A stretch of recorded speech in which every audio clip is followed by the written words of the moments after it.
You find the best putter for your game. Hagen Oaks offers more technology, more choices, and more service. Schedule your fitting at the Hagen Oaks Player Performance Studio by calling 916-808-2531, 808-2531 for more. Water. It's more than just a word. It's morning routines, backyard memories, and everything in between. At Roseville Environmental Utilities, we're not just managing water, we're protecting it. Smart planning, conservation, innovation. We make every drop count for today and tomorrow. Let's keep the promise together. Find out how you can help at roseville.ca.us/water promise. Roseville Environmental Utilities. Water. It's not just a word. It's our promise. Bring the whole family to Sutter Health Park for Sacramento River Cats baseball.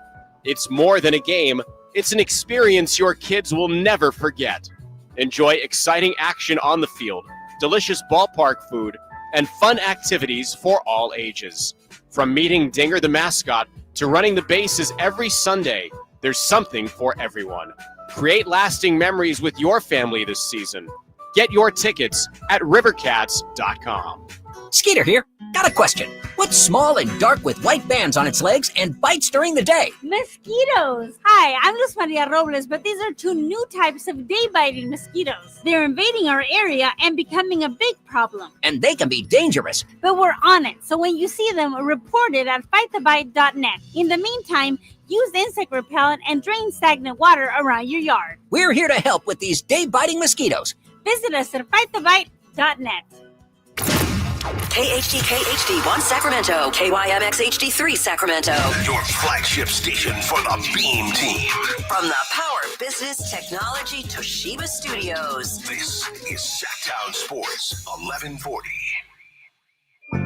Feeding your passion for local sports in the afternoon. It's the Drive Guys with Kevin Gleason and Kyle Drake on your radio at 1140 a.m. Streaming audio at sacktownsports.com and the Sacktown Sports app. You can also watch the show on YouTube at Sacktown Sports 1140. Here are the Drive Guys with Kevin Gleason and Kyle Drake. I just got to say thanks to Jay. Brought me some Leatherby's ice cream today. Thank you, Jay. I appreciate that very much. Go, shorty. It's your birthday. We gonna party like it's We your going birthday. today, Whitey. Happy birthday, my brother. Thank you. Thanks for the ice Come cream. on, man. I got it Yeah. on purpose because you got to eat it. I know you know. don't like to eat during the show, but I'm going to make sure you eat it today, my brother. I appreciate that. Also, I appreciate the whole, Leatherby's thing that we had ice cream before that we took home to eat. You're not supposed to eat it.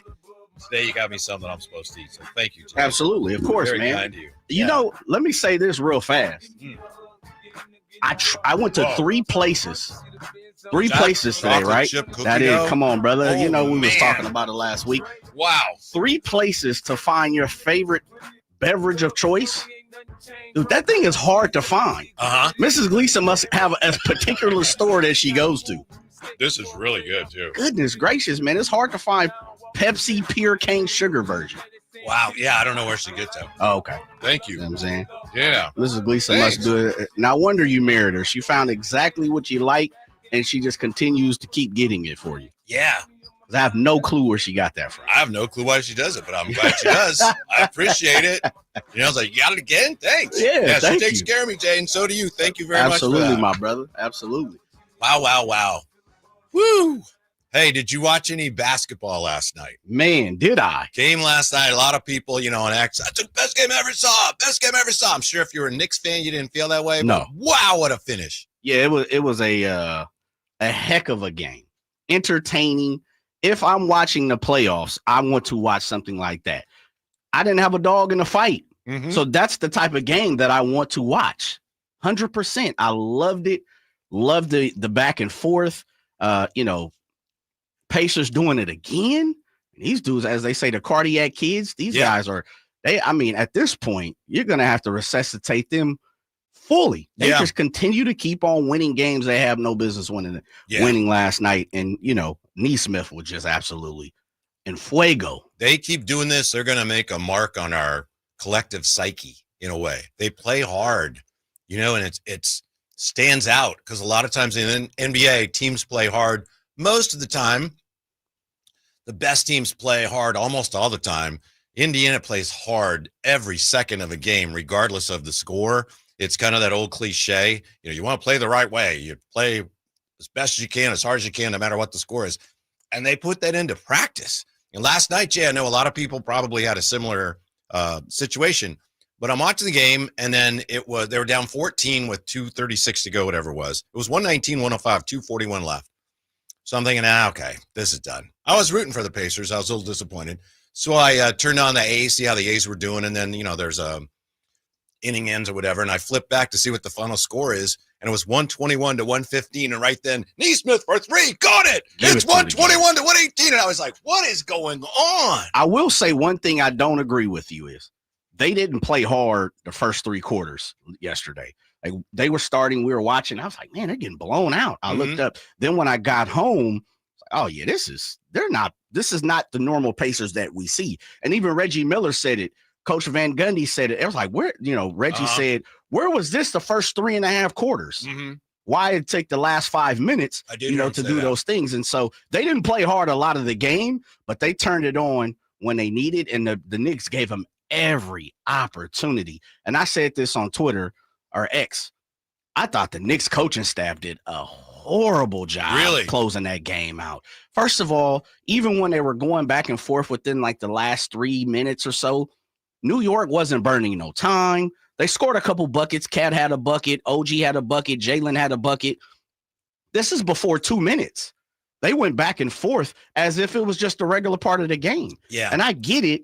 But, I mean, they were going with 15 seconds left on the clock. Yeah, when Brunson had to go to the bench with his fifth foul. Fifth foul. Mm-hmm. And then they added to the lead. I think, like most people, I think the Knicks thought, we've won the game. We've got this one. Yeah, I Which really they didn't. No, I mean, Neesmith just absolutely got hot. Couple shots from Hallie, which was one of the luckiest ass shots you're ever going to see. I don't need nobody calling or texting talking about Hallie's crunch time, this and that. Yesterday, that was the luckiest shot on earth. It was lucky. Yeah, it was super lucky. No, don't get me wrong. He's a beast, and he's been balling crunch time. But speaking of last night, that shot was just lucky as hell. So yeah, that ball went up 8 feet in the air and came down. But you knew it was going to come down. I know, and hit it. As soon as it went up, I was like, oh, there it goes. Yeah. You know it's going to fall. And then for him to hit the choke sign and your feet's on the line, I was like, come on, Hallie.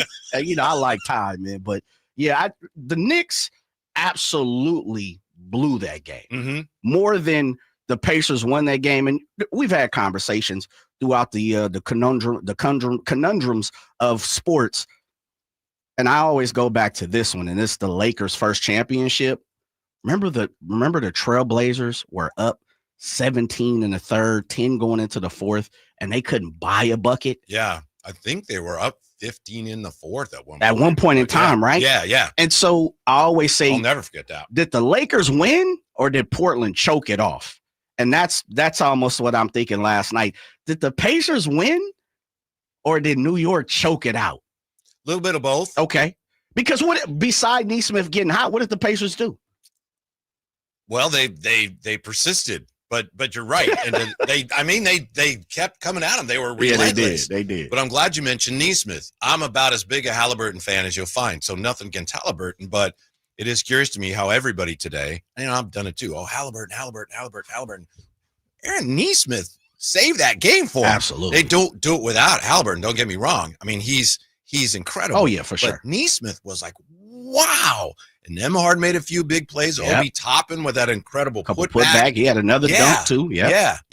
So it wasn't like, Tyrese Haliburton just carried that whole team on his back and took them to victory. But they're all clutch and they play hard. No, they do. They definitely play hard. Reeling. Yeah, that's a tough one. They look tired. And guess what? That's the type of game that Knicks fans have been used to throughout history. It's like, man, you're up 17, pretty much a wrap. Nah, no, it's not. And of all teams, the Pacers, and of all people to be in the building, Reggie Miller. Right. Love it. Yeah. Love it. That's entertaining basketball right there. You can't go wrong with that. The Knicks in one game, they looked tired. They looked worn out. They do. And I thought just in that one game, and I know there's a long ways to go, the Pacers just destroyed that whole New York tough guy thing. Yeah. You're New York, you're at home, you're tougher than us. No, you're not. We just embarrassed you at home. They stole the Knicks mojo in one game. If you're the Knicks, what are you doing? What do you do today? Well, I know one of the things they're talking about is maybe changing up the lineups. I think their starting lineup has been getting boat raced in the postseason. So, and that's a bad thing. One game in when you're like, you got to make some major adjustments. But they got to figure out how to counter Indiana's pace, because once they get going, they just blow by you, and the Knicks just looked like they couldn't keep up. A lot of it was as simple as that. Indiana playing hard and playing fast and playing at pace, and the Knicks just wore down. You know, it's interesting because pretty much 40 minutes of the game, we're not even having this conversation. Like, the Pacers were getting manhandled. Mm-hmm. The slow pace was disabling what the Pacers normally do. Mm-hmm. And then all of a sudden, you know, the last 3 minutes or so, it's a scramble. And again, Nesmith with a bunch of threes. He was bottoms up. Yeah. He misses one of them. We're not even having this conversation. I asked you, what do you do if you're the Knicks? For me, I'm doing the same thing. We manhandled them for the most part. If you win the next game, you kind of right the ship and then put the pressure back on them a little bit. That was just an awfully tough one. It was a terrible loss. Yes. And the thing about Nesmith is, like you said, he wasn't going to make them all, but he didn't believe that. I mean, he couldn't wait to get those shots off. He knew he was making everything. Loved it. Love to see entertaining basketball. You know, it doesn't normally happen that way in many different ways, but I thought that was a great game. Not a good game, a great game, and, of course, a great finish. Mm-hmm. And the Knicks did. You know, I know Haliburton was a little too ready for all premature, that. But down the stretch, the turnover. Oh, they choked. They did. They did. And it was also, I think, a bad game for conspiracy theorists, because there were a number of plays there where they went to reviews. The officials very easily could have said, for example, yes, that was a foul on Siakam. New York keeps the ball. Instead, they overturned it. There was a goaltending that they just missed. Mm-hmm. I don't buy into the conspiracy theory stuff too far. But anyway, last night, you know, something else to keep an eye on, frankly. Are the officials going to kind of give a little bit of an edge one way or the other to the Knicks? Last night, they did not. Really? I haven't seen too many people screaming the NBA and the Knicks, NBA and the Knicks, NBA I was just and the assuming. Knicks. I'm the only one screaming that. Okay, but, you know, don't you think the NBA would they'd rather have the Knicks in the finals than the Pacers?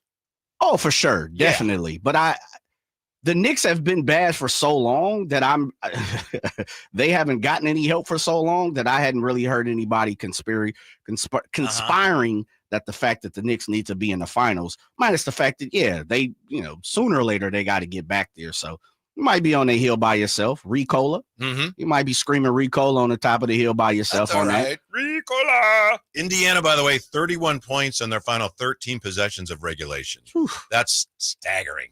They were balling it. Yes. And the Knicks were just. But you know what? The Knicks were even a couple opportunities like Josh Hart. First of all, get out the Kobe's, man. This is something, and I was going to say this, but I know I'm going to get crucified because it's tough to talk about someone who's not here, so you can't defend it. But we can ask a lot of ballers. A lot of ballers wear Kobe's these days, low top, but I never could understand how low tops took over in the game. And I'm just teasing a little bit. Josh Hart slipped a couple times. He did. He struggled. You could definitely see times too. Yeah. The other thing too was it was just regular common plays that weren't so common for them. You know, getting the ball in bounds. Like common sense. The Pacers are gonna double out of a made free throw, a made basket. Why are all the Knicks running down to the other side? They got lucky too because they inbounded to Brunson and he's in the corner where you can trap him. And it looked like he was trying to bounce the ball off the defender and ended up just bouncing it down court and got away with it. That's what I said. They were making bonehead, simple things. It'd be different if it was like, oh my, that was crazy. Pacers they didn't have no crazy steals. The Knicks were throwing the ball around. They were. As you said, may have been a little bit tired. I thought they shot the ball a little earlier during the shot clock. I didn't really see any, and it's the thing about coaching staff, I didn't see any type of creativity from them. Right. Especially when, you know, the team is struggling and can't, you know, execute the fundamental things. You got to help them out.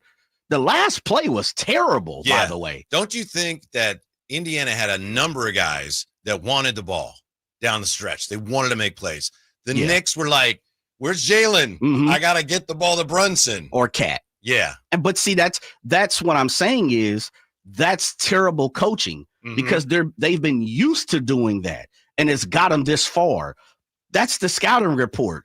It's close. And that's what I'm saying. You've seen it. They'd make a bucket, and then all the Knicks just ran down the court because they're so used to Jalen getting the ball in that situation. Yeah. They're looking for that. No, you have to come back. And as a coaching staff, when you don't see that, you need to call a timeout. Let's get some plays. There was a lack of creativity from the Knicks the last 4 or 5 minutes in the game. You could definitely tell they were just trying to get to the finish line. And then at the same time, I thought, Mitchell Robinson went out maybe around 4 or 5 minutes after triple check, but because it was about the free throws. And then he came in with a minute and some change. And we were sitting here a little bit, a little earlier. Yeah. And we were talking about it. Mitchell immediately went up, got a dunk, immediately got an alley-oop.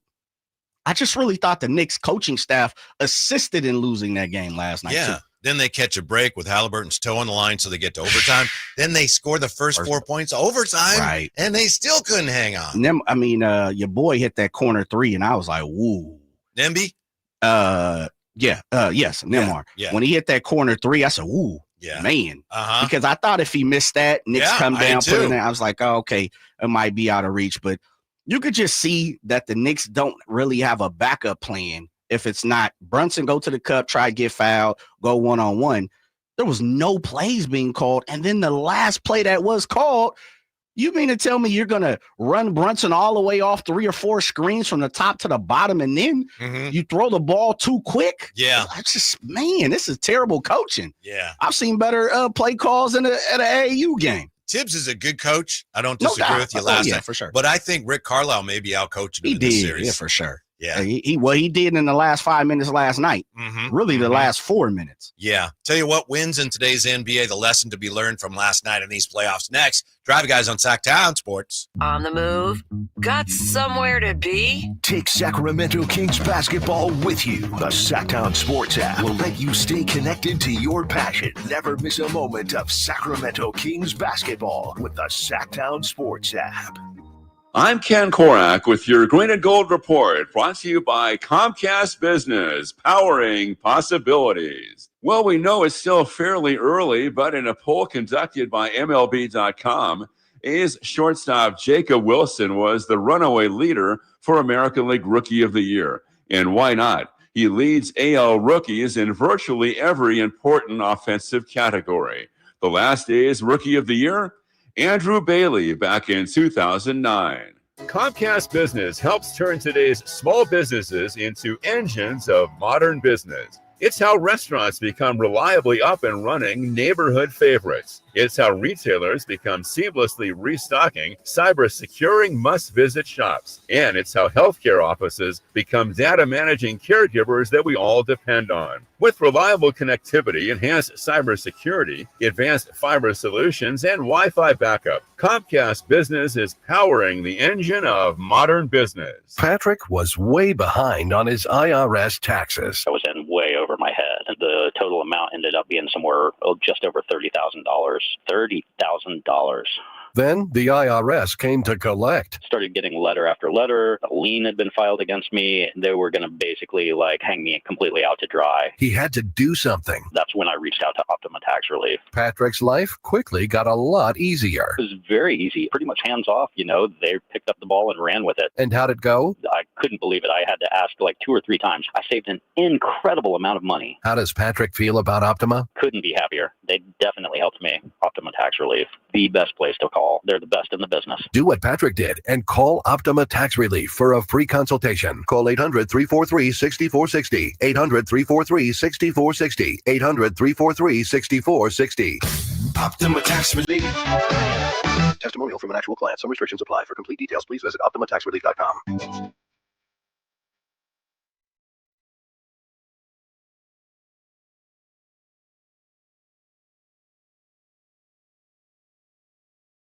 The only station in Sacramento giving you local sports coverage from 6 a.m. to 6 p.m. Monday through Friday. Sacktown Sports.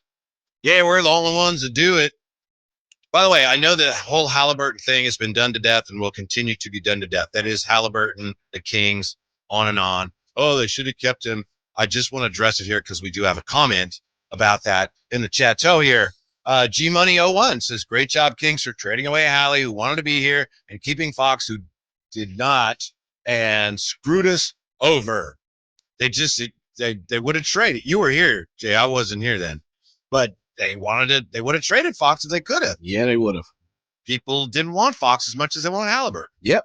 The value was a little bit different. Mm-hmm. And I think the Kings had their eye on DeMontis. Yeah. And let's just say from all sources, it didn't bring back what the Kings wanted. Mm-hmm. And maybe that was Domas and something else, or, who knows how the actual trade shook out completely. But word on the street was De'Aaron's value wasn't as high as Ty's at the time. Yeah. I'm over all that. I understand why Kings fans are upset. I get it, and it was upsetting. At the time, I was not in favor of the trade, but I'm not going to be one of those people, Jay, who's going to gnash my teeth in the darkness every time Haliburton has a good game, or Fox for that matter. Yeah. It's like, oh, well, all right, that's done. That happens. Onward. Yeah. What are you going to – it doesn't do you any good to sit there and, why are the basketball gods punishing us? That's just a loser mentality. Agree. I understand what you're saying. It's a little fresh. A couple more years, we'll forget about it. Because it's just a little fresh. I understand why a couple of people are doing it. And the fact that the Kings have kind of fallen on, I won't say hard times, but average times, So yeah, compared to seeing the Pacers ball. But what a lot of people don't put in that conversation is you have Miles Turner, Pascal Siakam, Nembhard, Naismith. There's a lot of other moving pieces that go along with that. So nobody was talking about Haliburton the first year after. It's like, okay, he's a ball player, but what about the Pacers? Who cares? Yeah, and what about the beam team? Yeah, absolutely. So Hallie is a beast. As a boss, I would have loved to see Haliburton still be here. Fortunately, it's not like that. Yeah, it looks like he has that very valuable and unique ability to help his teammates be better, which is what you want a point guard to do, is like the quarterback. And it looks like he has the ability to do that. If not make your teammates better, just create an environment in which they can be their best. Well, yeah, absolutely. And it also comes down to this. And these were the discussions that we were having around that time when it happened, was this. There was a choice to be made, obviously, if it came down to the point to where De'Aaron and Haliburton couldn't play together. I think the Kings brass figured that out. Now, there's been a lot of whispers of why it wouldn't work. There's been a lot of chatter about maybe, one person felt uncomfortable. Who knows? But I do know this. They made a decision, and it really came down to this: a ball-dominant point guard versus a pass-first type of point guard. Hallie is more traditional. He's going to pass the rock. He's going to score. He's going to do a lot of different things. De'Aaron, and this is one of my things when it comes to De'Aaron, it's nothing against him, but if he's not handling the ball and he's not scoring, there's not a lot of things he does, as you said, to help his other teammates. He doesn't set up his teammates as well as a guy like Haliburton. Well, I've said that numerous times. Yeah, and that's not a knock, really. No, it's just who he is. Some guys are better at it than others. Right. And Haliburton's really good at it. He's about as close as you get to we've had this discussion a lot, pure point guard as you get these guys. Traditional. Yeah. As they say, right? Mm-hmm, and that's the thing. It just came down to, probably what you could get. And I don't know. I wasn't in the front office. What you could get for either, and then what did you see in the future? Mm-hmm. And you also, one of the things that we talk about here on the show, and I've said it a few times, Whitey,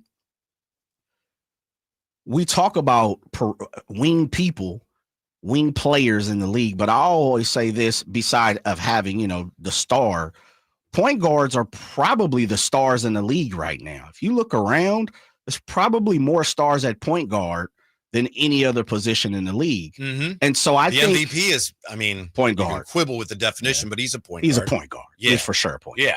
Yeah. Especially on paper, he's a point guard. Mm-hmm. He controls the ball like a point guard. Mm-hmm. He controls the offense like a point guard. He is a point guard. Mm-hmm. And so that, I think, played a part in what the Kings were looking at. Just look. At the time, you had Dame Lillard, point guard, Western Conference, right? And so you really start to look around at some of these teams, Jalen Brunson, you look at Trae Young. There's so many point guards who lead their team. Kyrie in many points. Luka Doncic is a point guard. Uh-huh. Shai Gilgeous, as you talked about. Ja Morant at the same time. Donovan Mitchell. We can continue to keep going on. Steph is, he's a point guard, but he's a point guard. He's a point guard, Whitey. We don't even need. He's the point guard of the Warriors, man. So I think that's what the Kings looked at. Do we need that guy to kind of be more ball dominant versus traditional point guard? That's where we're at right now. I think it was the same thing that ultimately prompted them to pass on Luka. And I'm not saying this as a criticism. We've been over this and over this. I'm just trying to look at it objectively.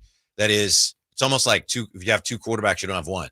And I think it was determined that De'Aaron Fox and Haliburton couldn't play together. I know some basketball people, real basketball people that'll tell you, they could have done it. But like you said, Jay, it looked like at least one of them didn't want to. And the Kings felt like this isn't working. And, or we have we have a lot of talent at this position, trade that, bring in something that we need more. But I think also with Luka, I think it was a matter of ultimately, well, Luka is a ball down a point guard. We have De'Aaron Fox already. So we don't need both of those guys. Again, I'm not saying it was correct, but I think that was the thinking. It's like we already have basically a quarterback. That's not what we need the most. Ended up being probably the wrong decision. Yeah. And then I think what frustrates Kings fans is then you in turn draft 2 more point guards, right? 3 more, basically point guards right behind it. And so that's a curious one. Yeah, it's tough. And that's why as a Kings fan, you're like, all right, Jay, Whitey, I hear what you're saying. Then why we pick up Donovan Mitchell? Why did we draft Devin Carter? Yeah. Why are we consistently getting these small point guards? So I have no clue. I'm just guessing with some of that. I wasn't in the building. Yeah, but as far as the Haliburton stuff, maybe it's because I've always been a fan of his. I'm enjoying it. And the whole Kings thing, I understand why it bothers some Kings fans. But on the other hand, the Kings got to figure out how to redo that, undo that. It just doesn't do you any good to, that's so terrible. I did text you today, and I was like, I'm literally, Dame. We can go to the panels of history, but you look back and you're like, okay, the Dame and the Klay Thompson could have been stuff. Right. You did. But when you really sit down and look, you could have had you drafted Ty, and then you passed on Luka. Yeah. Like, just think about the history that could have been. You keep Ty and you draft Luka. Well, Luka was first. The Luka draft was but I'm first. saying, yeah. Like, just so many things that have happened. It is tough to be a Kings fan. It's a new era, starting all over. I hear you, man. But it does make you think, damn, we had Ty. Luka could have been in the Kings. I'm going to tell you what you always tell me. You're right. Let it go. Let it go. Let it go. Let it go. Yeah. You know what you need to win in today's NBA? We'll tell you when we come back, and we'll look at how much of that the Kings have, how much of it they need next on Sacktown Sports. Whoa, it's you, the Capital One Bank guy. That's what they call me. Mind if I get a selfie? Yeah, sure thing. Say no fees or minimums on your Capital One checking account. Wow, that's a keeper. So, where are you heading? I'm off to spread the good news that Capital One helps people keep more money in their wallet with no overdraft fees. Oh, you're the best Capital One Bank guy. Hey, mind if I get a selfie? Sure. Say, Capital One, what's in your wallet? Terms apply. See CapitalOne.com/bank for details. Capital One NA, member FDIC. Progressive knows if you have to choose between everyday life and your RV wins. What, are you going to take the RV to the lake or clean out your closet? RV wins! Putting the dishes away or taking the RV camping? RV wins! Cleaning the fridge or taking a trip to the beach? RV wins! You might want to clean the fridge real quick because, mold. We clean out the fridge, then take the RV out. With Progressive, you can bundle your RV with your home or auto and save with a discount and spend more time enjoying those savings in your RV. Progressive Casualty Insurance Company, affiliates, and other insurers not available in all states and situations. Bonneville International Radio Station contests are open to participants at least 18 years of age and older that are residents of California and who reside in one of the 6 counties that make up the Sacramento metro area, unless otherwise specified. Employees or agents of the station, Bonneville International Corporation, other area radio stations, or any entity associated with the contest are not eligible to win, unless the station otherwise specifies in its own discretion. Persons who have won in the last 30 days from a station contest or event may not be eligible. For a copy of the general contest rules, visit khtk.com. Hagen Oaks Oaks wants to be your go-to total golf game fitter. Try the TrackMan experience, the very best technology to fit your metal woods and irons. The new cutting-edge putter fitting studio with its $30,000 worth of technology is ready for your fitting. Hagen Oaks will help you find the best putter for your game. Hagen Oaks offers more technology, more choices, and more service. Schedule your fitting at the Hagen Oaks Player Performance Studio by calling 916-808-2531, 808-2531 for more. With 25 award-winning years in Northern California, Ashton & Price is your local injury law firm. Pro attorney tip: if a firm presents as local but they're in LA, red flag. If your first consultation is not with a lawyer, big red flag. At Ashton & Price, your first consult is with a local attorney, and if serious injury prevents travel, a lawyer will come to you. Still not enough? George Washington's my uncle. At Ashton & Price, no red flags, just red, white, and blue.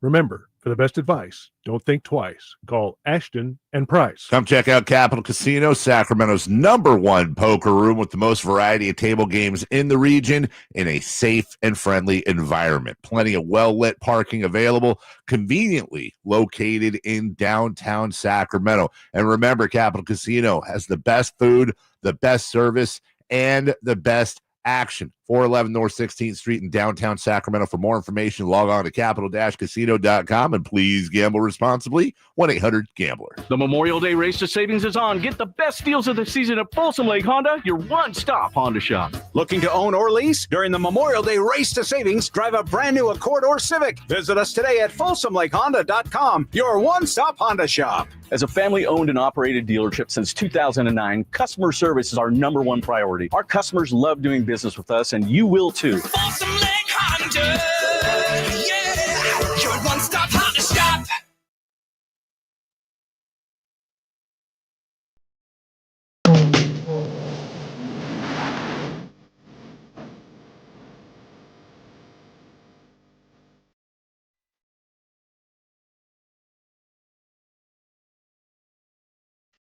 Live and local, it's the Tribe Guys.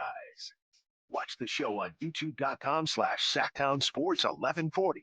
Or listen on the Sacktown Sports app. Is it your birthday, Dave Cambra?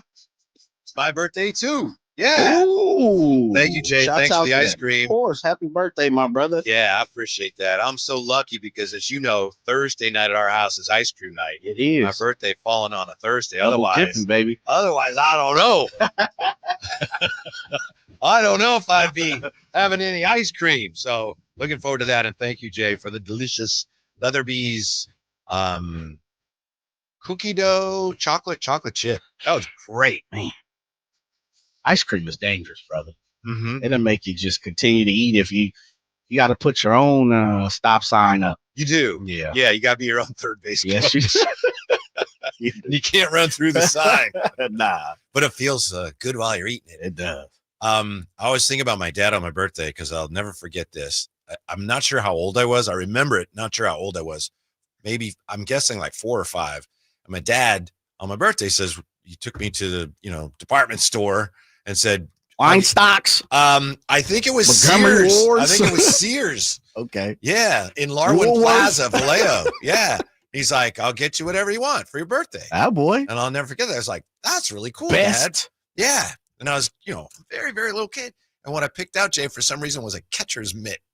Really? And he's like, that's what you want? I was like, yep. A catcher's mitt. And that's what he got me. And apparently I used to sit, my brothers would be playing baseball, and I'd sit and I'd crouch behind him like this with my catcher's mitt.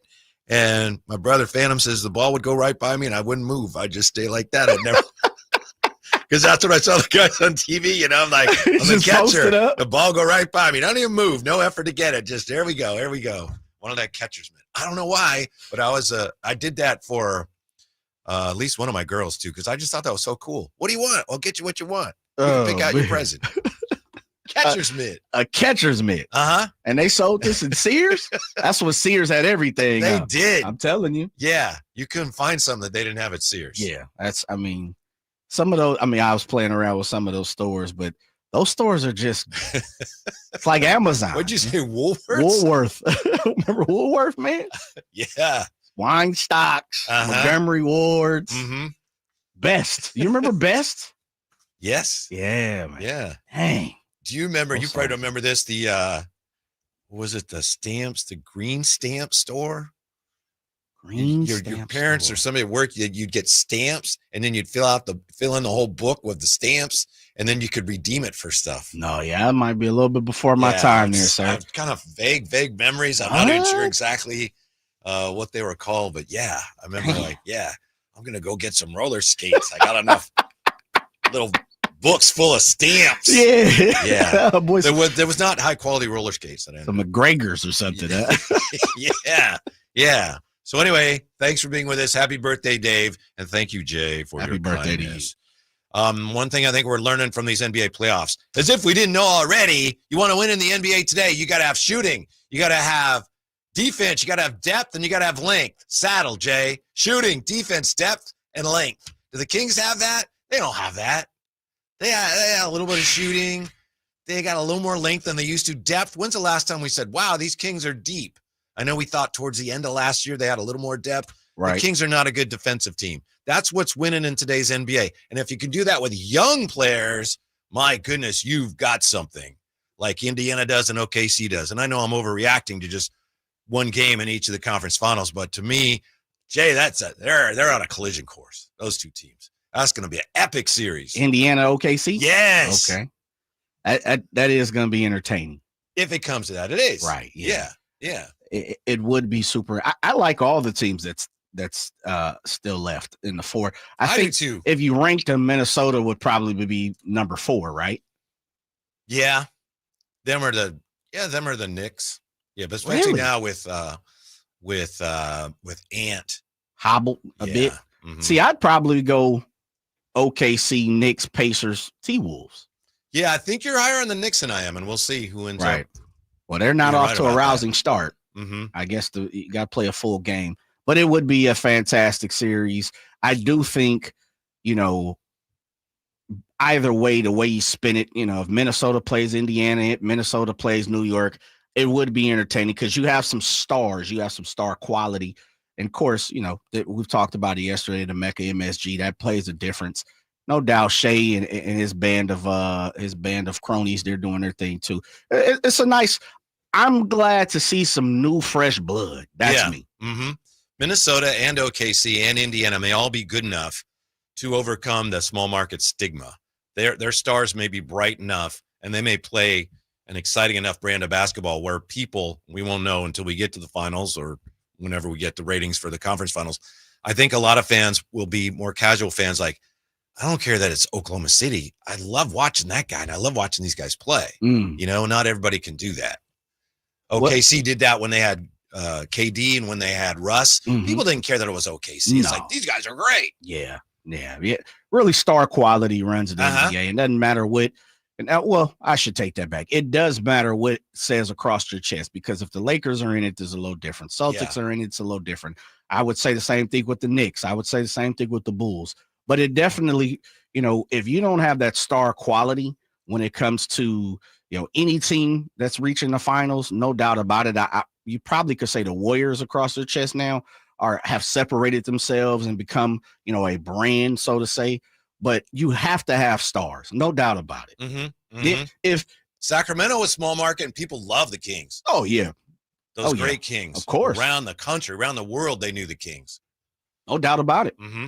Because they had those stars that are fun to watch. Yeah, they were. Mm-hmm. They played a great style of basketball. Mm-hmm. Fun, entertaining style of basketball. Speaking of defense, we did find out today who's on the all-defensive team. There were no Kings named today, surprisingly, to the all-defensive teams. But we had Evan Mobley and Dyson Daniels, Lou Dort, Draymond Green, and Amen Thompson. For Draymond, surprises. by the way. Yeah, for Draymond, 9 total all-defensive team selections. Yeah. Tied for 7th most in NBA history, along with guys like Dennis Johnson, Michael Jordan, Jason Kidd, Akeem, Gary Payton, and Chris Paul. So second team, you got Jaren Jackson Jr., Jalen Williams, Tumani Kamara of the Blazers, Rudy Gobert, and Ivica Zubac. Yeah. A lot of big fellas in there. Mm-hmm. Second team. I looked at that and I said, that's where they stashed all the big fellas. Yes. Zubac is an interesting case because he's one of those guys that Kings fans look at and go, a couple of years ago, oh, Domas is way better than him. And now we have to kind of look at that again and go, I don't know. Zubac is pretty good right now. And he can anchor your defense in a way that Domas just is never going to do for you. Yeah, both of them are ballers. Mm-hmm. And one thing we know about life is it's about what have you done for me lately. The Clippers made it to the playoffs. Zubats had some good games, had a good season. So did Domas. Domas was hurt a little bit this season, and the Kings' tumultuous season played a part in it. But, sooner or later, we got to stop.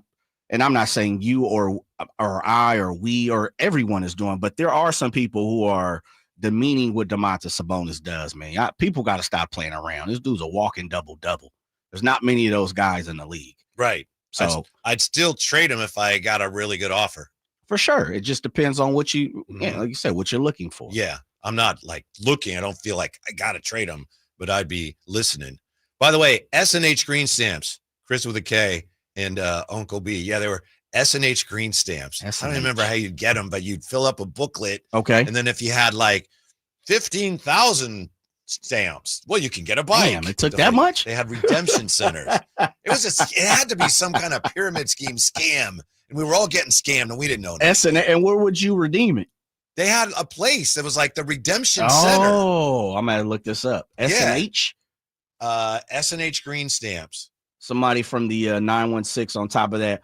My brother and I couldn't wait for the best catalog to come out each year. We would circle all the things we never got. Yeah. Man. I remember best I had to literally be like 4 or 5 years old, and it closed around, around that time, six years old. It was on Florin Road, like Florin and 65th best. Oh man, that was the place. Mm-hmm. It felt like there was everything you could get there, just as the 916 was talking about. Was there ever a store like, Target? Now, if you go to Target, and I go there a lot, but Target, you get everything. You go to Target to get a tennis ball or a toy for a kid or your groceries. True. Yep.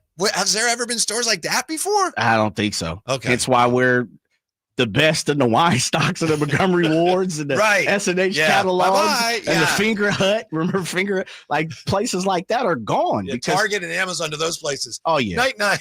Think about it. I mean, Circuit City, good guys, we could continue. You go on to Walmart or you go on to Target or you shop at Amazon, there's nothing you can't get for the most part. Mm-hmm. Have you ever just perused like Walmart's website? A little bit. Target's website. Mm-hmm. There's just I remember reading an article not too long ago. Well, it was a longer time ago. I should say 5-6 years ago. And all the just different things you could get from these big box stores. A coffin. No. Yes, you could get a coffin. A Kirkland coffin? I wonder if you could. You can get a coffin, turn around, get some Clorox bleach, flip it around, then go get, some Pringles, some color ink for your printer. Yes. And then get some baby formula. It is and get you a sheet set and a car battery. Yep. It is amazing what these big box stores give you. But yes. I have to applaud you. That's an amazing assortment. That's crazy. To make your point. You can literally walk into Target and Walmart and get anything. And Amazon is even worse. Really? I could go online and get a coffin. Look it up. You can get a coffin. You can get a. I'm gonna look it up for you. Then I don't want to. You can get a coffin from Walmart. I saw this in an article. This was pre-COVID. I said 5, 6, probably 6, 7, 8 years ago. Man, this is crazy. Gone are the days of the good guys and Circuit Cities and stuff like that. Mm-hmm. Nordstrom's and Bloomingdale's and Barnes are hanging on, barely hanging on. Yeah, when we come back, the hottest team in baseball beat the coldest team in baseball again. But the coldest team may be bouncing back today. We'll look at that, and we'll see if Jay can find a coffin online next on Sacktown Sports. What's up? We're talking to Chad Hoblet of Hoblet Dodge Chrysler Jeep Ram. Chad, what's going on for Chrysler's Employee Pricing Plus event? We all love employee perks, and nothing is better than getting the employee price. But we are going even further. Right now, you can save up to $16,000 off MSRP on new 2025 Ram 1500 Crew Cabs. Plus, with over 500 new Rams available, your perfect truck is waiting at Hoblet. It's nice getting all the employee benefits without the work. But with Hoblet, it's not just employee pricing. We are a 5th-generation family-owned dealer, and when you buy at Hoblet, you become part of the family. Plus, you get to experience our award-winning customer service. And remember to check out our Hoblet Certified Pre-Owned Supercenter with nearly 200 vehicles available and over 50 under $20,000. Search, select, and save through their whole inventory at HobletDodge.com. Unbeatable prices, unbeatable selection. Nobody beats Hoblet, period. 16,000 total net savings on select new 2025 Ram 1500 Laramie after 3,500 factory rebates and 12,500 dealer discount, including employee pricing for all. Rebates may include 500 on the job upfit for eligible upfit. 5 of this net savings, sample VIN 93559. See dealer for details. Why choose a Sleep Number smart bed? Can I make my side softer? Can I make my side firmer? Can we sleep cooler? Sleep Number does that. Cools up to 8 times faster and lets you choose your ideal comfort on either side. Your Sleep Number setting. It's the Sleep Number Everything Smart Bed sale. Every smart bed and base are on sale during our Memorial Day event. Up to 50% off, plus free home delivery. Limited time. Exclusively to Sleep Number store near you. Learn more at sleepnumber.com. Welcome to Staples. Hi, I hear Staples prints it all. Oh, you bet. Posters, banners. Can you print it all for Father's Day? Oh, of course. Photo gifts like canvas prints, photo puzzles. Can you print it all for graduation? Sure can. Custom cards and invites. Can you print a huge banner with the grad's picture? Oh, definitely. Even an embarrassing baby picture? Oh, those are the best kind. I know, right? Print it all for dads and grads at Staples. And right now, get 40% off custom cards, invites, and photo gifts. N75 exclusions apply. Visit staples.com/print for details. Do you have 3 ex-wives and your current trophy wife wants a life insurance policy 3 times the size of the policies you had to purchase for your previous mistakes? If so, you need to call Big Lou, a term provider, 800-568-2790. Big Lou is intimately familiar with your problems. And if you're 50 or 60 years old and in reasonably good health, a $1 million policy should only cost about $100 to $200 per month. Big Lou may have a solution for your previous policies as well. You may even save enough money to lighten the load on your new $1 million policy. Remember, call Big Lou. He's like you, except he's only on number 2. Call Term Provider at 800-568-2790. That's 800-568-2790. For $1 million in term life insurance that you can live with, call Big Lou at 800-568-2790. How did Babbel become the award-winning language learning app? We thought of you. All of you. Take Sierra. As a visual learner, she uses Babbel's wordplay videos. Today I'll share a quick lesson on shopping in French. Merci beaucoup. Malcolm is a listening learner, so he checks with Babbel's speech recognition to be Precio. However you learn, Babbel makes it easy. Save up to 50% on your Babbel subscription at Babbel.com. That's BABBEL.com. Wesley Financial Group is not a law firm. Do you find yourself stuck in a timeshare? Get the real facts about the timeshare industry and your options for cancellation. Chuck McDowell, founder of Wesley Financial Group, has put together a free information guide that reveals the secrets the timeshare industry doesn't want you to know, including the 5 ways to get rid of your timeshare. Call now and get this timeshare cancellation guide absolutely free. Call 800-646-5959. That's 800-646-5959. 800-646-5959. Power Business Technology is proud to be a 100% independent, locally owned and managed Toshiba copier dealer. Local ownership cuts out the red tape, allowing ourselves to never be too busy to personally answer the call when our clients need us. Recognized for excellence in service execution, training, and customer service, we're proud to be named a Toshiba ProMasters Elite Dealer since 2021. Contact us today for all of your business printing needs at 844-POWER-BZ. That's 844-769-3729. Or visit us at powercopiers.com. Want the best movie experience in town? Join Sacktown Sports IMAX Pass by visiting sacktownsports.com. Sign up today. You can win tickets to see this week's films at the Esquire IMAX Theater. Memorial Day savings explode at Maida's Elk Grove Chevy. Save $12,500 off MSRP after rebates. Every new 2025 Silverado Turbo Max in stock. And Maida Chevy has similar savings on every new Silverado. One of the largest selections of new Silverado in the Sacramento area. $12,500 off new Silverado. Exclusively at the Maida Chevy Silverado Supercenter. Now that's big, huge. See them all at MaidaChevy.com. Together, let's drive. Plus 2021 or more. Not available with special financing, lease, and some other offers. It's not even my birthday, but I wanna let the icing off. Your home for Kings basketball for over 25 seasons. Sacktown Sports.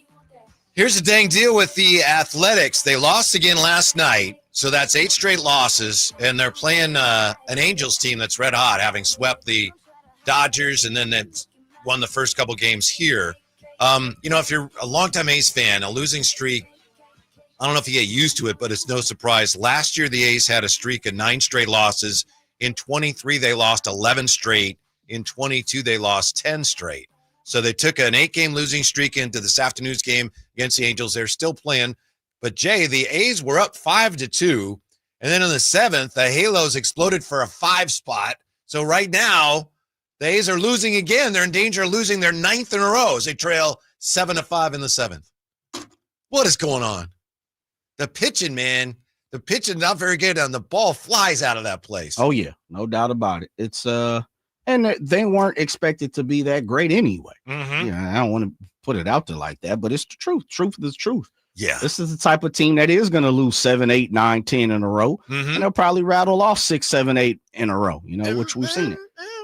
I guess it could happen. Oh, it will. I'll just say this. It's baseball, brother. Given that the A's they're a last place team, and I know they've got some exciting young players, and Kurtz, I think he had a couple homers last night.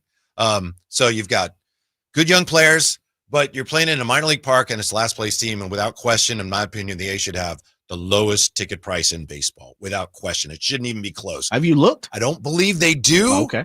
What I saw today might have been some of the secondary market stuff, but to me, there's no question. Team that's really struggled to win games the last couple of years in a minor league park, I think the A's should have the lowest ticket prices in baseball by far. Yeah, I agree with that. I think that's only fair. But we're talking about someone who doesn't believe those type of things. I know it's a business. Yeah, you come get what on you now. can get. Yeah, 339-1140, 1-800-920-1140. Then we got to find out if Jay was able to find a coffin online. First, we'll talk to Bill on Sacktown Sports. Hey, Bill, how are you? Hey, I'm good. How are you guys? Good. What's up? Hey, up until the 1930s, you could get a complete kit to build a house from the Sears catalog. Really? Man. Yeah, molding, windows, the whole bit, down to doorknobs. The only thing you had to have is a foundation. Dang. Do you know about how much was it? I couldn't tell you, but I know the ad said the average person should be able to complete it in like 90 days. But we need to get back to that, don't we? Right. Well, hopefully it has better instructions than the stuff you get from IKEA, where it's just like drawings, Yeah. True. Yeah. Right. 1, 2, 3, 4, 5, and it's just a drawing of it. I can't find that flap. Yeah. Thanks, Bill. That's All right. incredible. Yeah. And Jay have a good one. You too. Appreciate that. Jay was doing some research on the green stamps. All I know, Jay, is yes, sir. I think your parents would get them like at the grocery store. Okay.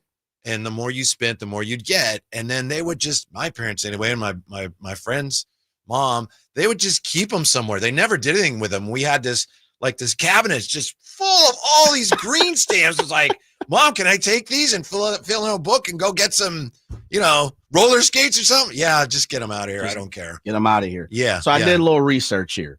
S&H stood for Sperry and Hutchinson. So that's the company that owned it. Uh-huh. And you're right. It was different stores, and you could get them from gas stations. You could get them from department stores, all these different places that you were able to get you would be able to purchase items. It was a rewards program that retailers bought the stamps from S&H and gave them as bonuses to shoppers based on the dollar amount that you spent of the purchase. Right. Now they just give you money. They figured it out now. Here you go. Cash back. Yeah, absolutely. The stamps were issued in denominations of 1, 10, and 50 points. Ah. That's interesting. Mm-hmm. As you accumulated the stamps, it says they moistened the reverse and mounted them on collector's books. Yeah, the books. Yes. But the S&H book was provided to you for free. The book contained 24 pages, and filling a page required 50 points. So you could get a stamp that was worth 50 points for the whole entire page, or of course, I didn't 110, all those type of things. Oof. Each book contained 1,200 points. Shoppers could then exchange filled books for premiums, including house premiums. Here we go. Yeah. Premiums, including housewares, skates like yourself, and other items from the local green stamp store or idea book catalog. How about that, man? Okay. So I'm guessing then the stores must have paid the green stamps. Correct. S&H. We'll give you some money if you will make us part of your program, and then we will get more people shopping with us because we give away your stamps. Absolutely. Yeah. I think you got it. Okay. All right. Yep. Mm-hmm. It's interesting because I was reading on this is crazy. Some archives of the SNH website, and then of course you got to go to Wiki. So you start to look at that, and then you make sure you do your research to see if it's true. It started in 1896. I'll have to ask my brother about that. How about that? Yeah. That's super interesting. Yeah, I barely remember it, but it's one of those things that just you don't think about much, and then it just went away. Yeah, ended in 1980s, early 1980s, but then according to Wiki and according to what was this? Trying to make sure I source it out correctly. Supermarket News. You could still cash in the booklets, even though they were no longer sending out stamps or providing stamps to these retailers up until the late 1980s. So if you had a book and it was already, it was filled out, you could still cash it in and get something like your McGregor roller skates. From the 209, also blue chip stamps. I think that's what we had. Blue chip stamps. stamps. There's the same type of program, but I think we had blue chip stamps. So here you go. Yeah. Here it goes. They were a competitor to Sperry and Hutchinson, including greenback stamps offered by Piggly Wiggly. That's around Phantom's time. Gold Bill gift stamps. Piggly Wiggly's in the South, right? I went to a Piggly Wiggly once in Alabama. This Gold Bill is in the Midwest.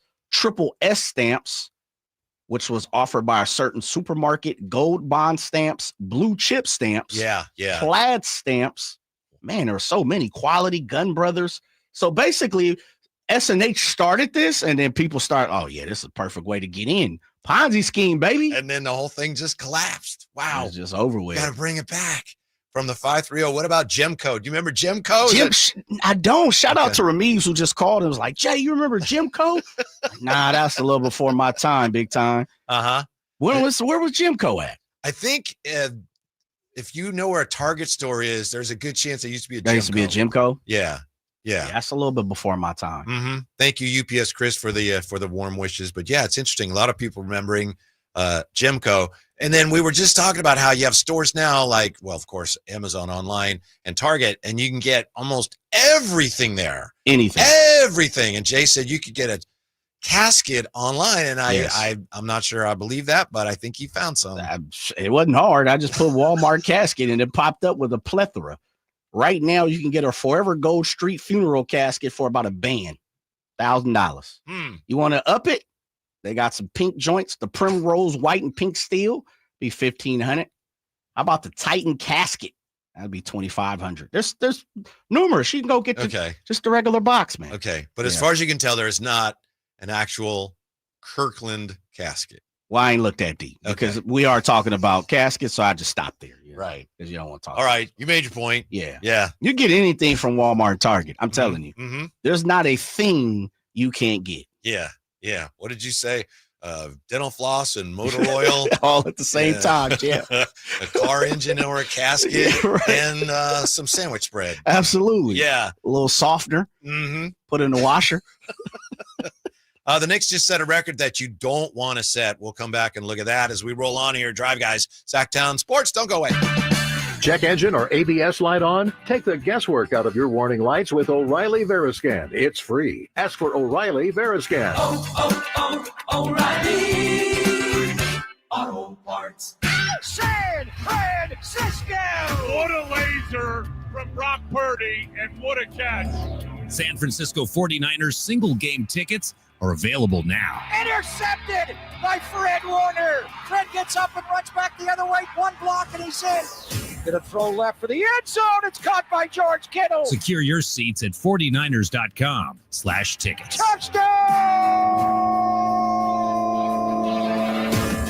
Alan Stiles here with your Sacktown Sports Injury Update, brought to you by Downtown LA Law Group.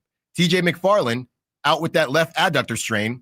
Left game action after covering first base on a ground out. Manager Mark Kotze said an MRI revealed a grade 2 strain and that there will be some time missed. JT Ginn, out with that right elbow information, will join the A's in San Francisco. Next step is a bullpen, and if all goes well, he will return to the rotation. This injury report was brought to you by Downtown LA Law Group.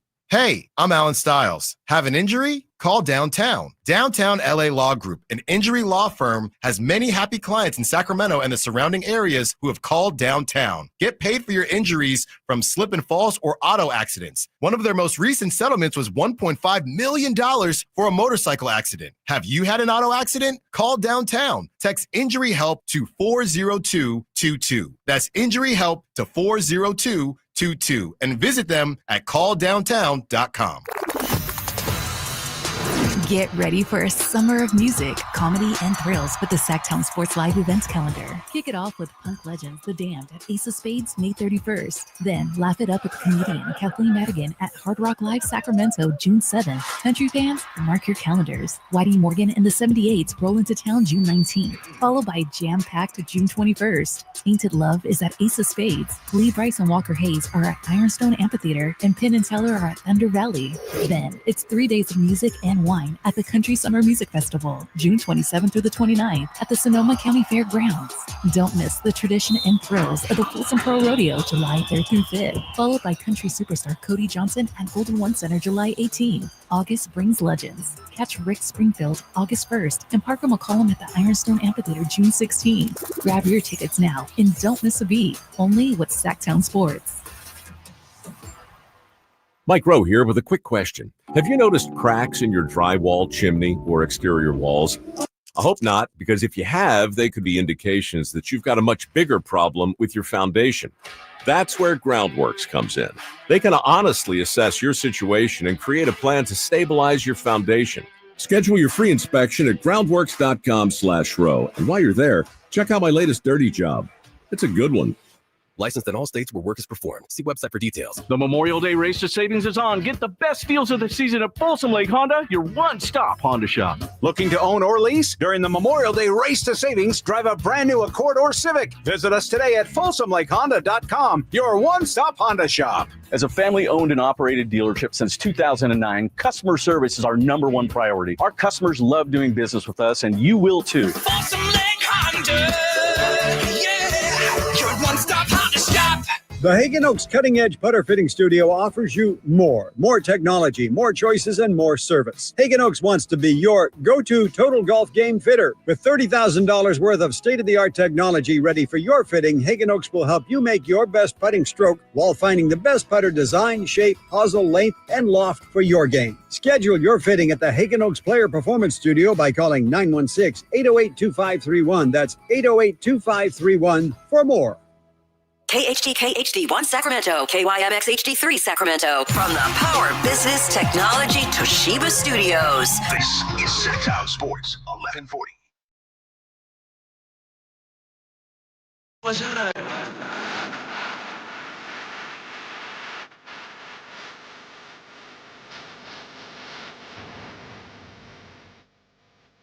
Your afternoon home for Kings talk and so much more.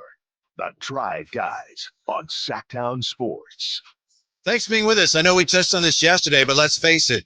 Right now, Jay, there's not a lot of Kings talk we can do. When things start breaking, we'll be all over them, and we're not above, of course, anticipating, predicting, throwing a few things out there, spitballing. But that's just where we are right now. I think the Kings are hunkered down and they're looking at everything that might be going on, and I don't think they know what they're doing. I know there's been a lot of talk lately about something that I've said, we've talked about it on this show for months. The idea that at some point, Kings, specifically Vivek, it would be nice if they came out and said, here's what we're doing. That would be nice. I don't know if it's going to happen, but I honestly think right now, Jay, I don't think they can do that. I think they're looking at a number of different paths here, and they don't know yet which would be the best one because that could be dictated by what other teams do and what they're willing to do. So right now, I think there's just a lot of things they're looking at, and we're just going to have to be patient. Yeah, I agree. I think until the brass get their footing, we have some new people in new positions. They have to get a plan. No doubt they probably have one. They might have a couple, and it's like, we could do this, or we might have to do that. And I'm not making excuses for the team, the organization. We know that they've been, they've really struggled. I'm just saying, realistically, we're going to have to wait. And then, we'll see what the plan is. And I'm sure we'll have a discussion if we don't like the plan. But right now, I don't know that they can really tell us anything. Yeah, and who's making any moves right now, Whitey? Right. In the NBA. Uh-huh. Be nobody. Nobody. So they're not alone. Mm-hmm. It's no big deal. Once the season is over, they'll start to cook just like everybody else. As of right now, we're in the final conference, the conference finals. And that's where that's what right now takes precedence in the NBA. You see teams picking up their coaches, a la you saw Denver Nuggets sign David Adelman today, right? So same thing you just saw with the Kings with Coach Doug Christie. We saw, the Spurs with Coach Johnson and so on and so forth. They're doing what everybody else is doing. When it's time to make moves, if it is quiet, if they don't make moves, then we'll start to talk about that. As of right now, nobody's doing nothing. I don't know about you. I'm getting frustrated with some of the trades you read about. That's content now on a lot of the sites. It's just somebody comes up with a random trade for a couple teams, and then it's like, so-and-so projected to trade for All-Star. And it's just somebody just like Jay and I and you are right now listening wherever you are, just like making stuff up. I'm tempted to just put some names in some barrels and start drawing like they do ping pong balls for the lottery and just saying randomly, the Kings are going to trade Domantas Sabonis for Moses Moody. Who just had surgery. Yeah, which explains why he didn't shoot the ball very well. Yeah, on his UCL, that shoulder blade. Basically that shoulder. Man, it's tough. Yeah, but I just think we can be better than that. Some of these random wild trades that are being predicted. Maybe I'm just more old school, Jay, but that's not content. No, if somebody says it could happen or you have reason to believe these teams are talking, that's one thing. But just this random, hey, I think this would be a good trade. I don't care. No, I don't, man. And that's why we don't really pay attention to them here on the drive, guys. At some point in time, when things that have a little, as you said, a little bit of smoke behind it, we'll have those conversations. But you also have to understand there are dead periods throughout every league. Right now is a dead period for the NBA, minus what's happening on the floor and front office stuff. Yeah, and also the league, I'm sure, wants fans focused on what's going on the court when you have stuff going on like what went on last night. Kings just set a record you don't want to, the Knicks, pardon me.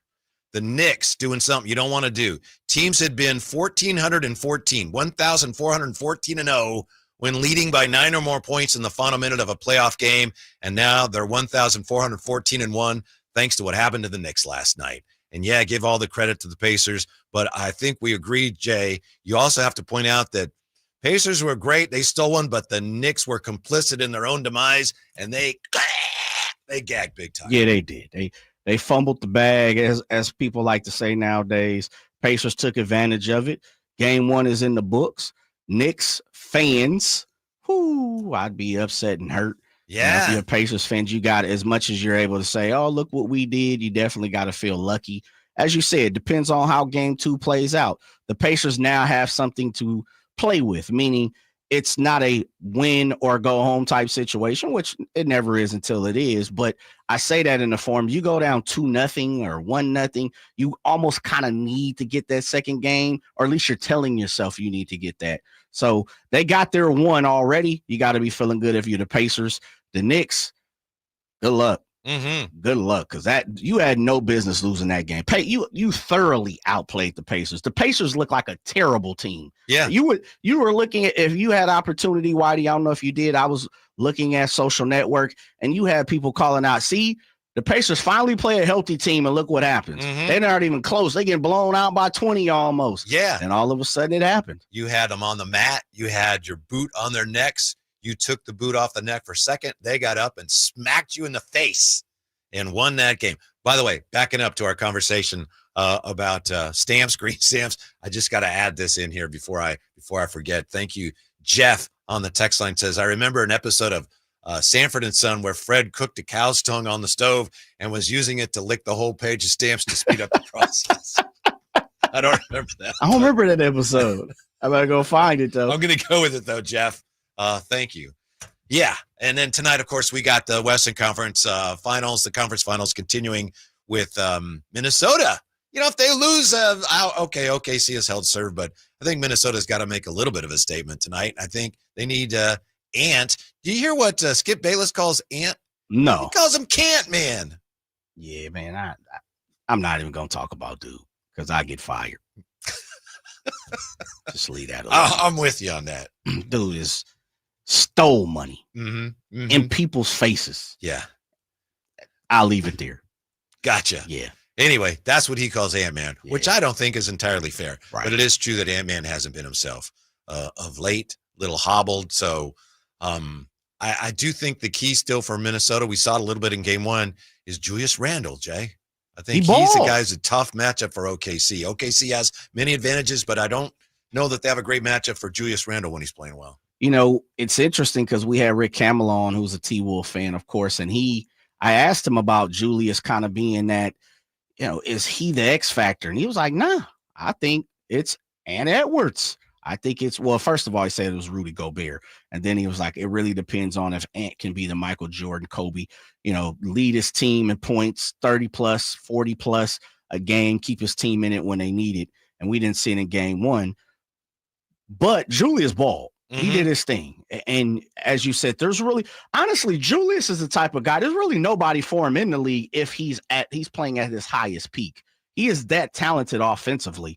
I like when he dips that shoulder in a little bit. It's that little fade back floater. If he's within the paint, you know, a discolored area on the floor, he's going to pretty much knock it down. I like Julius's game. He's hit or miss though. He really has been hit or miss during his career. Yeah. I think Cat's a better player, but I thought down the stretch watching that last night as the Knicks imploded, I thought in some ways they missed what Julius Randle used to give him, and Cat ain't giving him what Julius Randle used to give him. No, because one thing I just kind of gave you a look at it. One of the things that Cat doesn't do is he doesn't nearly get on the floor and scrap with you, get down in the post and throw elbows. A very skilled player. Yes, sir. But he likes to play out in the wing a little more. You know, big man shooting it. Even last night, he had a tough fadeaway. Was that OT, right? That was the first bucket in OT he hit. Yeah. And that was top of the key almost, fader, you know, fade back shot. Where Julius, he going to put his little muscle into it. Yeah. And that's what I thought the Pacers took from the Knicks last night. Kind of stole that mojo, that whole tough guy thing. Not that the Knicks can't possibly get it back, especially with another game at home before they go to Indiana. But last night for the Pacers to come back like that in the Garden, that'll rattle the confidence of the Knicks, and you saw it as it was falling apart on them. They weren't sure what was going on, and the Pacers almost literally, ran by them and wore them down. And that's one of the things the Pacers do. They just play at pace at all times. And as you said, they didn't do a very good job of that in the first half, but they just even a gained second, a lot of momentum. the second half. Yeah, down the stretch and into overtime, but they were relentless. And I just think that's great because I think we need more of that in the NBA when you see a team playing that way. Yeah, they're a good ball club. I don't want to say they're scrappy, but they play a way that suits them. Very fast, definitely with pace, play very well in transition. They have some skilled ball players. I like the fact that they have a few ball handlers, you know, the Neesmiths, the Nimhards, the Ties.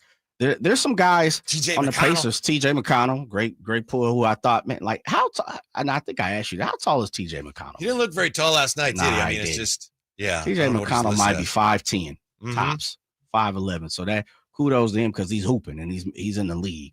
But I saw, it's like, man, Jalen Brunson's literally 6'1", and TJ McConnell was smaller than him. And just think how tough a guy like that. He's listed at 6'1". Is he 6'1"? He's probably about 5'10". Yeah, a guy like that to get as far as he's gotten, how tough he has to be. And he's not the only one. There's a lot of them. For sure. No doubt about it. Yeah.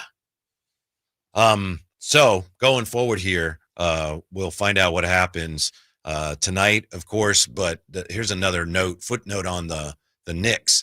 Teams leading a playoff game by 14 or more points in the final 2 minutes, 45 seconds were 994-0 since 1997 until last night.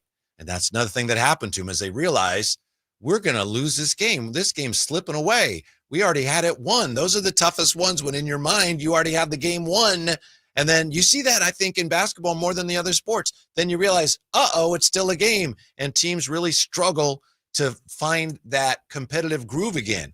With the Knicks, though, even last night, they scored the first 2 baskets of overtime, and Indiana still came back and got them. hard to bring your concentration back up to a level that is needed to finish off a game, as you said, when you've already told yourself it's over, and you kind of exhale. Wait a minute. I might should have kept that breath in a little bit. You could definitely see it with the Knicks last night. They had everything they needed in front of them. All they had to do was make a few plays. They couldn't hit a bucket or two. They couldn't. And when it was time to turn it back on, they couldn't. Right.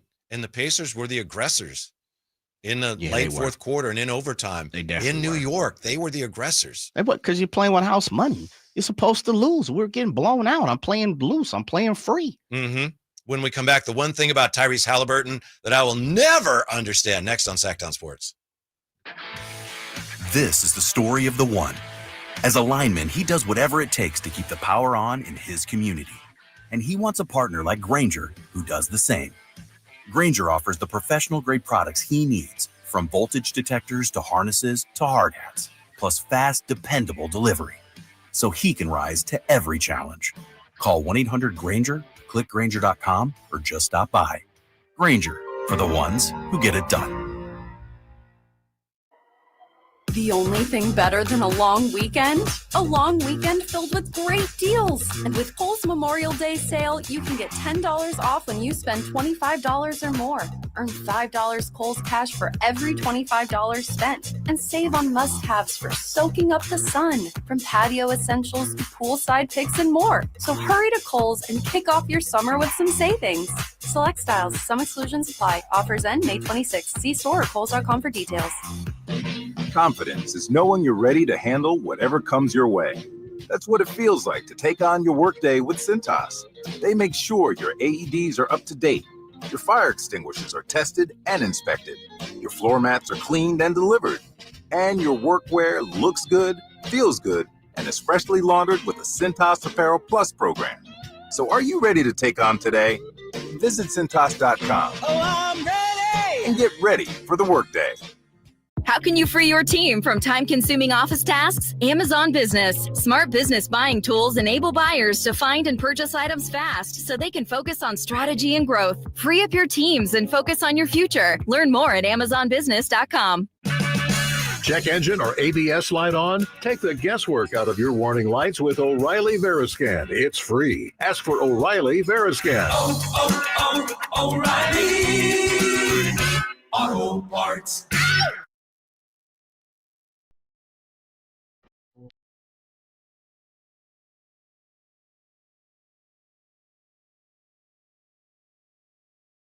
Live and local, 6 a.m. to 6 p.m., Monday through Friday. Sacktown Sports. Matt George, News 10, Locked on Kings Pod, has a list here. Next round of Kings pre-draft workouts. Good chance you won't know many, if any, of these names, since the Kings, as of right now, looks like they'll be picking in the second round.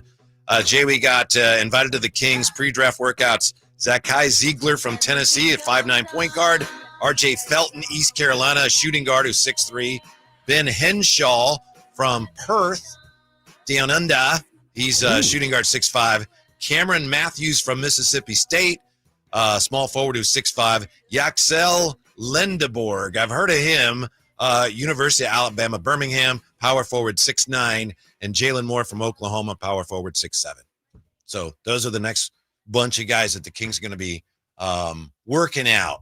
So we don't have any indication yet that they may be, sneaking up higher in the draft, but I would be surprised if they're not working on it.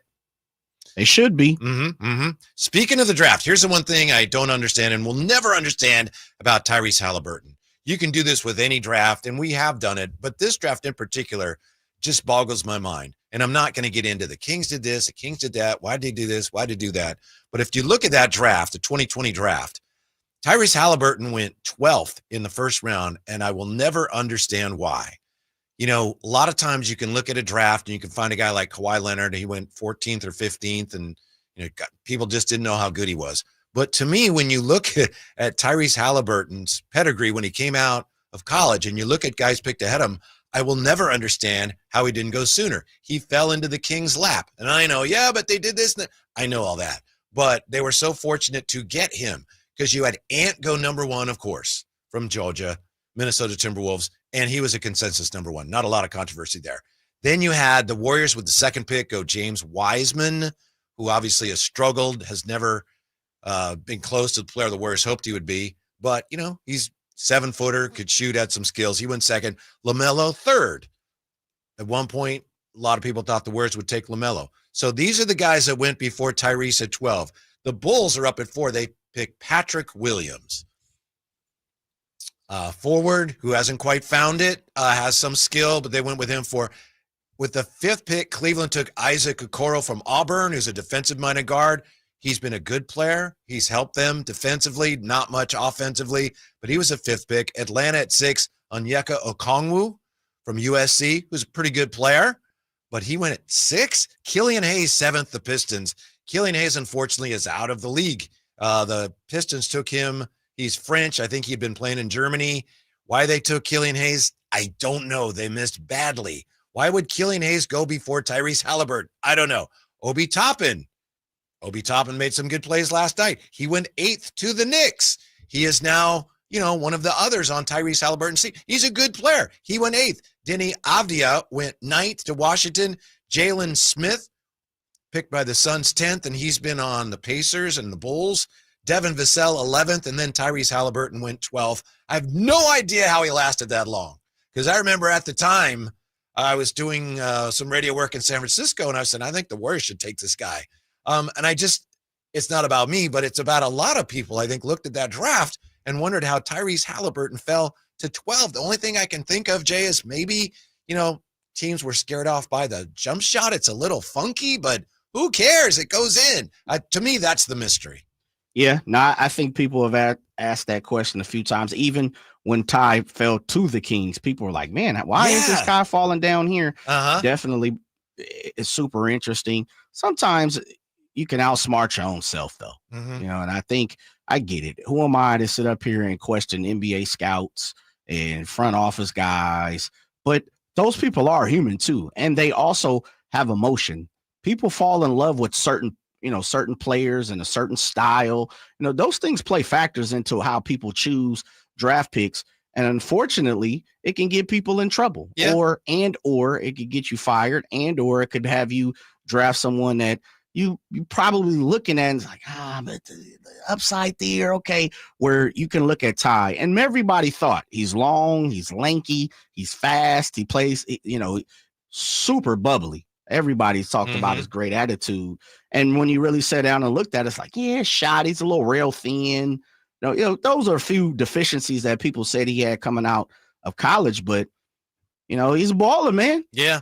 I do remember when he came out into the draft, there was some talk that he didn't run the pick and roll very well as a point guard, not at the NBA level. That's out talking yourself. Yeah, that's what I'm talking about. That was before he's even drafted. I remember studying him, and there was some talk of that. And to your point, there are some teams in every draft in every sport. Sometimes they're looking for, but this is what we need. We don't need that. We need this. And you can get into trouble that way too. And it happens, and it's happened many times. But I just wonder about that, especially about him every time I see him. From the 9-1-6, heck of a comeback by the Pacers and heck of a shot from Hallie. Also, though, he did blatantly double dribble on that play. Have you seen that, Jay? I didn't see that. Yeah, he dribbled into the paint and then ended up with both hands on the ball. Okay. Because it looked like he was going to go up in the lane. And he ran back. And then he kind of just dropped it with both hands, started to dribble again, and then backed out to the three-point line, did get his foot all the way off the line, made the shot. So that's another one of those plays that could have been called double dribble clearly, but there were a number of calls like that went against the Knicks. And the other thing is, that wasn't an example of that, but they were letting those guys wail on each other last night. Nesmith and Brunson were just hammering on each other like a linebacker and a running back. I'm all for it, man. Really? Yeah, I like that. I like the physicalness. I appreciate the physical nature of it, but when you're just like grabbing each other and shoving each other, I've never seen this. Maybe it was an accident. I saw a slow-mo replay of one of those controversial calls, and it looked like Brunson took Nesmith's arm and hit himself in the head with it. Yeah, I didn't see that. What? I'll find it. It might have been, accidental because, they grab each other's arms and they'll go grab each other. or depending on the angle the official has. But it's like he grabbed Neesmith's arm and almost like a Three Stooges thing, hit himself in the head. So it's very, very physical. Yeah, I'm all for it. I think if it's getting to the point where people are getting hurt or injured, then we got to kind of tamper it down. But I know this is something that's been a conversational piece over the last couple of years, is how physical the officials are going to let some of these guys play. I'm all for it, though. That's me. I just like that style of basketball, but I can also understand if you don't. Yeah, from the 5-3-0, the ball got knocked out of Hallie's hands, #bad take. I'll look at it again, but when I saw it today, I didn't think he got knocked out of his hands. Apparently, that's what the official saw, though, sir, or madam. Of course. So it's all that matters. That would have been very embarrassing if he makes the 3 and gives a choke sign. They ended up losing, which they didn't. But he said he was relieved that it didn't come to that. True. But you know what? He thought he buried that 3, or at least not buried. He thought he got lucky and hit that 3. Man, I still go, how in the hell did that go through the hoop? But as you said, when he shot it and he missed it, and the way it just went up, it's falling through. Yep. You could see it coming. It was getting ready to fall through the net. Yeah. Shouts out to the Pacers. It's something we're going to talk about for a long time, Whitey, no doubt about it. We'll see if it plays a part in the series. If they win the series, then absolutely, we will continue. It'll be considered a great game. If they get their ass whooped, then we ain't never going to be talking about it again. Besides, remember that time, to play. So if I'm the Knicks, I'm figuring out how to make sure we tamper that, and I ain't never got to talk about it, minus a little giggle here and there. Oh yeah, y'all got us. We stumbled, but there's been so many teams who've done it over the period of time of basketball. Just go out winning the series. That's what I'm doing if I'm the Knicks. Now, if you're the Pacers, you see the New York Times, and they had Hallie front page with the choke sign. Yeah, they're just feeding off all absolutely. If I'm the Pacers, everything I talk about, I'm coughing almost. I'm playing around. I'm coughing during the press conference. Anybody got any Gatorade? Or say, I'm going to continue that conversation. But we'll see when it plays all out. If the Knicks win, it means nothing. I thought that the Pacers wings, like Toppin and Neesmith, for example, Nembhard to a degree, they were much more aggressive than, say, Anunoby and Bridges were. And maybe they were worn down a little bit. But to me, that was one of the big differences down the stretch. And I mentioned it earlier. Maybe they were worn out. It seemed like and maybe it's just the way they play, as you said, they wanted to get rid of the ball. Where's Jalen? I'm supposed to get it to Jalen. Yeah. Whereas when Neesmith was like, give me the ball, I can't miss, and I know I'm not going to miss. I will say this, though. It's easier, and that's why I said it, when you're loose, when you're playing loose, it's a lot easier to play that way when you're down 12. Sure. Everybody got to shoot. Right. You got to get it up there. Right. So I will say, I didn't see them guys, pass me the rock. Nah, it was a lot of times they was trying to find Neesmith because he was super hot. It's playing to win as opposed to playing not to and lose. 100%. The Knicks played to lose for sure. Yeah, it's like, we're trying not to they lose. Did. Yeah, they definitely did. From G Money 01, do you think the refs let them play tonight with soft SGA? Ooh. I don't know, Whitey. I don't think he's soft. I know he has that reputation for being a guy who's a foul baiter. They guard him tight, and there's going to be a lot of contact there, and he's really good at getting the whistle, but I think some of that is legit. McDaniels is right up on him. A guy that good, as good as SGA, if I'm going to guard him tight, Jay, it's hard for me to guard a guy like that really tightly without fouling him because he's really good. Yeah. Man, do people consider SGA soft? They consider him kind of a little bit of a flopper and a guy who, like Harden used to, just go in there and try to draw fouls instead of make a play. True. Is that the same as soft? I think from it's your a cousin your of opinion? being soft. Okay. Yeah. It's not soft Family per se, member, but huh? yeah. In the same family. Okay. Yeah. I mean, he's MVP. To me, it's like, miss me with that. But I get it, but I just don't agree with Who was that? OG what? That's G Money 01. G Money? Yeah. Yeah, that's interesting. That'd be interesting. You're not the only one who feels that way. Yeah, G Money, why you think he's soft? Why do you think he's soft? Because he's a foul baiter? Because he's a flopper? Is that the same as being soft? I'll be interested to hear what that is. Yeah, please let us know, G Money. 339-1140, 1-800-920-1140. Back with that and tell you how the Eagles' tush push win was actually a big upset next. Drive Guys rolling on Sacktown Sports.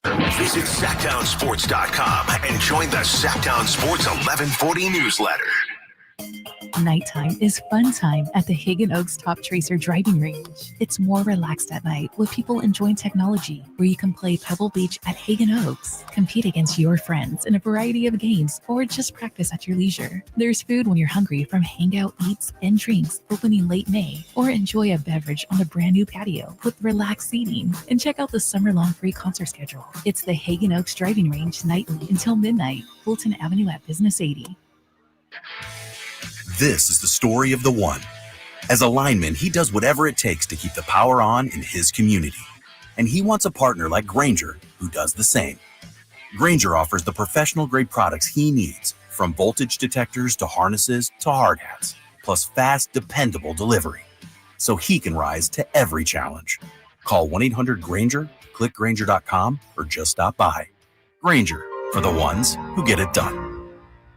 The clock is ticking, Ethan. Hey, movie fans, get ready for the ultimate summer blockbuster at the Esquire IMAX Theater in downtown Sacramento. Mission Impossible, The Final Reckoning. I need you to trust me. Filmed for IMAX, every mission has led to this. Feel every heart-pounding moment on Esquire IMAX's 6-story screen with thunderous audio. Grab your reserved seats now at IMAX.com/Sacramento. The Esquire IMAX Theater, the world's most immersive movie experience for Mission Impossible, The Final Reckoning. There are so many benefits of working with the Overhead Door Company of Sacramento. Now, we chose them to get our new garage doors, and we're so thrilled that we did. They look absolutely amazing. Jason Ross here. And for us, well, we just flat out needed new garage doors. But maybe you do as well, or maybe it's just repairs to your existing doors. Well, the Overhead Door Company of Sacramento can help you with that. It is also a great time of year because this is when homes go on the market. So is yours ready? Well, one thing, don't forget about that garage door, because a new garage door can increase the value of your home.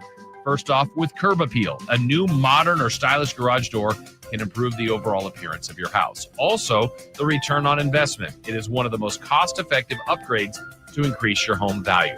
You can see for yourself. Just visit the showroom off Franklin Boulevard and ask about the Sacktown Sports Special. Overhead Door Company of Sacramento, the genuine, the original overhead door. Always look for the red ribbon logo. Thunder, feel the thunder. It's the energy all around you. Lightning and the thunder. The thrill of the moments to come. The flash of lights. The rush of pure exhilaration. Thunder. The roar of the crowd. See it, hear it, feel it. Thunder, feel the thunder. Lightning and the thunder. Thunder Valley Casino Resort. Feel the thunder.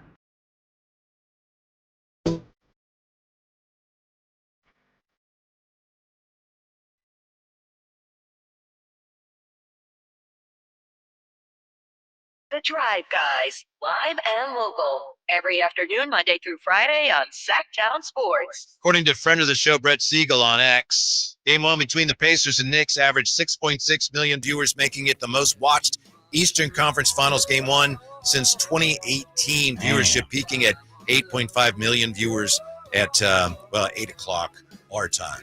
Yeah. See, people want to watch a good game. Average 6 million, you said? Average 6.6 million, yes. Probably a third of that was the Knicks alone. I mean, New York alone, probably 2-3 million almost from New York in itself. Mm-hmm. People like a good game. It's amazing how many people last night after the game on X were just saying the same thing. That's the best game I've ever seen. That's the greatest game I ever saw. Yeah, I don't know about all Knicks, of that. Knicks fans were not saying that. Yeah. It was a great game, though. I do know, sitting there watching with Sheena, when Haliburton shot went up and then came down, my brother, Phantom, used to call him jump off the couch moments. And I think we both literally, I was in my mom's old chair recliner, they were like, jump off, like, whoa. It was an incredible moment. Yeah, it was. Great game. Uh-huh. Good game. Got to follow it up. You don't want to hear about it being the best game ever or any of that? No, it wasn't the best game ever. Best game ever is where teams are throwing punches, going back and forth. It really was a collapse from one team and a good game, a great finish by another. Yeah. And it wasn't, oh man, they came down from 35. Like, it's happened. It happens. I mean, it happens all the time during the season. How many times it happens more than it ever used to, too. Like, we see guys come back, teams come back from 20 down within 5 minutes in the league. We've seen the Warriors, smash certain things when it comes to, scoring 25 points in a matter of minutes. It wasn't the greatest game I've ever seen. It was a good game because it happened last night. Right. Absolutely. A great game for me goes 3 overtimes. It's a 175 to 174, and someone hit a game winner. Like, it's got to be some extra stuff to it. That wasn't the greatest stuff I've ever seen. What was great about last night was that it was hard to believe that it was happening. The Knicks had such a big lead. Jay, it doesn't happen. I mean, I went through the numbers earlier. Teams don't blow leads like that in the playoffs. So that was, to me, I'm guessing other people felt this way as well, but it was, wow, I can't believe this is really happening. But I'm with you. To me, the best games are when you have both teams are playing well.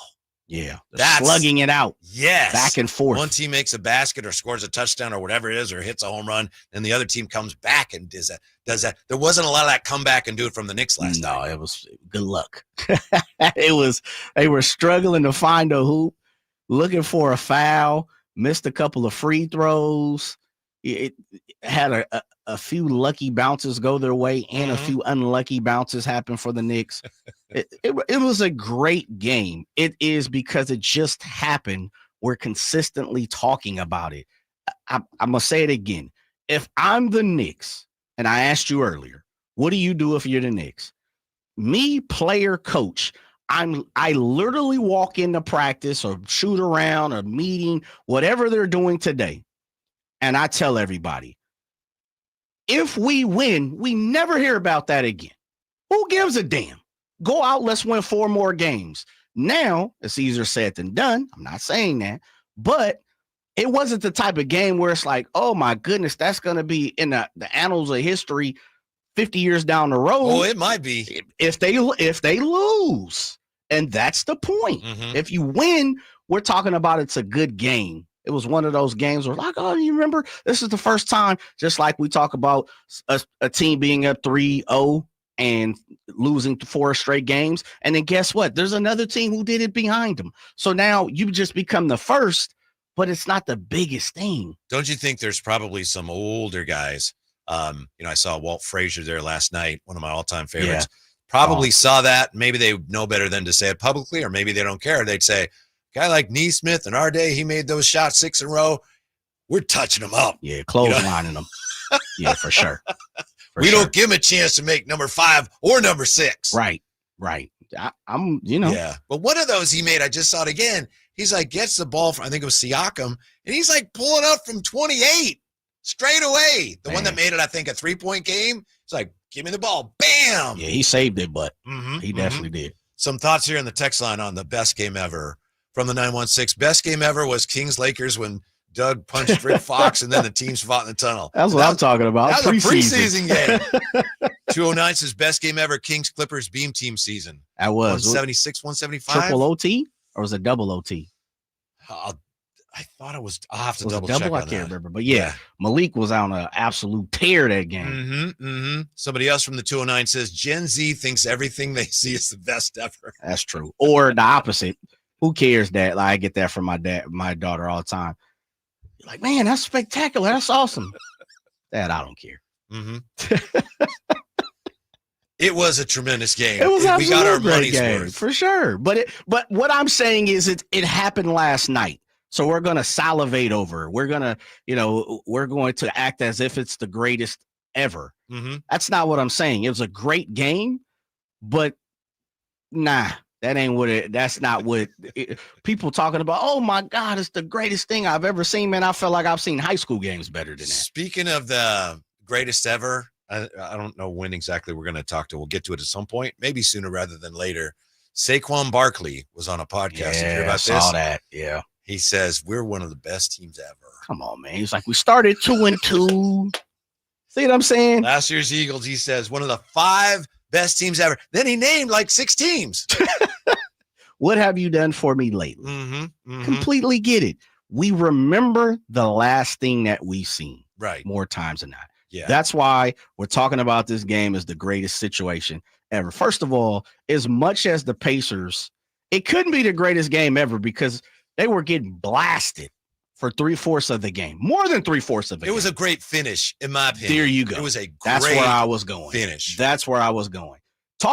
No one's talking about what happened in the first quarter. Mm-hmm. No one's talking about what happened in the second quarter. Mm-hmm. That's not the greatest game ever. The greatest game ever is, oh man, remember in the first quarter, yes, player A did that. Like, that's the greatest game. It was a great finish. But hear me, I'm telling you, Whitey, the Knicks win this series, we don't even talk about it no more. Knicks aren't winning the series. I'm just telling you, Mm-hmm. if they do, if the Pacers do, then we're going to talk about it as a great game forever. Mm-hmm. And as we should, because they got one. They stole. They went in, and the atmosphere. It's in the MSG. And guess who was in the building? And who was calling the game? And he did the point and the choke. Like, those things will make it great because the Pacers won. If they don't, we're not talking about it. So you would no more. use that as, if you're coaching the Knicks, you would use it as a little bit of motivation. I would. Like what they just did to you. If you lose this game and lose this series, that's on your resume forever. Yes. But you can expunge it if you come back and beat it. Absolutely. Expunge it. That's it. Mm-hmm. G-Money 01 answered your question. Shots out. You were asking about SGA and whether why G-Money 01 considers him soft. This is playoff basketball. You like how the refs let the Knicks and the Pacers battle it out, but not with SGA? I just like consistency. Flopping is soft. It's just ugly basketball to watch. I can respect Some people say the physicality. I lean that way. That's a little ugly. G-Money 01 says, no, the flopping. Ugly. Yeah, I can respect that. I hear what G-Money. I just want to get it from a true hoop fan why he wasn't feeling the SGA. That's all. I'm not arguing it. I just want to get a good understanding where he's coming from. Shouts out to G-Money. One last thought here on the tush push, which carried the day yesterday, just barely. It's interesting reading about it today because a lot of people thought that it was not going to pass. They thought the ban would pass, that the tush push would be banned, and they missed by 2 votes. But this was really interesting. High-ranking front office sources from 4 teams said they felt the Packers were used by the league because of their lack of a principal owner. Ooh. With Green Bay's name on the tush push proposal, other teams and their owners could throw their support behind it without a single owner being targeted by those who opposed it. So if Jed York came out and said, we want to ban the tush push, then a lot of people would say, what's wrong with you? Oh, because you're a sore loser. But since it was the Packers, people think, oh, they wanted it. The people that were against the tush push, they handpicked the Packers because there's no owner there you can single out. Man, who said this? that? Was a concentrated effort. This was, I think, Diana Rossini wrote this, and she said high-ranking front office sources with 4 teams said that. The commissioner was against it. Right. There apparently is a lot of coaches that were against it. Not enough. One coach said, as he was coming off the practice field yesterday, wow, this is a big loss for the league. So there are still a lot of people that do not like the tush push. Michael Silver had an interesting point today in The Athletic. He said if they had voted down the tush push now, it would have looked like sour grapes. Like Eagles win the Super Bowl in part because of the tush push. And then all the other teams say, well, you can't do that anymore. That's not fair. He says that would have been a bad look. But it is interesting that there's, even though the ban did not pass, make no mistake, there are a lot of people, coaches, people within the NFL, apparently even the commissioner himself, who do not like the tush push, Jay. Yeah, it's becoming a talking point throughout the league, and definitely this offseason, a little more than what I thought. And I'm with you. I was trying to go back here real fast and find it because I hadn't seen this yesterday, and I sent it to you, and I'm not sure if you had seen it. The teams that had voted for it, right? These are the 9 teams that voted alongside the Eagles. So I was super surprised by a few of them. The 9 teams who voted with the Eagles: Baltimore Ravens, New England Patriots, Detroit Lions, Tennessee Titans, the New York Jets, Jacksonville. Wouldn't you think all the NFC teams would say, yeah, get rid of it? Yeah, and that's where I was going. You had the Dolphins, the Saints, which I could probably see because you got Taysom Hill, and then the Browns. If you look at it, there's 2 NFC teams, and that's why I was going to ask you about the Lions. If you're the Lions, aren't you like, get rid of that? Yes. That's where I was going with that. I could see why the Saints would say, hey, let's keep it because of Taysom Hill. But then I looked at some of the other teams Like you have Drake May with the Patriots. What I mean, he's not tush pushing, is he? I don't know. I wonder if some of that is like politics, where, hey, you vote for us on this and we'll help you out with something else. My back. I wonder. By the way, another vote on the text line for that Kings 176, Clippers 175 game as the best game ever. 2 overtimes, Jay. That was a heck of a game. Double OT. That was a heck of a game. I just remember Malik just putting the Kings on his back. I remember Westbrook making a bad play at the end of that game, too. When we come back, Jay, I know you got to tell us more about your flag football NFL team. We just touched on it yesterday. Yes, sir. Why the Olympics really matter to the NFL, and Jay sharing his NFL Olympic flag football all-star team. Next, Drive Guy Sacktown Sports. Sacramento weather is brought to you by the San Francisco 49ers. I'm Dirk Verdorn in the KCRA3 Weather Center, and our evening breeze is going to be tapering off overnight tonight with temperatures eventually in the upper 40s to lower 50s by Friday morning. Expect mostly sunny skies and temperatures warming into the lower 80s. Get the latest forecast on the KCRA3 News and the KCRA3 app.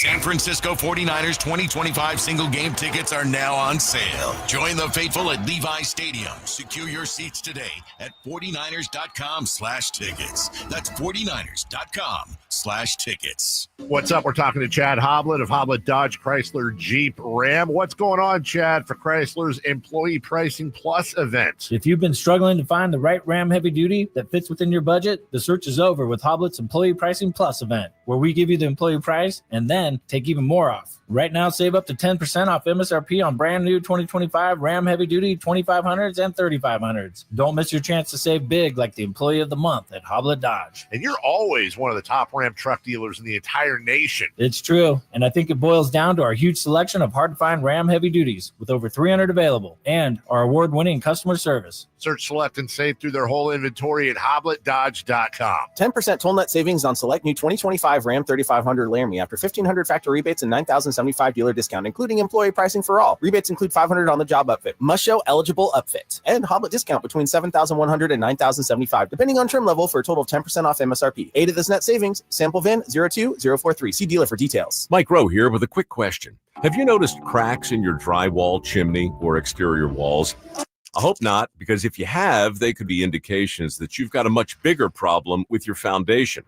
That's where Groundworks comes in. They can honestly assess your situation and create a plan to stabilize your foundation. Schedule your free inspection at groundworks.com/row. And while you're there, check out my latest dirty job. It's a good one. Licensed in all states where work is performed. See website for details. I'm Ken Korak with your Green and Gold Report, brought to you by Comcast Business, powering possibilities. Well, we know it's still fairly early, but in a poll conducted by MLB.com, A's shortstop Jacob Wilson was the runaway leader for American League Rookie of the Year. And why not? He leads AL rookies in virtually every important offensive category. The last A's Rookie of the Year? Andrew Bailey back in 2009. Comcast Business helps turn today's small businesses into engines of modern business. It's how restaurants become reliably up and running neighborhood favorites. It's how retailers become seamlessly restocking, cyber-securing must-visit shops. And it's how healthcare offices become data-managing caregivers that we all depend on. With reliable connectivity, enhanced cybersecurity, advanced fiber solutions, and Wi-Fi backup, Comcast Business is powering the engine of modern business. Do you have 3 ex-wives and your current trophy wife wants a life insurance policy 3 times the size of the policies you had to purchase for your previous mistakes? If so, you need to call Big Lou at Term Provider, 800-568-2790. Big Lou is intimately familiar with your problems, and if you're 50 or 60 years old and in reasonably good health, a $1 million policy should only cost about $100 to $200 per month. Big Lou may have a solution for your previous policies as well. You may even save enough money to lighten the load on your new $1 million policy. Remember, call Big Lou. He's like you, except he's only on number 2. Call Term Provider at 800-568-2790. That's 800-568-2790 For $1 million in term life insurance that you can live with, call Big Lou at 800-568-2790. The Memorial Day Race to Savings is on. Get the best deals of the season at Folsom Lake Honda, your one-stop Honda shop. Looking to own or lease? During the Memorial Day Race to Savings, drive a brand new Accord or Civic. Visit us today at FolsomLakeHonda.com, your one-stop Honda shop. As a family-owned and operated dealership since 2009, customer service is our #1 priority. Our customers love doing business with us, and you will too. Folsom Lake Honda, yeah, your one-stop Honda shop.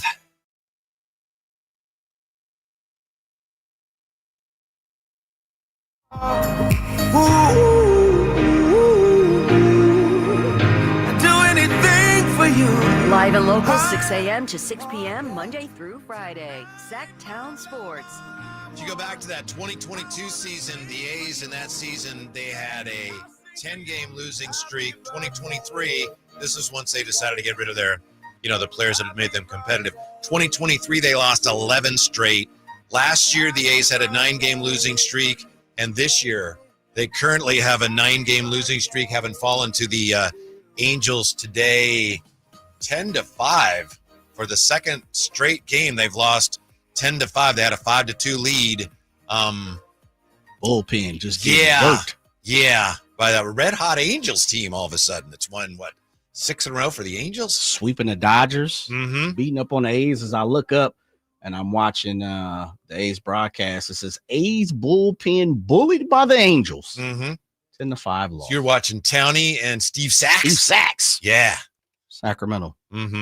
So a rough stretch here for the Athletics, who've fallen on hard times. That's what happens. And, I think Jay was kind of leading the charge on trying to warn people about this. The team's not very good. There's a lot of optimism. They got off to a good start.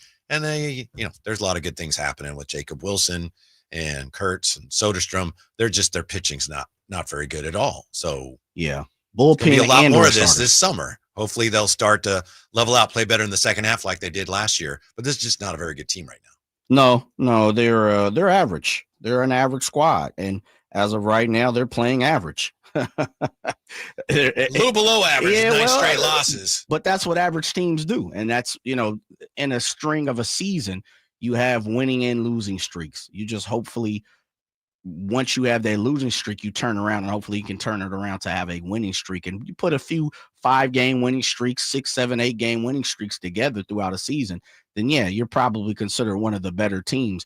If you can do it consistently, you're one of the better teams. But if normally teams do it once or twice in a season, both you lose, and we're seeing the Dodgers getting jumped on right now. They've been getting jumped on for the last couple of weeks, which feels like, as you say, got swept by the Angels. So it happens to good teams. The worst teams. This is not a good team, though. No. This team is very average. Its team is average. You're being very diplomatic. Well, it's. I think when it's all said and done, they'll be where I think we all thought they were going to be, which is 70 to 80 wins. That's average. Pretty average team. Every team wins a third of their games and loses a third of their games. Every team. Absolutely. Best teams, the worst teams. It's what you do, obviously, in the middle. I really think it's difficult for the A's. Maybe they'll get used to it, but playing home games there, I think it's hard. And they're not a great team anyway. They're really struggling at home, and I have a hard time believing that the ballpark and everything going on, the uncertainty doesn't have something to do with that. But I can't prove that. Some people say, oh, you're just being negative. But see what you see. I'll tell you this, it's a tough ballpark for a pitching staff that struggles. Oh, yeah, for sure. Especially like at night. Coors Field. Yeah, for sure. Yeah. Now, back to the NFL playing, NFL players playing in the Olympics. Flag football in 2028. Jay, thanks for sending this from Yahoo Sports. This is something we talked about. One of the reasons the NFL is so crazy about this and has been so enthusiastic about getting their players in flag football for the Olympics is they are trying to make football more popular around the globe. They know that American football, such as it is not played much around the world. It's not understood. People don't care about it. So, Jay, the hope is you put flag football on an Olympic stage, on an international stage. You get a football in the hands of people from other countries, Shanghai, Beijing, India. Maybe the game starts to catch on, and maybe then at some point those fans become more interested in football. Maybe they recognize the NFL brand as the premier brand of football. Maybe the league ends up growing more fans internationally that way. Yeah, it's a good way to go about it. Good way to make a little bit of money. I'm not sure it ever will catch on in certain countries just based on the dynamic of the country and financial obligation it takes to play football. Mhm. But it's one of those things where, and I've heard artists say this being on tour with people, even if it's one person, one fan, I'm gonna go out and play for him. And if you can conjure up one fan from each neighborhood or one fan from a city, I'm pretty sure the NFL would be thrilled just in the fact of money, sight, meaning vision, the eyes that they put on the league. Beyond that, I just like it, just based on, of course, we're a football-led country here, but I like it just for the sheer entertainment, and I'm not sure if all the rest of the other countries, I should say all the rest, but other countries fall in that line. But yeah, it's the NFL being the NFL, man. The NFL continuously looking for money, Whitey. They look at hockey. Hockey's had the Olympic stage, and baseball and basketball and soccer certainly has had the international stage for a long, long time, longer than the others. So they're trying to replicate that. I just don't know if football is something that can be replicated. We'll find out. I understand why they're Also trying. more than that too. Yeah, I'm just skeptical that it's ever going to catch on globally. There's something about the game that is uniquely American. That's not good. That's not bad. But I just don't know that it's ever going to catch on around the world.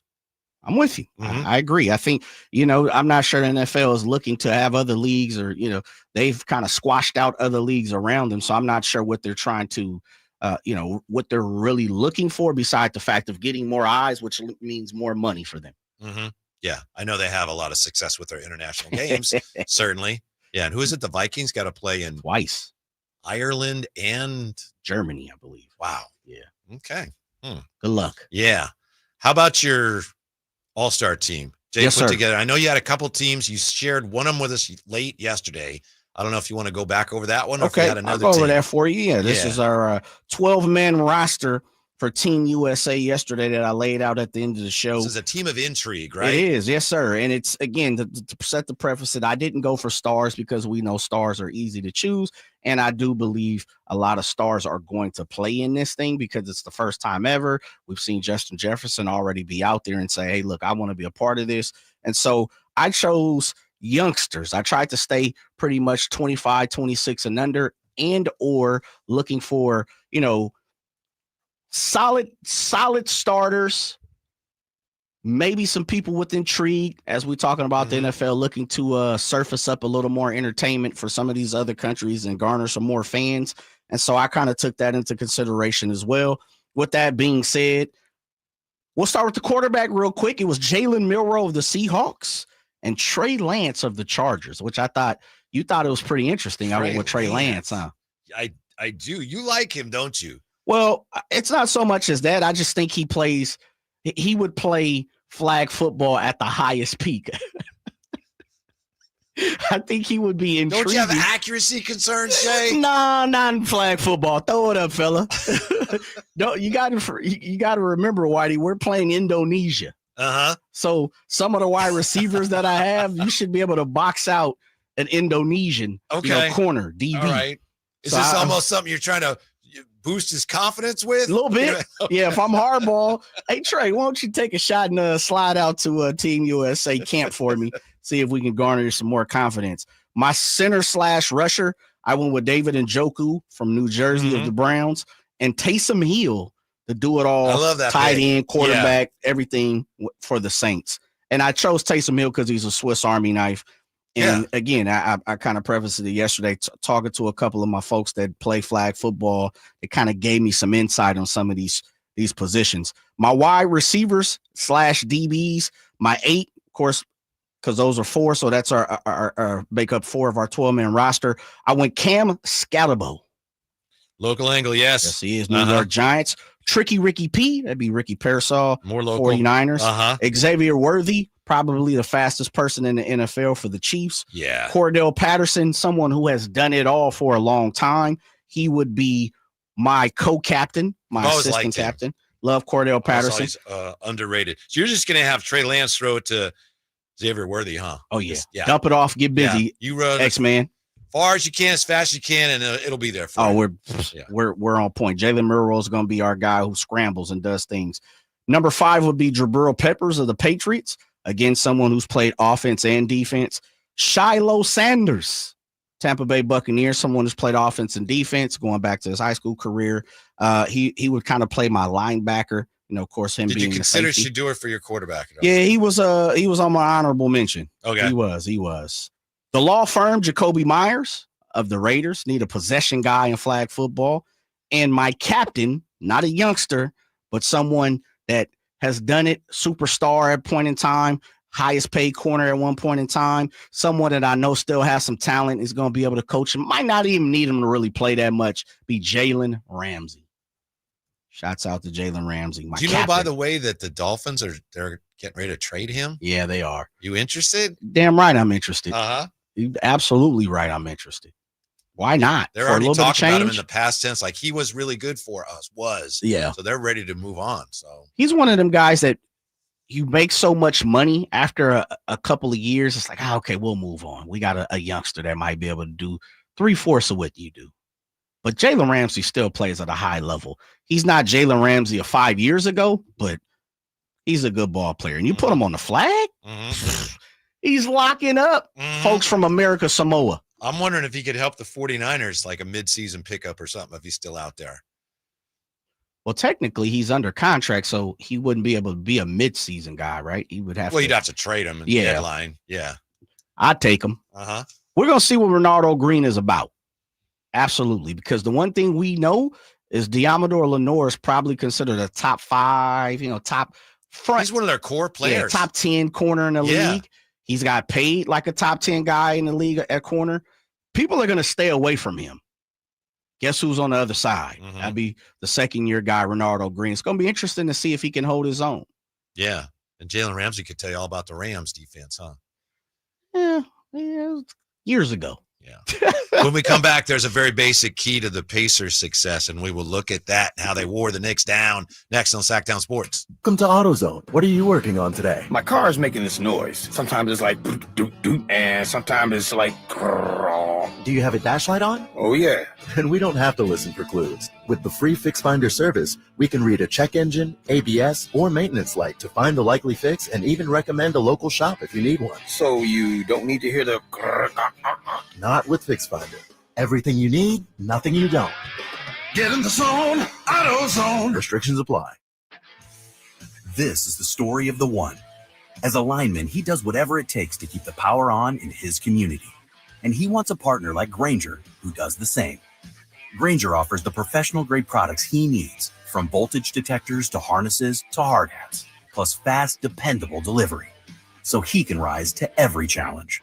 Call 1-800-GRAINGER, click Grainger.com, or just stop by. At Power Business Technology, we're not another big box corporation. We're your neighbors, locally owned and operated. We know what businesses like yours need, from reliable printers to high-performance copiers. We'll help you find the right solution with personal service you just can't get online. Need setup or support? We're just down the road and always happy to help. Power Business Technology, family hometown service with big-time solutions. Contact us today for all your business printing needs at 844-POWER-BZ. That's 844-769-3729, or visit us at powercopiers.com. Skeeter here. Got a question. What's small and dark with white bands on its legs and bites during the day? Mosquitoes. Hi, I'm Luz Maria Robles, but these are 2 new types of day-biting mosquitoes. They're invading our area and becoming a big problem. And they can be dangerous. But we're on it, so when you see them, report it at fightthebite.net. In the meantime, use insect repellent and drain stagnant water around your yard. We're here to help with these day-biting mosquitoes. Visit us at fightthebite.net. Carmichael Dave here for my good friends at American Energy. As a native Sacramentan, I can tell you, not that you need to know, that it might be nice right now, but turn the corner and oh my God, it's so hot. Yeah, summer is coming. And my friends at American Energy want to make sure you are dialed with your AC unit. So how about this half off tune-up right now? It's a special going on, just $24.50 to get your air conditioner tuned up. A free diagnostic. And oh, by the way, if you need a new AC unit, up to $3,500 in rebates on qualifying system installations. That's right. They've been serving the greater Sacramento area since 1981. A+ with the Better Business Bureau. Give them a call, 916-520-9990. That's 916-520-9990. Here's the song. Call 916-520-9990 now. Memorial Day savings explode at Maida's Elk Grove Chevy. Save $12,500 off MSRP after rebates. Every new 2025 Silverado Turbo Max in stock. And Maida Chevy has similar savings on every new Silverado. One of the largest selections of new Silverado in the Sacramento area. $12,500 off new Silverado. Exclusively at the Maida Chevy Silverado Supercenter. Now that's big, huge. See them all at MaidaChevy.com. Together, let's drive. Plus turning 21 or new. Not available with special financing, lease, and some other offers. Golf to Go is brought to you by the Hagen Oaks Golf Super Shop. Here's Frank LaRosa. With so many ways to warm up before golf, a group of university researchers tried to cut through the clutter. 24 low handicap players were split into groups. The first group was instructed to hit 9 shots in a row with 4 different clubs that set targets. The second group also hit 36 shots, but in a random order. Maybe one shot with a driver, one with a 7-iron, another with a wedge, and so on. Then all the golfers from both groups hit 9 test shots that simulated the kind of shots they'd hit on the course. Results found that the group who practiced with randomized shots performed better than the first group. Well, that's one study, but it's probably important to note that rather than hit a bunch of shots with 3 clubs, you might be better off hitting different clubs to different distances. You'll have practice shots to different targets with different clubs, presumably just like you'll do on the golf course. Give it a try. What do you have to lose except a few shots on your scorecard? That's your Golf to Go. I'm Frank LaRosa. KHD1 Sacramento, KYMX HD3 Sacramento. From the Power Business Technology Toshiba Studios. Sacktown Sports 1140.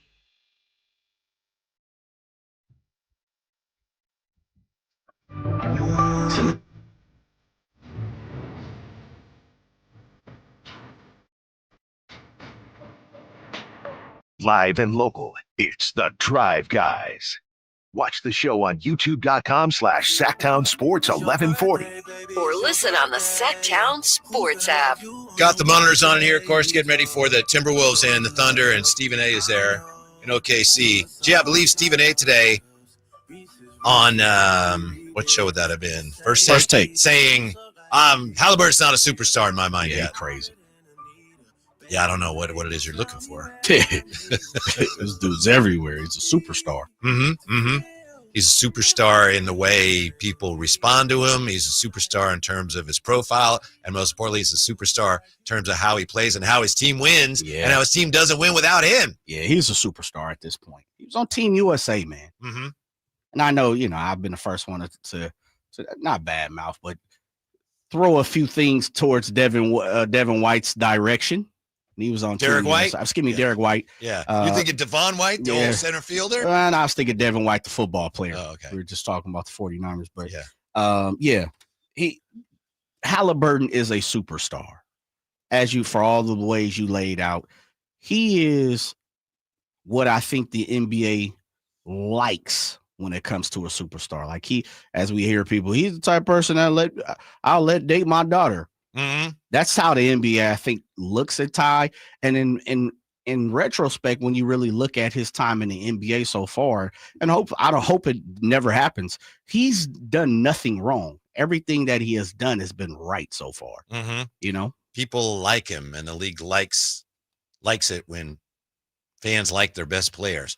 Was there I don't mean to put you on the spot here. I was here, but I wasn't on the radio here when Haliburton was here. Was there ever any talk about how maybe he was not tough enough or didn't have enough dog in him? Was that ever? I felt like maybe whispers of it, but nothing, that was an upheaval for people to be an upheaval about. But I do think if there was a deficiency, that was one of them.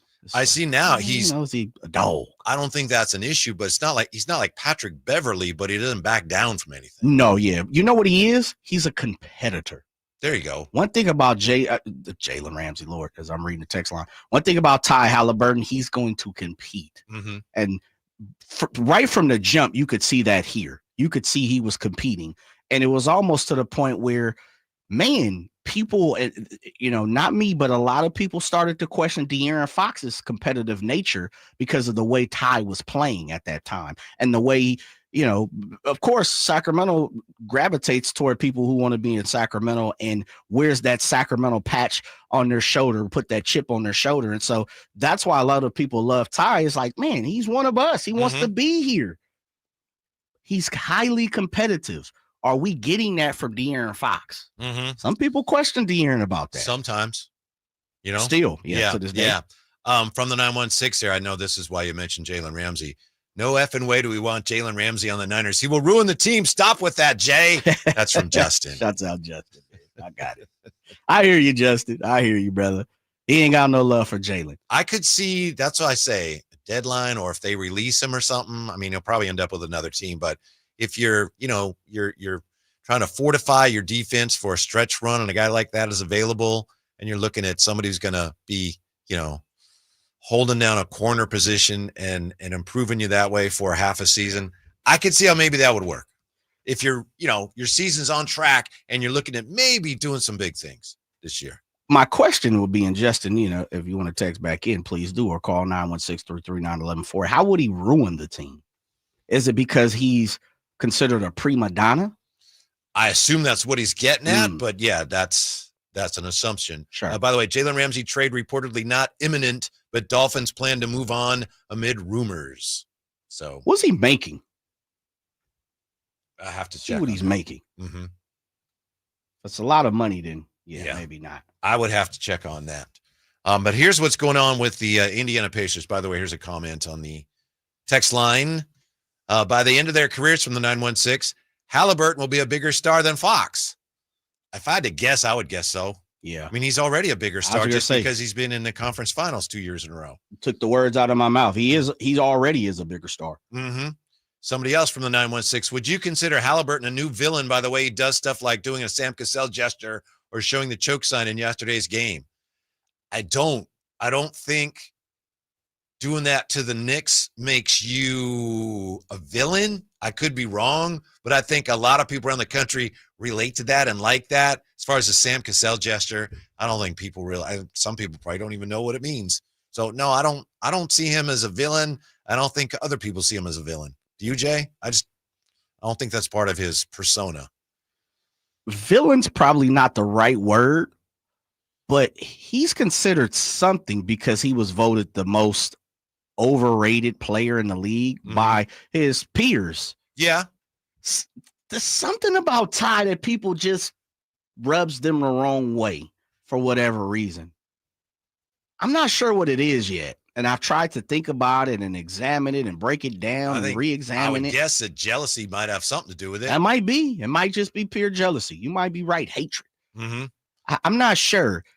I don't know Ty enough to know, personally how he is, but everything that we see outside looking in, it's like, man, dude's a good dude. Yeah. He's solid. He's a cool cat. I think the real test of that is how his teammates respond.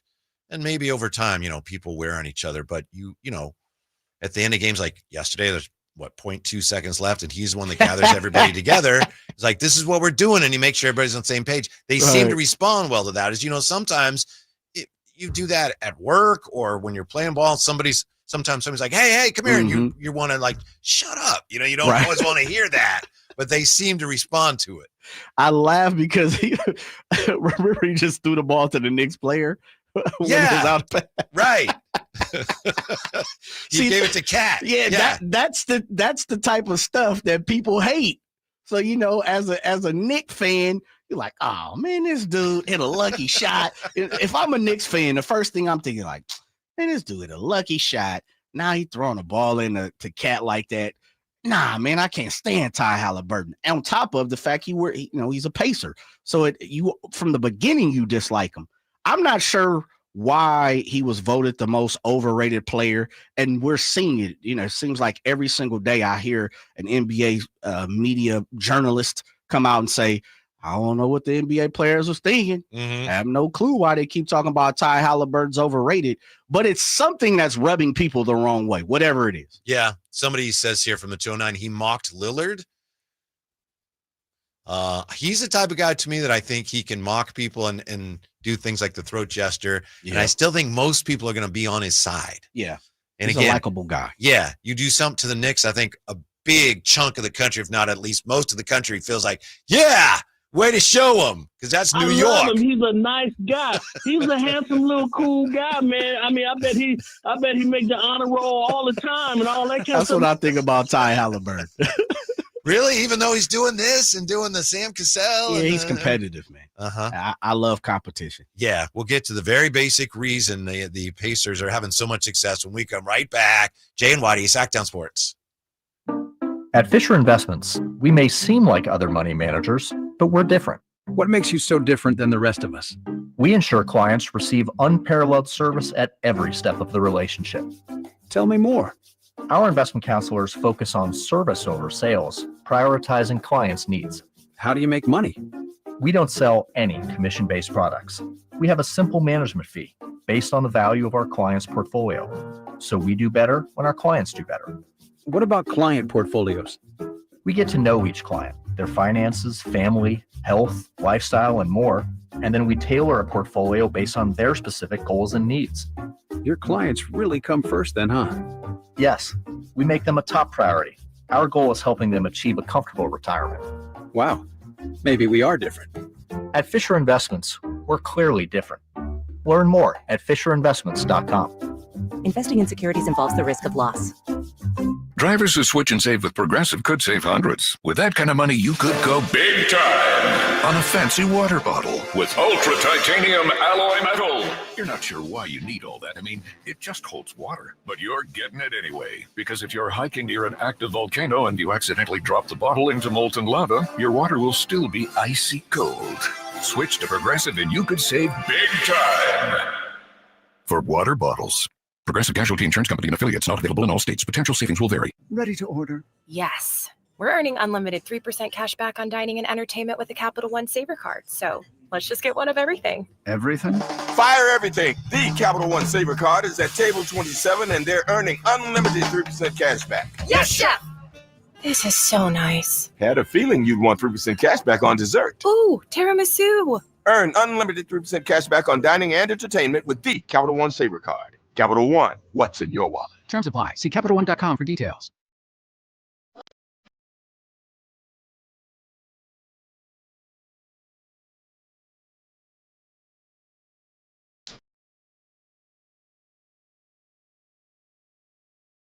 The only station in Sacramento giving you local sports coverage from 6 a.m. to 6 p.m. Monday through Friday. Sacktown Sports. I want to circle back to what someone just texted us about Tyrese Haliburton and whether he's a villain. I've never thought of him that way, but to the texter's point, this is from Sam Quinn today. Tyrese Haliburton is the perfect NBA villain, and Knicks fans got a front row seat to his latest show. And this piece also references when he mocked the Dame Time deal. I think he's a Knicks villain. I have a hard time thinking of him as a guy who's a villain around the league. Am I biased because he was here? Jay, I don't see him as an NBA villain, but it is true that he is one who's not reluctant to mock his opponents. Oh yeah, he goes at it on the floor. He's all about winning, and he'll do anything that he possibly can to win. And once he wins, he will let you know. No doubt about that. I guess if that makes you a villain, then you're a villain. He just seems so likable. I'll have to start looking at him more objectively in that regard. Obviously, if you're a Knicks fan, you can't stand him right now. If you're a Knicks player, you're ready to put him on his ass, right, Jay? Oh yeah. I would take the newspaper and I'd probably post it on every single pole within about a mile away from MSG. You're going to see it when you drive in. I would have my assistant coaches, PR team, something. I'd have went and got all the New York Times that I possibly could have got this morning and literally posted on every pole heading to practice. Yeah. Here's where I draw the line. I think every great player has genuine nastiness to him. Now, I don't know if he's going to be a great player. He could be. He's shown some flashes of greatness. Larry Bird was a really nasty trash talker. I don't know that he was ever seen as a villain other than by the Lakers. Michael Jordan was not an NBA villain, right? Michael Jordan was nasty. Nah, he's nowhere near a villain. Yeah. So to me, Haliburton has that nastiness that real, as you say, Jay, competitive players have. And I know that he's not a fan favorite of whatever team they're playing against. But to me, that's the difference. Really good players have nastiness, but that's different than being, say, Draymond Green. Yeah, that's a villain. Who's more Draymond defined by the nastiness itself. Right. Like Rudy Gobert's probably a villain. Yeah. There's guys who in a whole ball of wax and a whole scheme of things, a high percentage of NBA circles don't like that individual. Mm-hmm. I'm not sure that's Ty Haliburton. As you said, the Knicks, yeah, absolutely. There might be, Dame fans, probably, absolutely. But beyond that, it's just one of those guys like, if a fan base, I don't like him. But as far as the whole NBA the whole NBA circle, I've never heard any journalist, any reporter, any analyst come out and say vitriol things about Ty. I've never seen it. I haven't seen it. It's something to keep an eye on, I suppose. But I have not. Great with the media. People love him. Mm-hmm. He jumps on interviews. Mm-hmm. Again, he's Team USA. He never played a lick. He was jumping around, congratulating people. He was a teammate. Yeah, he's just, he is as Will said, he's a likable guy. And I think people really gravitate towards him. You go back to the original, Reggie Miller. Reggie Miller obviously had a real rivalry with Knicks fans of Spike Lee, but I don't know that Reggie Miller was seen as a villain around the NBA, was he? Nah. I never thought of him that way. Yeah. I'm not saying he's, oh, no, he's the sweetest guy in the world. I'm just saying there is a difference between competitive guy who will give it to the other team and mock them and just that villain. LeBron, remember when he's kind of been both. Yes. Remember when he embraced being a villain? Yes. He was with the Heat. Well, it's because of what he did. People are like, oh my goodness, he's creating a super team. Mm-hmm. The first ever. He's jumping around. How could someone so great leave his hometown, quote unquote, even though it's not Akron, but leave his hometown and then do it this way? Mm-hmm. Oh, you're going to sit down and have a conversation, a one-on-one in front of the YMCA, the kids? What was like some foundation? Yeah. With Jim Gray. Yeah. The decision. Yeah. But it was in front of kids. Remember that? Yeah, it's because it was a benefit for, that was kind of nice, but it just, I remember the commissioner said it was ill-conceived, badly produced, and poorly executed. Yeah. That's stages of a villain. Ty Haliburton's not a villain. Just disliked by some. Mm-hmm. And that's cool. Yeah. As is everyone. Michael Jordan has detractors.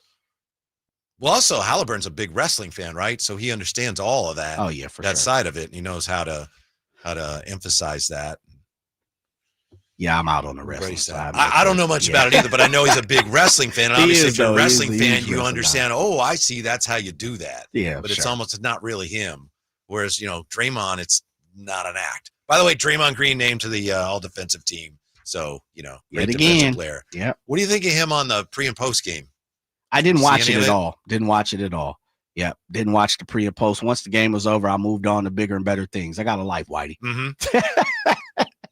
I guess I don't. That's okay. What you mean?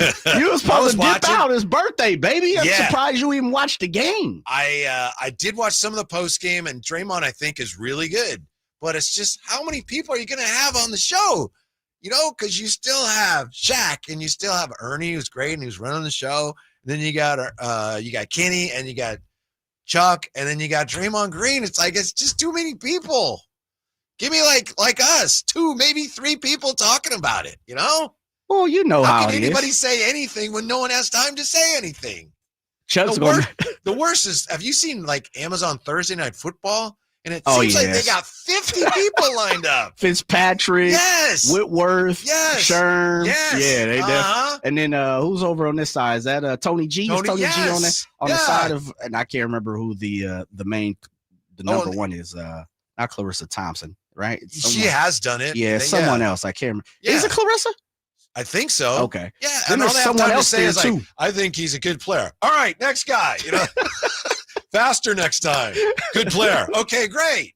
They getting their checks, Whitey. Come on, don't be a villain. Don't be a villain of big big stage, or I should say multiple hosts and analysts. Whatever works for them, good for them. But then they'll show them like they just did this. I think it was for Game 1, OKC and Minnesota. And it's coming up on halftime. And they show the halftime crew, and they're standing there watching. It's like Bob Myers and Stephen A. and Malika. And they show them, they're coming up at halftime. And they show them like, I don't care.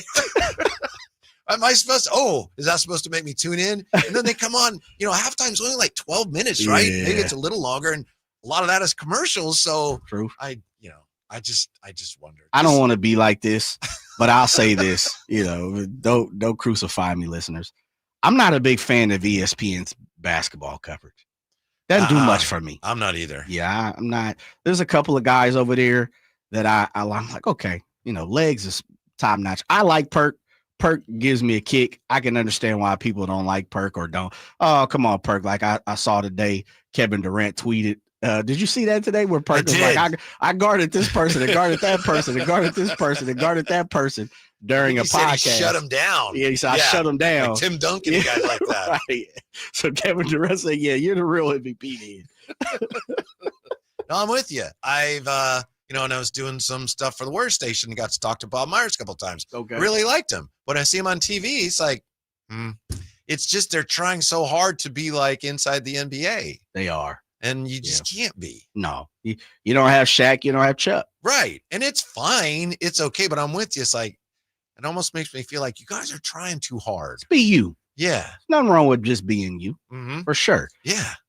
And the way they solve that is, okay, we just need 7 more people in here on the panel. That'll solve it. 7 more people? Yes. So what? You would like a host and 2 analysts? I could live with 2 analysts. Okay. Yeah. Okay. Yeah. All And, right. inside the NBA, they have 4 guys and they all have their roles. Sure. Right? You kind of think he's he's the basketball guy and he's silly and, he runs the show. So if everybody has a role, fine, that works. But then you add Draymond, and it's like, okay, what's his role? It just throws he's the current player. Yeah. Yeah. You're getting a current player synopsis, observation. And, he's good. He's good at what he said. He is. I know I'm supposed to hate Draymond because, it's Sacramento and everything. But the things he says are smart. I just pre and post game shows on TV, man. It's like, there's just so many freaking people on them. And you're absolutely right about ESPN's basketball coverage. It's bad. It is. It's not enjoyable, I must say. There's a lot of people there that know what they're doing, but they're not allowed to tell us what they know. They've went through it, and just like every other company, there's some things that they've changed and moved around.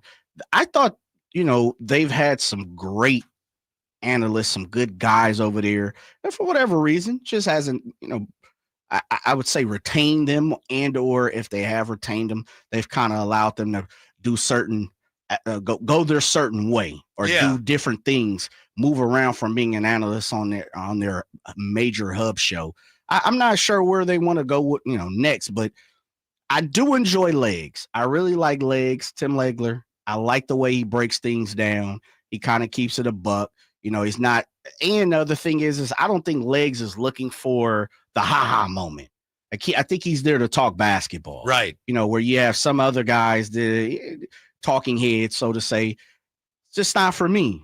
As I say, Whitey, I got life. I got some other things to do. What do you think of the number 1 team, which is Mike Breen? I believe it's Mike Breen and Doris Burke and Richard Jefferson now? I like Mike Breen. I like Mike Breen too. What do you think of the team of Mike Breen and Doris Burke and Richard Jefferson? I like Mike Breen. I'm right Mike there Breen. with you. Hall of Famer. Again, to me, it's like you're trying too hard. Yeah. And when they had Mark Jackson and Jeff Van Gundy, they didn't try too hard. They were natural. They had actual conversations that were funny and entertaining. Love it. Informative. We know why things like that happen, but I love Jeff. Jeff obviously wanted to go back to coaching, probably, even though that he was relieved of his duties before he became a coach again. Mark Jackson, he has one thing when you have cachet as a player, and for me, that's what works with TNT's coverage. Those guys have cachet. And as you said, they all kind of have their lane. Like Chuck was a superstar who never won. the big title, but he is as big as anybody, and he has an ego, and he also has an attitude, and he has a personality as big as anyone. Shaq is the guy. He was anointed the guy of the league. You know, he can say, I've done other things that nobody else will ever achieve. And then you kind of got the guy who's like, yeah, he was good. It was real good. Played on some great championship teams. He's done it all, high school American, you know, those type of things. And Ernie just is the glue. He puts everything together. He tells people when to shut up. He allows people to ramble when they need to. Right. He does a great job. He's not about himself shining. He's about the show being good. Correct. See, listen, Hall of Famer from a Hall of Fame #1 talking like that. See how it happens? I'm not an idiot. No, you are, man. You are. You're a Hall of Famer. You're a Hall of Famer. Well, I appreciate that. You dish it, baby. Dish it. Yeah. Steve Aschburner is going to join us from NBA.com. If I'm not mistaken, he used to cover the Timberwolves. Ooh, so I'm wondering what he thinks of. Yeah, I think he did. Okay. We'll find out what he thinks of Zach LaVine's fit here in Sacramento. Steve Aschburner on that. And, of course, the playoffs next. Sacktown Sports. Stay up to date on Sacramento sports. Join the Sacktown Sports 1140 newsletter. Visit SacktownSports.com. Sacramento weather is brought to you by the San Francisco 49ers. I'm Dirk Verdorn in the KCRA3 Weather Center, and our evening breeze is going to be tapering off overnight tonight with temperatures eventually in the upper 40s to lower 50s by Friday morning. Expect mostly sunny skies and temperatures warming into the lower 80s. Get the latest forecast on the KCRA3 News and the KCRA3 app.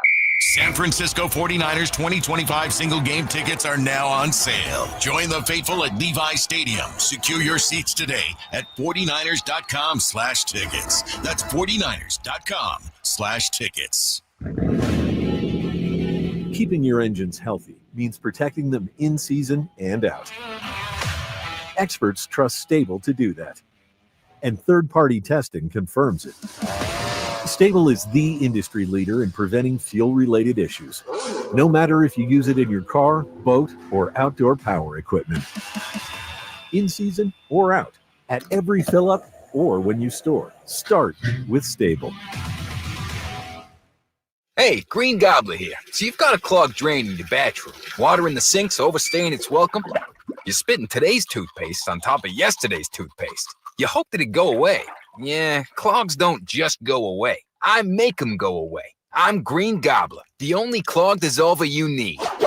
I'm bleach-free, safe for your pipes, and I work. Guaranteed or your money back. Because I never met a clog that was going to unclog itself. Green Gobbler. Let the gobbler get it. Hi, Sacramento. It's the No Surprise guys at Bell Brothers Plumbing and Air Conditioning. Need a new water heater? Call Bell Brothers. Need drain or sewer work? Call Bell Brothers. Need a free plumbing estimate? Call Bell Brothers. We don't guess at plumbing and drain problems. We use advanced camera inspections and diagnostics to identify the issues. We're fast, reliable, and respect your time by showing up when we say we will. Our technicians are all background checked, drug tested, and will leave the work area cleaner than they found it. The price we quote is the price you pay. We are the No Surprise guys. With more technicians, more trucks, and more experience. We get the job done right the first time. No surprises. Don't wait. Call Bell Brothers today for a free plumbing estimate or book online at nosurpriseguys.com. That's nosurpriseguys.com. The No Surprise Guys, Bell Brothers. This Memorial Day, forget the lawn chair. Roll up with horsepower instead, because Toyota's Summer Starts Here sales event is on. So you can gear up, gas up, and go with great deals. Score a low-cost lease on a 2025 Tacoma, or low financing, or an incredible $3,000 cash back on a 2025 Tundra. Plus, check out the all-new 2025 4Runner. Head to Toyota's Summer Starts Here sales event today. Toyota, let's go places. Offers available through TFS to buyers with premium-rated credit. Cashback available through TMNA and cannot be combined with other offers. N6225. Mike Rowe here with a quick question. Is your concrete sinking? Whether it's your driveway, sidewalk, or patio, those uneven surfaces are not just ugly, they're dangerous. That's where Groundworks comes in. They use state-of-the-art concrete lifting solutions to prevent tripping hazards, and they're the best at what they do. Schedule your free inspection at groundworks.com/row. And while you're there, check out my latest dirty job. It's a good one. Licensed in all states where work is performed. See website for details. Power Business Technology is proud to be a 100% independent, locally owned and managed Toshiba copier dealer. Local ownership cuts out the red tape, allowing ourselves to never be too busy to personally answer the call when our clients need us. Recognized for excellence in service execution, training, and customer service, we're proud to be named a Toshiba ProMasters Elite dealer since 2021. Contact us today for all of your business printing needs at 844-POWER-BZ. That's 844-769-3729, or visit us at powercopiers.com. Memorial Day is the unofficial beginning of summer and a time to reflect on the blessings we enjoy living in this country. Hi, I'm Frank LaRosa with a word about Naturewood Home Furnishings. At Naturewood's Memorial Day sale, you choose the offer. It's like 2 sales in one. Take 10% off regular prices or get 24 months of no-interest financing with payments on approved credit. Then you can choose from living rooms, sofas, sectionals, dining rooms, bedrooms, home offices, and so much more. Whether you're looking to lighten the mood in your living room, brighten up your bedroom, or tighten up your home office, you can shop and save big on the best selection of quality furniture, including Sacramento's largest selection of furniture made in the USA. Shop the area's best selection of quality furniture at Naturewood Home Furnishings. Off Highway 50 at Hazel, look for that water wheel.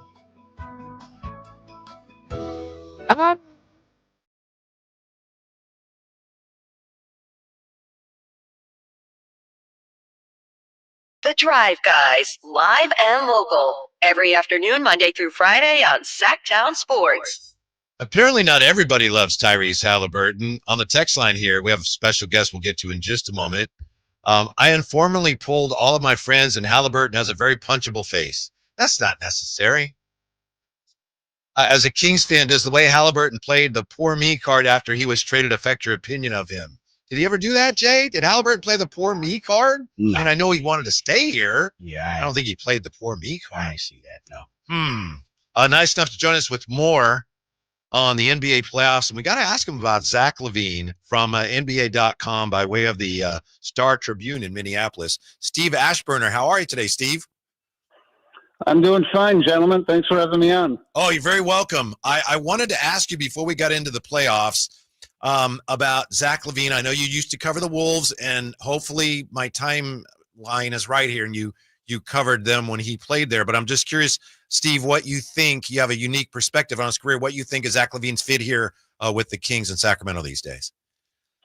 Well, I mean, actually, the timeline's a little bit off. I was off the Minnesota Timberwolves beat by the time Zach LaVine got there. I had left and joined NBA.com, but I was based in Chicago when he played for the Bulls. Okay. So around him then, and you know, I mean, a very well-intentioned, sincere guy. I think he didn't feel like he got a fair shake with the Bulls organization.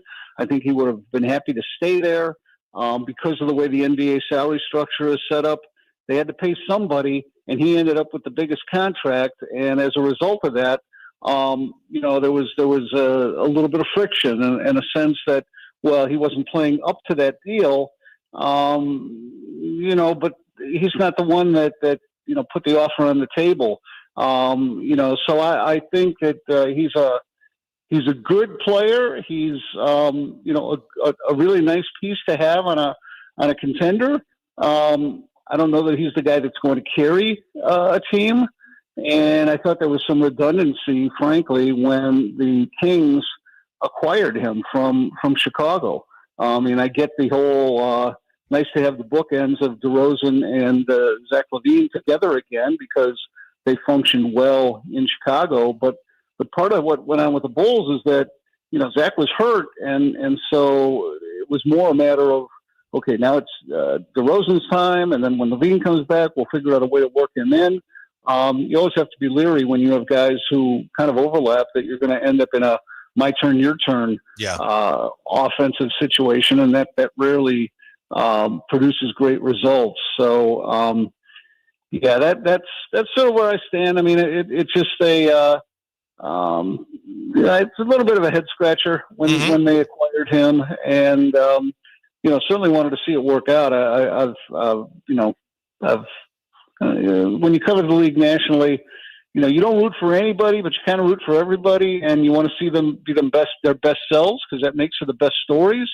And it's been a little bit of a downer for what the Kings have been the last couple of years. A lot higher expectations. Absolutely. Meanwhile, I figure that only Kings fans might be able to relate to how Knicks fans feel right now, watching Tyrese Haliburton cut a wide swath through these playoffs. Steve, he went there. Shouts out, Steve, man. Having Steve on for a long time as a guest, man. Steve, you speaking of Ty Haliburton, one of the questions as you heard coming in, and I'll allow you to answer that if you it would be so graceful to do so. Is Ty Haliburton a villain in the NBA? That's a funny phrase, I guess, or a label to attach to him. I mean, a baby-faced villain, perhaps. I mean, it's a stretch. I think that people might resent or dislike Tyrese Haliburton. Maybe it seems like, boy, everything he touches turns to gold, and he's living a bit of a charmed life these days, and things have worked out. And villain is, I would look for somebody with a darker side to him than Haliburton. I think he comports himself very well. I think he's a guy that any organization would be happy to have. It just happens to be with Indiana now. I thought that trade was, it was a trade that helped both teams. A little bit like the Karl Anthony Towns, Julius Randle, DiVincenzo trade that happened before this past season with New York and Minnesota. I thought I've always liked Sabonis, and he's a double machine, and a fine player to have. And Haliburton, I tracked the rookie, so I paid a lot of attention when he was in his rookie season. And there was no doubt he was the sleeper of that draft. Yeah. But I got to say, I didn't expect him to become, this giant slayer. Even what he did in the mid-season tournament a couple years ago, when he mocked Damian Lillard with the wristwatch thing and everything. I mean, he's got that little edge to him that I think can rankle fans. But it doesn't seem like it's with a sneer. It's almost like just, here's a touchstone, here's a reference point, and whether it's the hands wrapped around the throat. And I think he was a little embarrassed because he thought he had won that game last night. But no, I mean, villain. Yeah, he's a villain in air quotes, just like he's overrated according to that one national player poll. That's in air quotes too, in my mind. Steve Aschburner, nice enough to join us. It's funny that year he came into the league. Indiana did not have a first-round pick, and yet they have 3 players from the top 14 of that draft in the rotation now. Funny how that worked out. But I wanted to get back to the Bulls, Kings. How about DeMar DeRozan? We're making some assumptions here. We don't know what they're going to do. It's possible the Kings are looking right now at options for trading DeMar. He may not want to stay here. We don't know. Maybe he stays. My question for you is, how much of a market do you guess there would be for DeMar DeRozan if, in fact, he and the team decided, hey, let's see where else we can send you? I guess it depends on the price, and I don't know his salary situation at the moment off the top of my head. So, given his age and, his fit and his horizon, I would think that it comes down to, what the money is, how that fits with what a team's trying to do, and what their ambitions are. I would think that with him, you're not shooting 3-4 years down the road. I mean, you're looking at a window that's right now.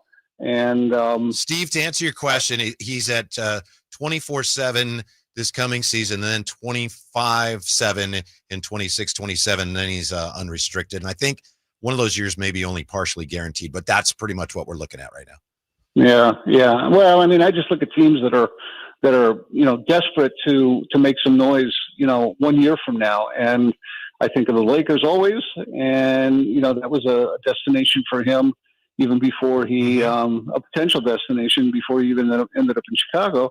And I think of Dallas because they've come out and said that, they see their window as 2-3 years. So he could be a player that could help there. But, then you get into the nitty gritty of what you take back, draft assets, matching salaries, and all that business. Gotcha. Joined by Steve Aschburner of NBA.com, senior writer. Steve, the OKC Minnesota game 2 kicks off here tonight. Your thoughts on game 1, and I guess a lot of the complaints about SGA kind of still foul baiting leading into game 2. Do you think the league pays a little closer attention to that tonight? That could happen, and I don't know whether it's so much his style of searching for fouls, but I think it was highlighted the discrepancy between the calls he gets and the style of play we've seen so far in the postseason. Players have been allowed to be more physical defensively, and there's been more contact, and he's still sort of getting whistled with bubble wrap, and so I think that's been a glaring difference, and that might be it. I mean, in terms of him, going in and seeking out contact, and I don't enjoy that. I mean, it's not so much. I'd rather watch a guy just finish the play, and if it's a legit and one, fine.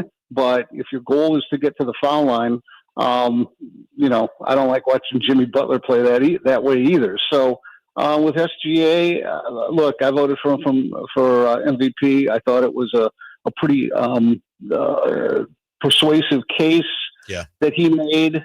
And if that's what works for the Oklahoma City Thunder to get to this point and maybe to get beyond, I'm not going to begrudge them that. I just want referees, as always, to be consistent. If you're going to allow a certain level of contact, then you don't send one guy to the foul line when he is met with that exact level of contact. That's Steve Aschburner from NBA.com. Steve, we'll let you go on this one. As far as the Pacers' miraculous comebacks, and I'm sure you've seen all the numbers, is there any rhyme or reason you can see to all these amazing comebacks they've been enjoying of late in the postseason? Well, I think it comes down to mentally and physically. Mentally, they're confident, and when you do it once, you're probably more prone to do it a second time because you have something to refer to, and you believe. Physically, I think they do have a deep roster. I think that they're well conditioned. They stay aggressive at both ends for most of the game. They are able to shift from a really intense defense to a fast break offense, and so I just think that they have great stamina. So they're maybe a little more fresh than their opponents late in the game. But and some look, you got to factor in luck, and right now luck is lined up firmly on the side of the Pacers in these rounds. Yes. For great NBA coverage, NBA.com, Steve Aschburner, senior writer. Thank you, Steve. We appreciate it. Enjoy the playoffs. We hope to talk to you again soon. Yeah, you're welcome. Yep, we appreciate it. When we come back, oh my goodness, a Philadelphia Eagles spouting nonsense that is very disrespectful to the 49ers. And we'll tell you about that next on Sacktown Sports. Hey everyone, it's Kyle Draper here. If you're in the market for a new car, let me tell you about my experience with Mercedes-Benz of Stockton. From the moment I walked into their state-of-the-art showroom, I knew I was making the right choice. There was no pressure from the sales staff, and if I'm being honest, I felt like a kid in a candy store. I settled on the all-electric EQS SUV, and let me tell you why. First of all, the comfort. After a long day at work, I actually look forward to being in my car. It has several different massage settings, including my favorite, hot relaxing back. Plus, the seat heating and cooling features are perfect for the hot summer or those chilly mornings. Mercedes-Benz has the reputation of making the finest cars in the world. Now it's your turn to experience what I already know. Mercedes-Benz of Stockton is the best car buying experience you'll ever have. They're just a short drive down I-5, or you can shop online anytime at mbofstockton.com. That's mbofstockton.com, and tell them Drape sent you. Whoa, it's you, the Capital One Bank guy. That's what they call me. Mind if I get a selfie? Yeah, sure thing. Say no fees or minimums on your Capital One checking account. Wow, that's a keeper. So, where are you heading? I'm off to spread the good news that Capital One helps people keep more money in their wallet with no overdraft fees. Oh, you're the best Capital One Bank guy. Hey, mind if I get a selfie? Sure. Say, Capital One, what's in your wallet? Terms apply. See CapitalOne.com/bank for details. Capital One NA, member FDIC. This is the story of the one. As a safety manager at a manufacturing plant, he does everything he can to keep his coworkers safe. From finding ways to reduce risks to keeping safety supplies in stock. And for that, he relies on Grainger. Grainger offers a broad range of quality products and next-day delivery, so he can always play it safe. Call 1-800-GRAINGER, click Grainger.com, or just stop by. Grainger, for the ones who get it done. For 20 years since Bartley Kavanaugh Golf Course opened near the banks of the Sacramento River, it's been Sacramento's #1 course for fun. Perry Dye of the famous Dye family of golf course architects designed the course to be an easy walk, but motorized carts are available as well. You and your friends will find Bartley Kavanaugh's Tap House restaurant offers great food, whether you play golf or not. Relax on the outdoor veranda overlooking the course with a cold beverage or a tasty meal. For tee times, visit BartleyKavanaugh.com. It's Sacramento's #1 course for fun. Whitey here for Napoleon Grills, reminding you that when buying a new grill, every detail matters. While supplies last, you'll receive a $149 gift with purchase on every new Napoleon Prestige stainless steel grill. The kit even includes a pizza lover starter kit and much more. And now up to $79 off Napoleon Rogue models. Napoleon grills are built different, built better, built to last, with a lifetime warranty and premium steel that boasts amazing quality. Visit Green Acres Nursery today for your best selection of Napoleon grills and accessories. Skeeter here. Got a question. What's small and dark with white bands on its legs and bites during the day? Mosquitoes. Hi, I'm Luz Maria Robles, but these are 2 new types of day-biting mosquitoes. They're invading our area and becoming a big problem. And they can be dangerous. But we're on it, so when you see them, report it at fightthebite.net. In the meantime, use insect repellent and drain stagnant water around your yard. We're here to help with these day-biting mosquitoes. Visit us at fightthebite.net. The Memorial Day Race to Savings is on. Get the best deals of the season at Folsom Lake Honda, your one-stop Honda shop. Looking to own or lease? During the Memorial Day Race to Savings, drive a brand new Accord or Civic. Visit us today at FolsomLakeHonda.com, your one-stop Honda shop. As a family-owned and operated dealership since 2009, customer service is our #1 priority. Our customers love doing business with us, and you will too. Folsom Lake Honda, yeah, your one-stop Honda shop.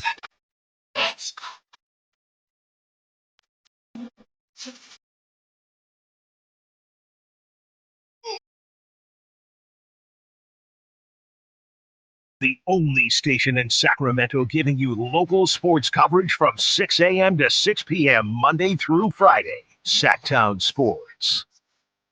I hope I didn't offend the Mrs. J. Uh-oh. She was very excited about, what do you want for your birthday for dinner? She was going to make salmon, which she makes delicious salmon. It's like a soy salmon, and it's great. But I just wanted pizza. She's like, okay, pizza. I'll make you salmon. I'll make you something. And I just wanted pizza. And I hope I didn't. I appreciated it, but sometimes you just want pizza. Understandable. Is there a go-to place or a go-to topping that you go with? I just have that hankering of late for that stuffed crust stuff. Ooh, yeah. Okay. A lot of people nice fluffy stuff. Yeah, they have more sophisticated tastes, and they like, I like this place, that place. There's great pizza places. Right. So nothing fancy, but that's just what I want. So that's your birthday, brother. That's what we're having. Happy birthday, baby. Thank you. Anything that you want on your birthday, you're supposed to get. I understand Mrs. Gleason. She understands that. You guys been married for quite a while here, brother. She's just trying to get me the best dinner. Of course. That she worries about my nourishment. Very true. Very true. As I said, I have no clue where she finds that Pepsi that with the pure sugar cane. Yeah. It's amazing. I take that sometimes to the games, and people are like, what is that? Where did you get that? Yeah, man. So you telling me, and you don't have to tell me where you get it because it's a exclusive. You've never been to the store and purchased that yourself? I don't think I have. Really? Yeah. I don't think I have. Mrs. Gleason is one of a kind. Well, that is for sure. Yes, sir. That is for sure. So anyway, thank you for the warm wishes, and thank you, Jay. Jay brought ice cream in earlier. We had some ice cream. That was very nice. Very, very, very nice. I should have got like 2 tubs at this point. You know how ice cream is on this show. It's a very sensitive topic. It's a very sensitive topic. We should do, honestly, and I was thinking about this, we really should do an ice cream podcast of some form or version. Yes. Every week where we just do 30 minutes on ice cream. Could get heated. Maybe that's the idea. Hence, that's But the just point. be careful. Yeah. I want to turn you into Ty Haliburton all of a sudden, a villain now. Yeah, it was funny. You asked Steve Aschburner, is Ty Haliburton a villain? Yeah, He laughed. he did. That's a funny term for him. Which is kind of what we're saying. Mm-hmm. You know, Steve's been around for a long time. I had the opportunity to work with Steve for, some years and have him on as a guest for years. And when you mentioned the Minnesota, and I was like, man, I thought he was around with KG. He was a KG guy with Minnesota. Yeah. But I could be wrong. I think you're right, because I think that's in his X bio. He says raised KG from when he was a Timber. Yeah, like early 2000s and stuff. Then he went to ATL, and he's a Chicago guy. But I remember asking Steve this years ago on another network about KG. I'm a huge KG fan. Huge KG fan. You're talking about a competitor. I was KG before he was KG, but whatever. I believe it. Hall of Famer. Mm-hmm. I asked him one time, I was like, is KG the persona that we see him on the floor and in interviews and on the sport KG? And he's like, absolutely. Like, you talk to KG, you just see it, you hear it. He's always talking about winning, competition, how he can be the best, why he's better than you, and everything. He just moves that way. It's like, oh man, that's the type of player I'm hitching my wagon to. Because that's the one thing about Jordan. As much as I despise Jordan in certain ways, there's nothing that you can talk about when it comes to competition that Jordan didn't want to win. And we've had too many people who have come out and been a witness of that and say, oh, man, Jordan wanted to win. If you had a tie, his tie had to be bigger. If he had green on and you had a brighter green, and he'd go brighter than you come tomorrow. Like, you couldn't beat him in anything.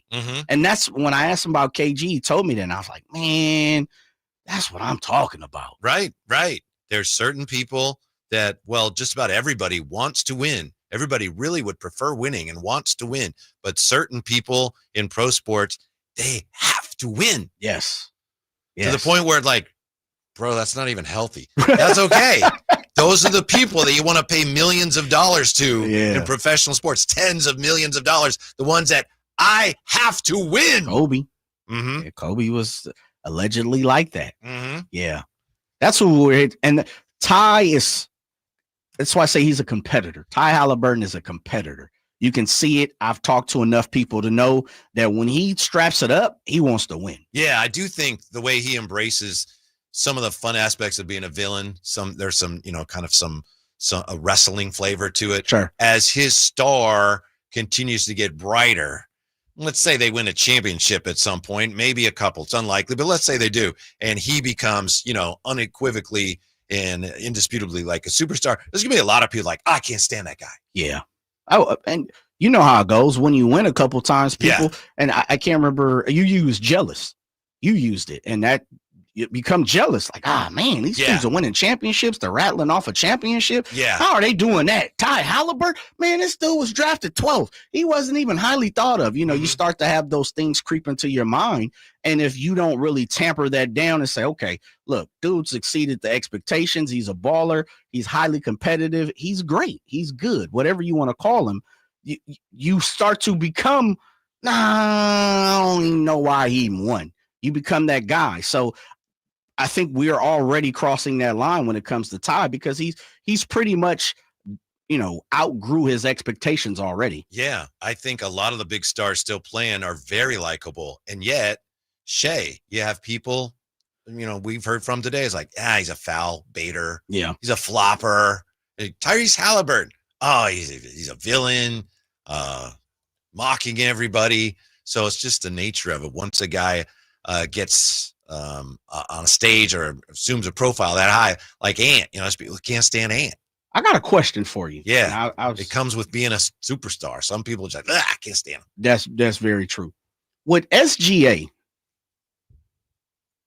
does it have just a little, to do with the fact that he's Canadian? Boy, I don't know. He's not from United States.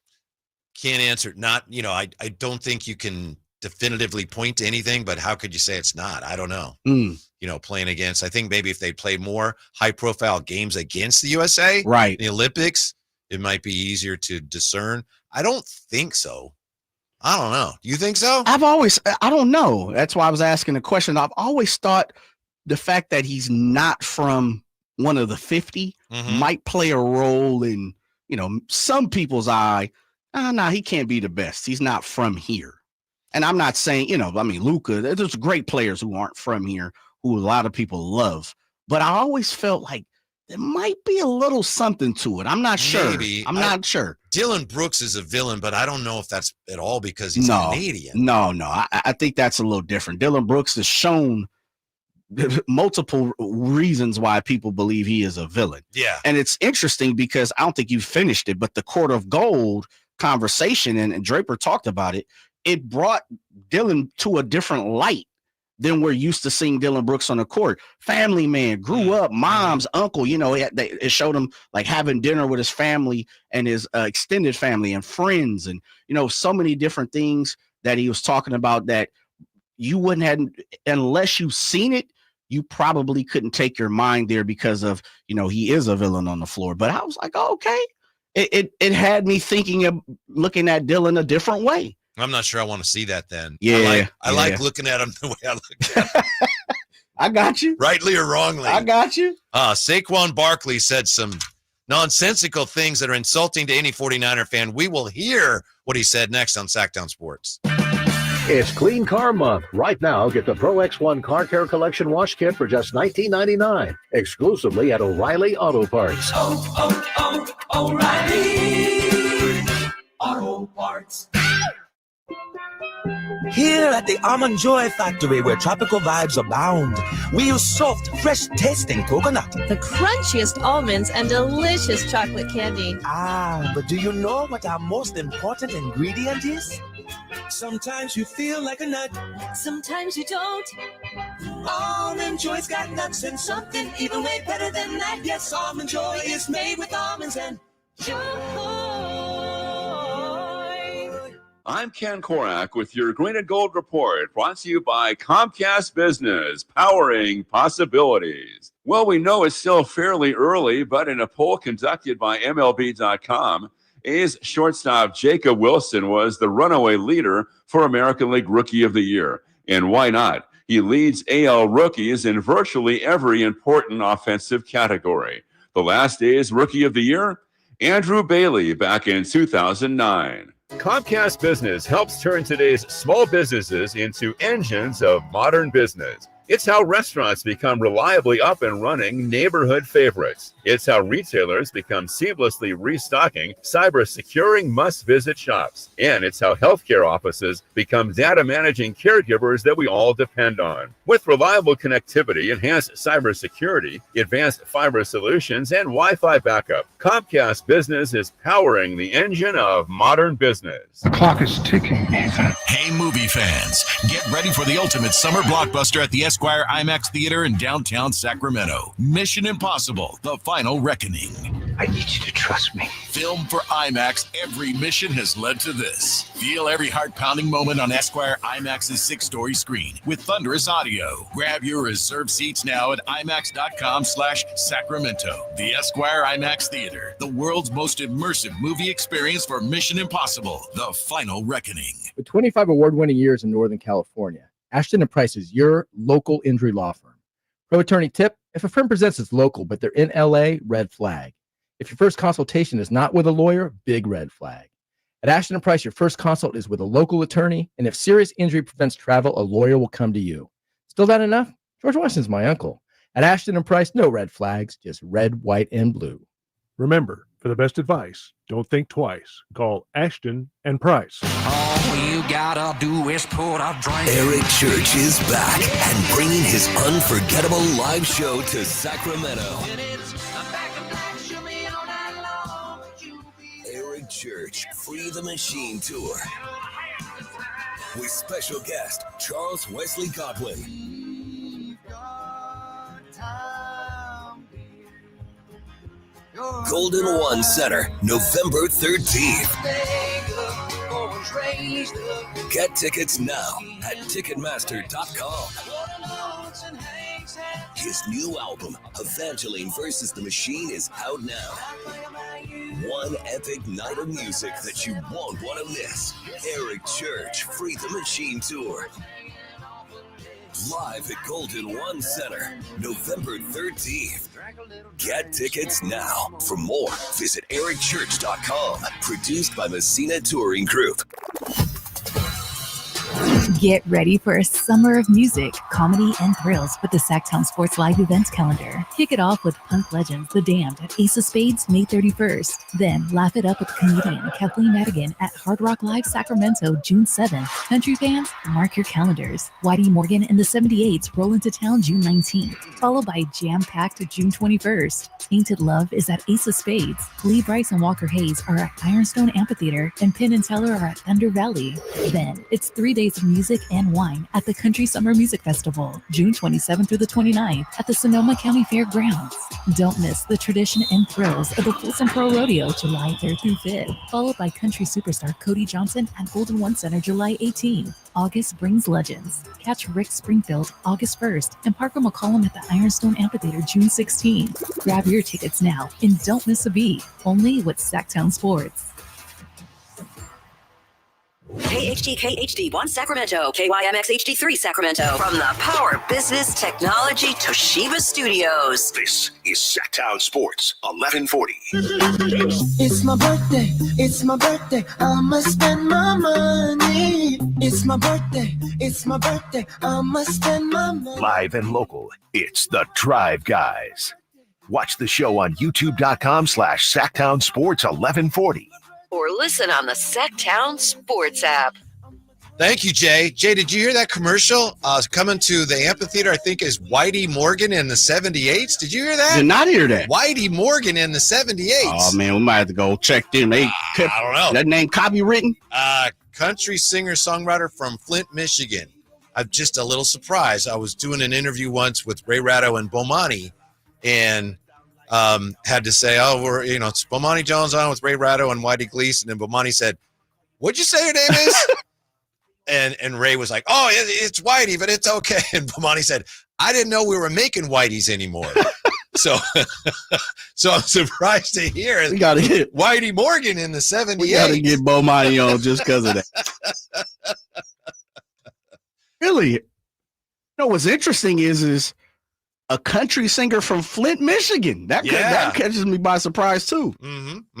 Yeah, you're right. This caught me by surprise, although it probably should not have. You have Saquon Barkley doing an interview. Well, he's actually a guest on a podcast with a couple of his teammates. The Exciting Mikes is the name of it. He was on the Cooper DeJean and Reed Blankenship.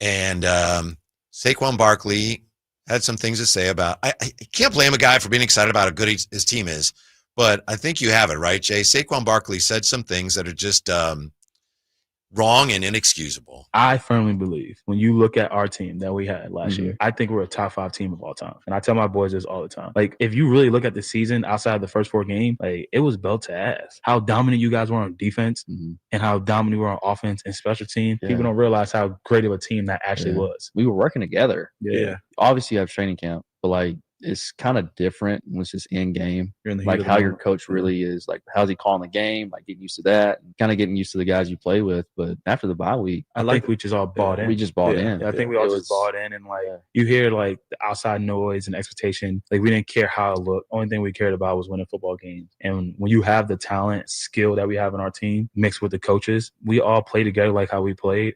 Like teams really stood no chance. All right, they had a fine year, and they were the legitimate Super Bowl champions, and they won the Super Bowl convincingly, and they beat, a legacy team. That's great. But, Jay, what did he say? Top 5 team ever? Yeah. Top 5 team ever? Man, What? Now, he went on to list some teams. He named the 2000 Ravens, who had maybe the greatest defense of all time. And they're better than this team. Yeah. Easy. Yeah. The teams he named, there's all something about them where you go, whoa. The 24 Eagles were Super Bowl champions. Right. What else about them? They did that tush push thing pretty well. But can you compare them to the 2000 Ravens, the 72 Dolphins, who Yeah, didn't lose a game. No. The 85 Bears, the dominating 85 Bears who they would have abused Jalen Hurts. And they had the 46, which has been, it's outdated now, but they dominated teams. And then he also named one of Kansas City's teams, like one of their Super Bowl teams, and one of New England's teams. And for the record, that's actually like 6 teams. So right. But he doesn't even mention any of the great 49er teams. None of it. Not a single one of them. What's Saquon? Not the 1984 team that went 15-1. I mean, the 49ers had some great teams. So first of all, you're not one of the top 5 teams of all time. I wish Kyle were here. Kyle, Kyle would probably have to take one side on this, but I think deep down Kyle would know that's a ridiculous thing to say. And if you're going to name the greatest teams of all time and you don't name a 49er team, I don't even know if you watch football. Yeah, he's 28. So. Okay. But you did mention the 72 Dolphins. Yeah, that's because they went undefeated, right? And 85 Bears, as you said, they have the greatest defense ever, as Baltimore as well. Yeah. I mean, he's born in 97? Okay. He's young. Yeah. So. Well, it's like somebody said today, was it the Gen Xers? He's not Gen X, though. Is it Gen Z? Gen Z. Somebody said they think Gen Z, everything that just happened is the greatest thing ever. Right, yeah. I mean, Saquon is a heck of a ball player, but there's no way, no how this team is a top 5 ever. Man, they'd be lucky if they even a top 15 ever. They're legitimate champions, but they don't have a calling card, no, right? Yeah. What made this team the greatest ever? Well, they went undefeated. They had the greatest defense ever, whatever. The 24 Eagles, nope. The other thing, too, is they probably want, like, you go back and you can handpick, but you go back to the 60s Packers, who's got, feels like 11, 15, 25 Hall of Famers, right? Yes. Then you, as you said, you talk about the 85 Bears, 2000 Ravens, the 80s 49ers. You look at the back-to-back Broncos, John Elway, TD, those type of guys, Atwaters and stuff. Like there are some great teams that have won a Super Bowl. There are some great teams. And when you talk about the Patriots, as you said, one of 6, whichever one you want to pick, I guess. Right. I'm not sure what's the best one is, but with Ty Law, there's some good guys, some good balls. I mean, some good Patriot ball clubs. Yeah. He also, and we just heard it there when he says outside of the first 4 games, it was belt to bleep. But if you're talking about the greatest teams of all time, you can't eliminate 4 games, like a quarter of your schedule. That counts too. That 2-2 start counts too. So when we look at the greatest teams of all time, we have to take that into consideration, and it eliminates you from contention. You're not one of the 5 greatest teams of all time. How about, and this hurts my soul to even say this, they're not better than Irvin, Moose, Emmett. I don't think Aikman, so. I didn't. Harper. They're not better than those guys. Yeah. What about? And this is before your time, pardon me, but I mean the steel curtains. Ooh, the 70s. Yeah. Absolutely. Definitely not better than them. Yeah. No. I mean, they Franco just and company. Hurting on people. people. No way. No way, no how. Mm-hmm. I mean, again, they might not even be top 15 ever when you really sit down and think about it. If we sat down and we said they were a top 20, I don't know if they are, but that would be impressive. Okay. Yeah. That'd be, wow, that's pretty good. Top 5. Please. You're top embarrassing 5. yourself. You're embarrassing me. Because I like it. Yeah, I like Saquon too. There's just kind of what we talked about when it comes to the Knicks and the Pacers. It's about what has happened lately. Mm-hmm. And because they are the champs, because they're wearing the rings, not literally yet, but because they are the new kids on the block and they are the last one to win, then yeah. Mm-hmm. They're probably not better than the Chiefs even. They're probably not even better than the first couple championship teams for the Chiefs. I might even take the Chiefs. So and Tyreek Hill and company. Sidestep that. Again, his top 5, 2000 Ravens. This is Saquon Barkley, 72 Dolphins, 85 Bears. Then he mentions last year's Eagles. And then he says either any of the Chiefs teams or any of the Patriots teams. He says they're interchangeable. Are they better than the greatest show on turf? The Eagles? No, yeah. No. Give me the Rams. Yes. Yeah. I'll take the Rams over there too. And again, to me, if you're one of the greatest teams ever, top 5, you have a calling card. There was something about you that really stood out. Greatest show on turf, definitely. Oh, yeah. Played the game offensively in a way that hadn't been played before. No doubt about it. Yeah. 100%. Yeah. Try and think. And I don't, what other than, they won a Super Bowl in impressive fashion. Yeah. I don't know that there's anything about last year's Eagles that would even have me considering where do they rank among the greatest teams of all time? And I'm with you. What about the Raiders? Snake Company. They're not better than Tatum and the Snake and Company, right? Nope. No.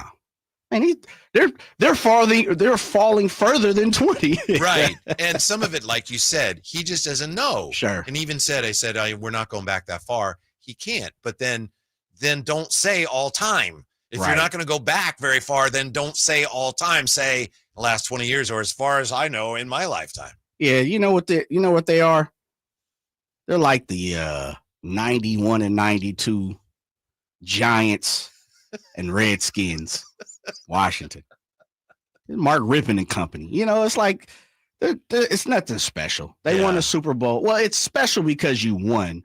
But when you're talking about all-time great, when you're talking about being on the pantheon of, Mount Rushmore, man, please. I could build 16 more Mount Rushmores. Give me Mike Shanahan's back-to-back Super Bowl champion Denver Broncos. That's what I said. Back-to-back. TD and Elway? Yeah. I'm taking them for sure over there. Yes. And it's not even close. And as you said, the Cowboys. Yeah, come on. This is a good guy. Just needs somebody to. Hey, Novacek, baby. YouTube.com. There's a lot of or you can Google it. Yes. There's definitely, we just named easy 10 teams. Yes. Easy 10 Yeah, teams. and the Eagles don't compare to any of them. Nah, not close. Yeah. All right. How the Pacers do it. We've got that for you next. Sacktown Sports. Hey, it's Carmichael Dave here reminding you to gear up for Memorial Day and summer barbecue parties at Amy's Outdoor Living, your grilling headquarters. Now, while others have raised prices, Amy's is keeping their low prices through May 26th. Weber, Traeger, Rectech, Blackstone. New Traeger Woodridge, $200 off at $6.99. The popular Weber Genesis starts at $7.99. $7.99. Rectech pellet grills, my brother's favorite, lowest price of the year. And Gosney pizza ovens, I've had mine for a year. I love it. Starts at $3.99 plus no sales tax on in-stock patio furniture through May 26th. You need umbrellas or cushions? Amy's has a great supply in many colors. Memorial Day is the perfect time to get that new barbecue grill you want. Amy's Outdoor Living in 2 locations. In Sacramento on El Camino near Watt, and in the El Dorado Town Center. San Francisco! What a laser from Brock Purdy, and what a catch. San Francisco 49ers single game tickets are available now. Intercepted by Fred Warner. Fred gets up and runs back the other way. One block, and he's in. Gonna throw left for the end zone. It's caught by George Kittle. Secure your seats at 49ers.com/tickets. Touchdown!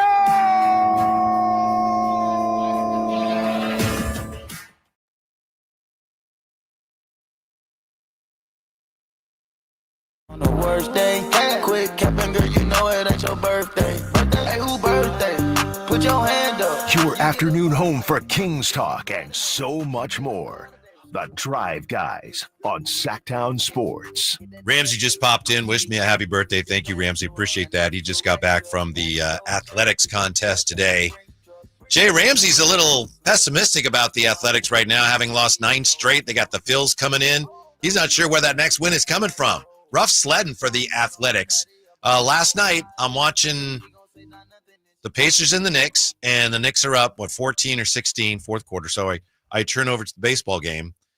And, and luckily I turned it back in time to see that incredible finish. But you know what I saw when I was watching the A's last night, Jay?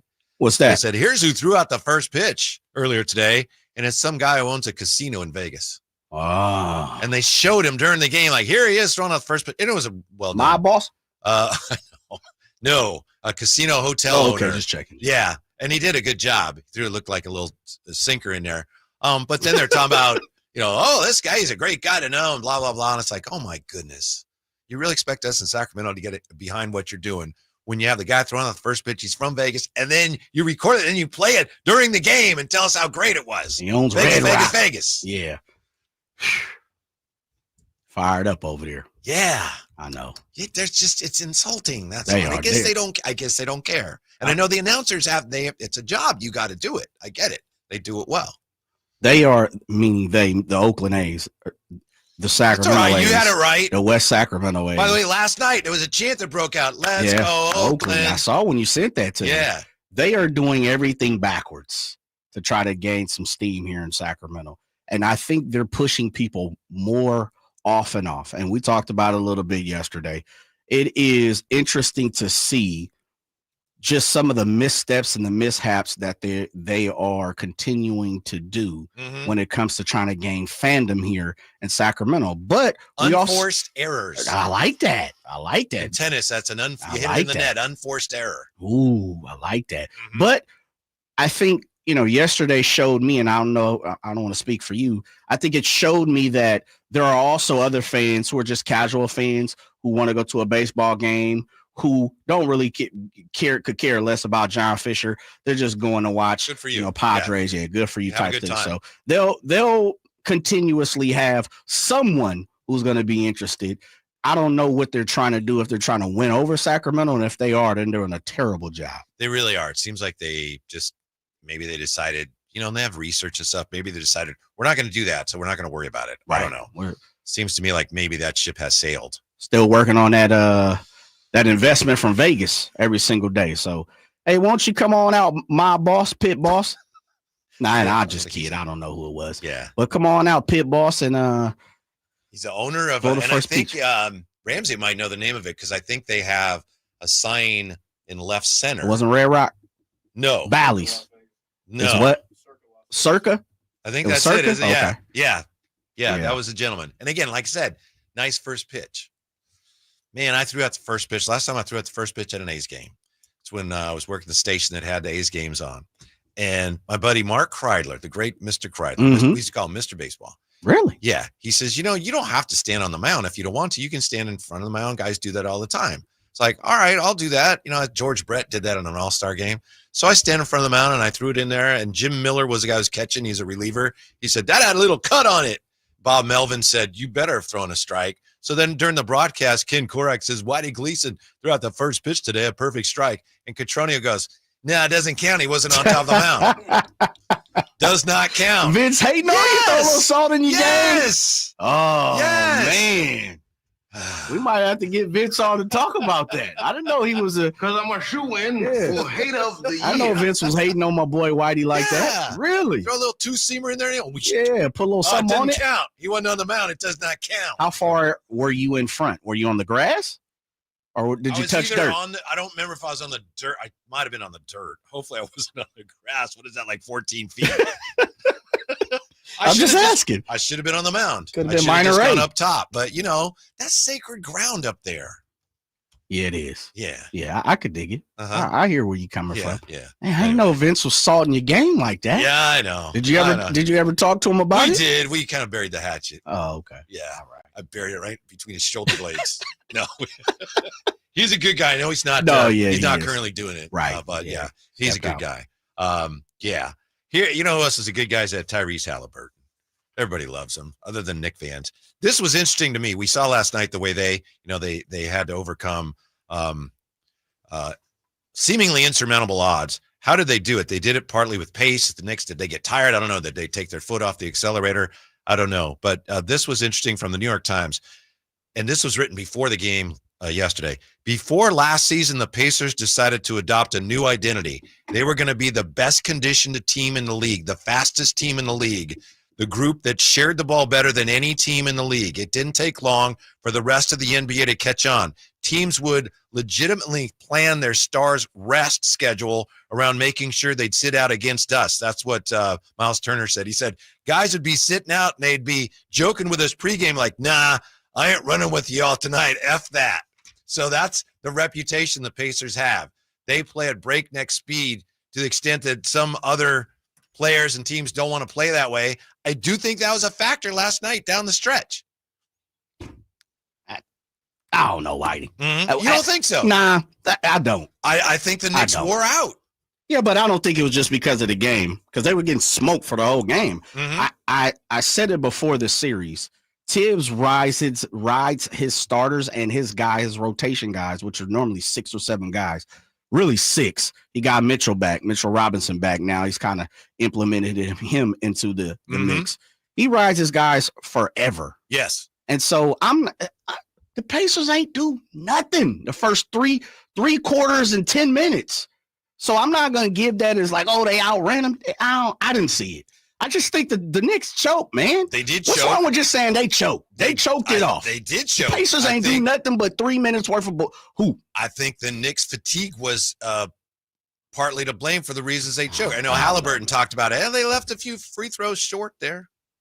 Whether they did or not, whether that had anything to do with it or not. Which ones they leave short? OG missed deep, long, because he got the long rebound. That was a brick. Yeah, he said that, and I'm not sure which ones he was talking about. Ty just talking. Yeah. They left the last couple shots very short. Those were deep, but I don't remember any free throws coming up super short. The Knicks were decent down the lane. Excuse me, at the end of the game when it came to free throws. OG missed that one deep. I'm not remembering any other one. I think Ty just talking. Yeah. Maybe he was talking about shots, not free throws. Yeah. We disagree. Yeah. I think it was a factor. I'm not saying that's why they won the game, but whether it is or not, I mean, that is something that the Pacers have established. They play that way, and not everybody. For sure. Not everybody plays that way, and you can't do that without depth. You got to have depth in today's NBA. It's one thing the Kings could have. You got to have depth. Kings have not had depth in many years. You got to have the ability to defend. You got to be able to shoot the ball, and you need length. And those, I think, are 4 things the Kings would be well advised to pursue this year, no matter which ways they decide to go. Tearing the whole thing down, probably not. Adding a player here or there, moving this guy out, getting some young pieces. Those are the 4 things they need, in my opinion, Jay. Those are 4 things that right now in the NBA separate the best teams from everybody else. Shooting, defense, depth, and length. And if you can do that with a younger team, then you're in good shape. Yeah. Like OKC and Indiana. Of course, the main thing is they just have a lot of good players. Yeah, got a lot of talent. Yeah. But no, I like where you're going. You got the blueprint. Give me a couple of pieces of the blueprint. I'm with you. I think everything that you're saying is spot on. And the good, maybe soon to be great teams. I don't want to overstep my boundaries like Saquon Barkley did, but we appreciate that. Some of the good teams that are pushing towards being great, they have every piece of quality that you mentioned right there. So it's tough. Isn't that funny? You're right, though. We look at, you need this guy, that guy, you need this, you need a point guard, you need this. You just need more good players. Everybody does. Need talent. Everybody needs the best players. Give me the best get talent. a lot of good players. Yeah. But you look, even the Knicks, everything that you pretty much, the qualities that you're looking for, the Knicks kind of possess that. They're long, they're athletic. You look around and look at their roster. I think if you have an opportunity, I think Dallas kind of fits that mold. They're long, they're athletic, they got a lot of talent. Shooting. And they got the number 1 pick. Yeah, well, here we go again. But they're teams that tend to be at the top of the standings definitely have those qualities that you're looking for. It's tough to get. It's not a flick of the wrist. It's not you can't flick the switch over and grab people, on a yearly basis. I saw something, I think Anthony and Allen were talking about this, about how the Pacers from 2015 to now have acquired all the talent, and it starts 2015 with Miles Turner, but just some of the things that they did to get some of these guys, they've hit on, and you pointed out to that. You pointed out, like, look, you don't necessarily have to tank to go get guys that are talented. You just got to pinpoint the people that you want, and hopefully you can hopefully they're talented first off, but you can also assist in building that talent as well. Yeah, I know this is kind of wonky, and I mentioned it earlier. Pacers did not have a first-round pick in the 2020 draft, but right now they have 3 guys, the top 14 picks from that draft, that are in their rotation: Obi Toppin and Haliburton and Nesmith. And then they also had Jalen Smith for a while. He left, but they had him. He was from that draft. And they had Wiseman last year. So, you need all those things. But, of course, as we've said over and over, you also need a guy. And let's face it, I think we all know this. The Kings don't have the guy. They have some good players. They don't have him. And Jay, it might take longer than we would like for them to get that guy. We'd all like to think they're going to go out and trade DeRozan or whomever. They're going to get that guy this year. Well, maybe they will, but you know what? They probably won't. It's probably going to take longer than that. Yeah. It took, as I said, 2015, it took the Pacers quite a while, you know, and it gives a long, outstanding map of how they acquired some of these people, even from, 2017, Paul George for Victor Oladipo, DeMontis, what obviously turned into Ty. You got TJ McConnell in free agency. There's just so many different avenues that they had to hit on, and it shows you have to get lucky in many ways. And from that, you also need to pinpoint the people that you believe are going to be talented. Make some moves, get out there, shake some things up. Chris Duarte, Isaiah. I mean, it's just so many. Talk about Karis LeVert and how they spun that to get certain people. It's interesting. They're mapped to where they are, and they haven't won anything yet. We'll see. But they definitely have pinpointed some of the guys that they want, albeit it's been 10 years. Right. And if they don't win a championship, when all said and done, people say, well, they never won a championship. But they've been to the conference finals 2 years in a row. Yeah. That's not nothing. No, it's definitely. Yeah. You're close. Mm-hmm. You're close. We'll go back to football here in just a moment. A list of the biggest threats to the Eagles. It does not include the Niners. Should it? Shouldn't it? Next on Sacktown Sports. You ever try fixing your car and realize you're missing that one part? Yeah, been there. That's why eBay's my go-to. They've got millions of parts, guaranteed to fit. I'm talking brake pads for when yours have seen one too many miles of stop and go. Oil filters, because you don't mess around with your engine care. Even got this cold air intake on my watch list. I might just go for it. To keep the ride cool and your DIY streak hot. Find all the parts you need at prices you'll love. Guaranteed to fit every time. eBay. Things people love. Eligible items only. Exclusions apply. Hey, Green Gobbler here. So you've got a clogged drain in your bathroom. Water in the sink's overstaying its welcome. You're spitting today's toothpaste on top of yesterday's toothpaste. You hope that it go away. Yeah, clogs don't just go away. I make them go away. I'm Green Gobbler, the only clog dissolver you need. I'm bleach-free, safe for your pipes, and I work.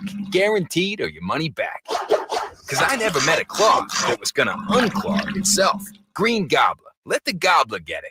This Memorial Day, grab the keys to a new ride during Toyota's Summer Starts Here sales event. Right now, get a low-cost lease on the 2025 Prius. Sleek, efficient, and with impressive MPG, it's perfect for long weekend road trips or the daily hustle and bustle. Or shop great deals on 17 Toyota hybrid models from the longest-lasting brand on the road. Plus, every new Toyota comes with Toyota Care, a 2-year complimentary scheduled maintenance plan. Toyota's Summer Starts Here sales event ends soon. Toyota, let's go places. Offer available through TFS to buyers with premium rated credit. Offers end 6/2/25. Whitey here for Napoleon Grills, reminding you that when buying a new grill, every detail matters. While supplies last, you'll receive a $149 gift with purchase on every new Napoleon Prestige stainless steel grill. The kit even includes a pizza lover starter kit and much more. And now up to $79 off Napoleon Rogue models. Napoleon grills are built different, built better, built to last with a lifetime warranty and premium steel that boasts amazing quality. Visit Green Acres Nursery today for your best selection of Napoleon grills and accessories. Hey, it's Mike Rohn. If I have a choice, I like to do business with companies that actually stand for something. That's why I switched from Verizon to Pure Talk. No offense to Verizon, I'm sure they stand for something. I just don't know what it is. Pure Talk, on the other hand, is a veteran-owned company that supports our military in a big way, and I appreciate that. Yeah, I also appreciate unlimited talk and text and plenty of data for half the cost of the big guys, and I do like being on America's most dependable 5G network for just $20 a month. But what I really appreciate is no contract, no cancellation fees, and Pure Talk's commitment to handle all their customer service in this country. I saw it for myself. I went to Georgia, I got a tour of their headquarters, I met their CEO, and I talked to the same customer service folks that you'll talk to when you dial pound 250 and say keyword Mike Rowe. Switch today and save 50% off your first month when you dial pound 250 and say keyword Mike Rowe. Pure Talk, a wireless company that actually stands for something. Memorial Day savings explode at Maida's Elk Grove Chevy. Save $12,500 off MSRP after rebates. Every new 2025 Silverado Turbo Max in stock. And Maida Chevy has similar savings on every new Silverado. One of the largest selections of new Silverado in the Sacramento area. $12,500 off new Silverado. Exclusively at the Maida Chevy Silverado Super Center. Now that's big, huge. See them all at MaidaChevy.com. Together, let's drive. Less than 2011 or not available with special financing, lease, and some other offers.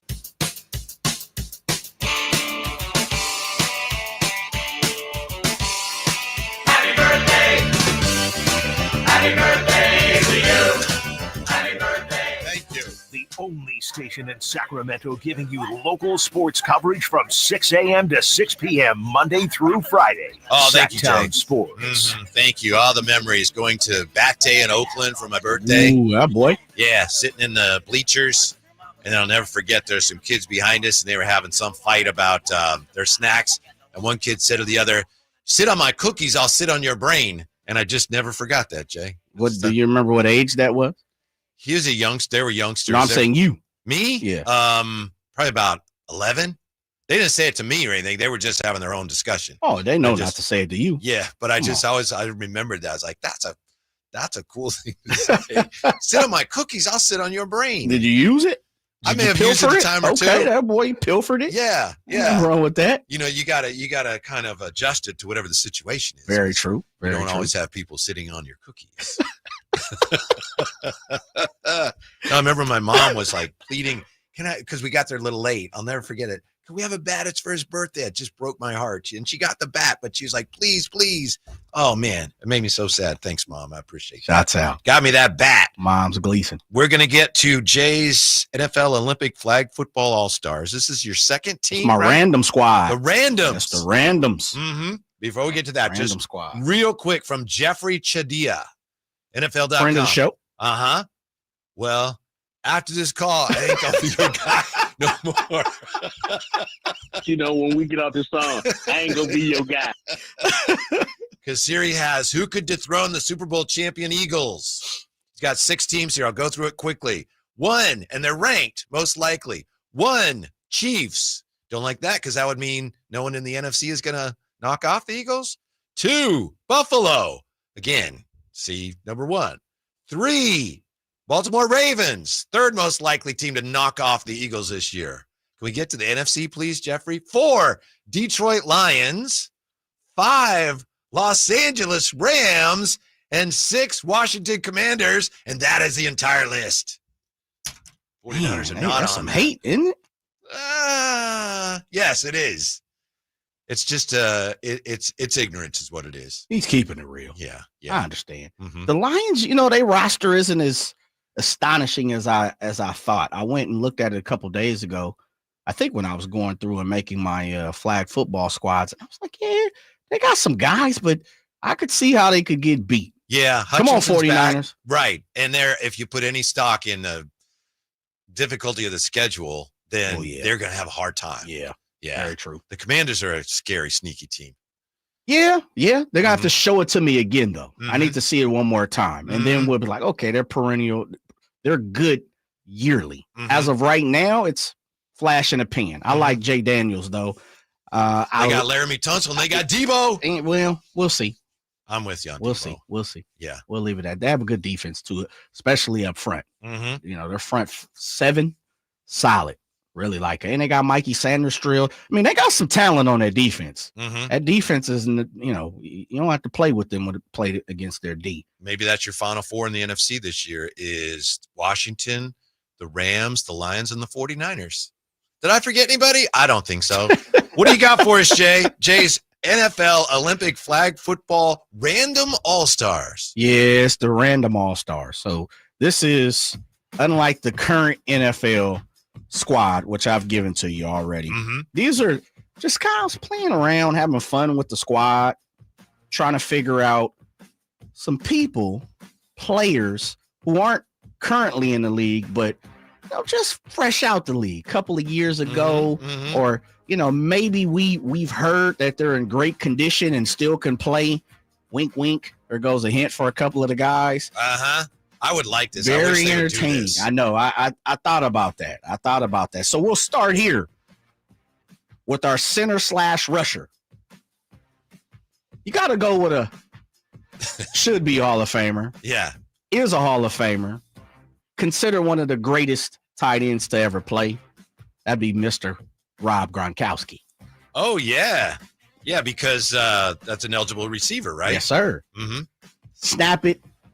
He's going to go get that 5 or 6 for you. Easy, big body. Going to box folks out, man. Gronk. And could you imagine if Gronk is rushing you? Get a little scared, Indonesia. You get a Do little any scared. of your flag football experts tell you that it's good to have somebody rush the passer who's got some length. Some length. Isn't that? Does that matter, or is it just all about? Yeah, of course. Whoosh? No, Okay. you gotta possess all those skills, just like you're talking about the qualities for the Kings. You got to possess that. All right. Length, athleticism, girth, all those different things. My second guy, another tight end, just recently retired, was in the news for personal reasons. Still a baller, former Raider, Darren Waller. Oh yeah. Hope he's doing okay. Yes, I do too. Definitely have a spot for him on the team. Yeah, I definitely hope he's doing well. Wide receiver. We'll take 8 of these guys. We start off with Mr. Nighttime himself, Chad Ochocinco, Chad Johnson, my cousin. Are any of these guys going defense too? Of course, they all have to. All right. Yeah. Chad Johnson. Mr. I could beat anybody, point Dion at the feet. I'd beat you here if you put your foot there. Second guy hasn't played in a while, but he's in great condition according to everybody. Yeah. Hall of Famer already. Didn't even show up when he was supposed to. Be Terrell Owens. Yes. T.O. That's who I was hoping for. My boy T.O. T.O.'s part of the could you imagine if T.O. was on the flag Team USA flag football? Man, you couldn't even beat that. Somebody that's a little controversial just got into it last weekend. In a tussle, full-on tussle last weekend. We're going to need some people to check the mental, maybe here and there. All right. That's okay. But as far as of a specimen, as far as an athlete, as far as getting it done, that'd be Antonio Brown, AB. Okay. Need AB. Didn't anticipate you going there, but sure. Because one thing about it is AB's going to bring it, man. He is. He's going to bring something. I don't know what it is, but he's going to bring it. I think we can win. Yeah. What'd you say? Have somebody checked under the hood there? A little bit. Yeah. You got a little maintenance check. Ain't nothing wrong with that. We'll go with AB. Another wide receiver. Somebody that should be a Hall of Famer soon. Maybe just a tick underrated. Because where he played, finished with the Arizona Cardinals, that'd be Mr. A.J. Green.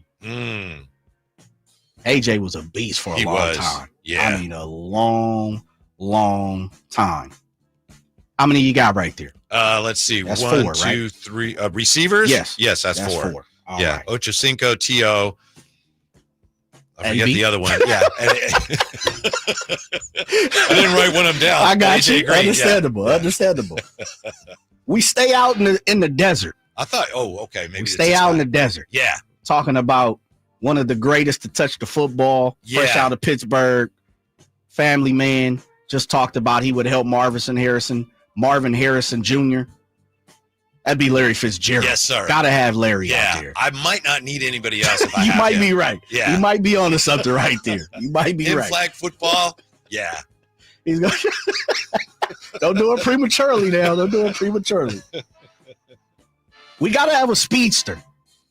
We put a speedster on the squad. Also, I earlier. like that. Pardon me, but Larry Fitzgerald, I think, would give me kind of that veteran leadership I might need because of some of the other personalities on the squad.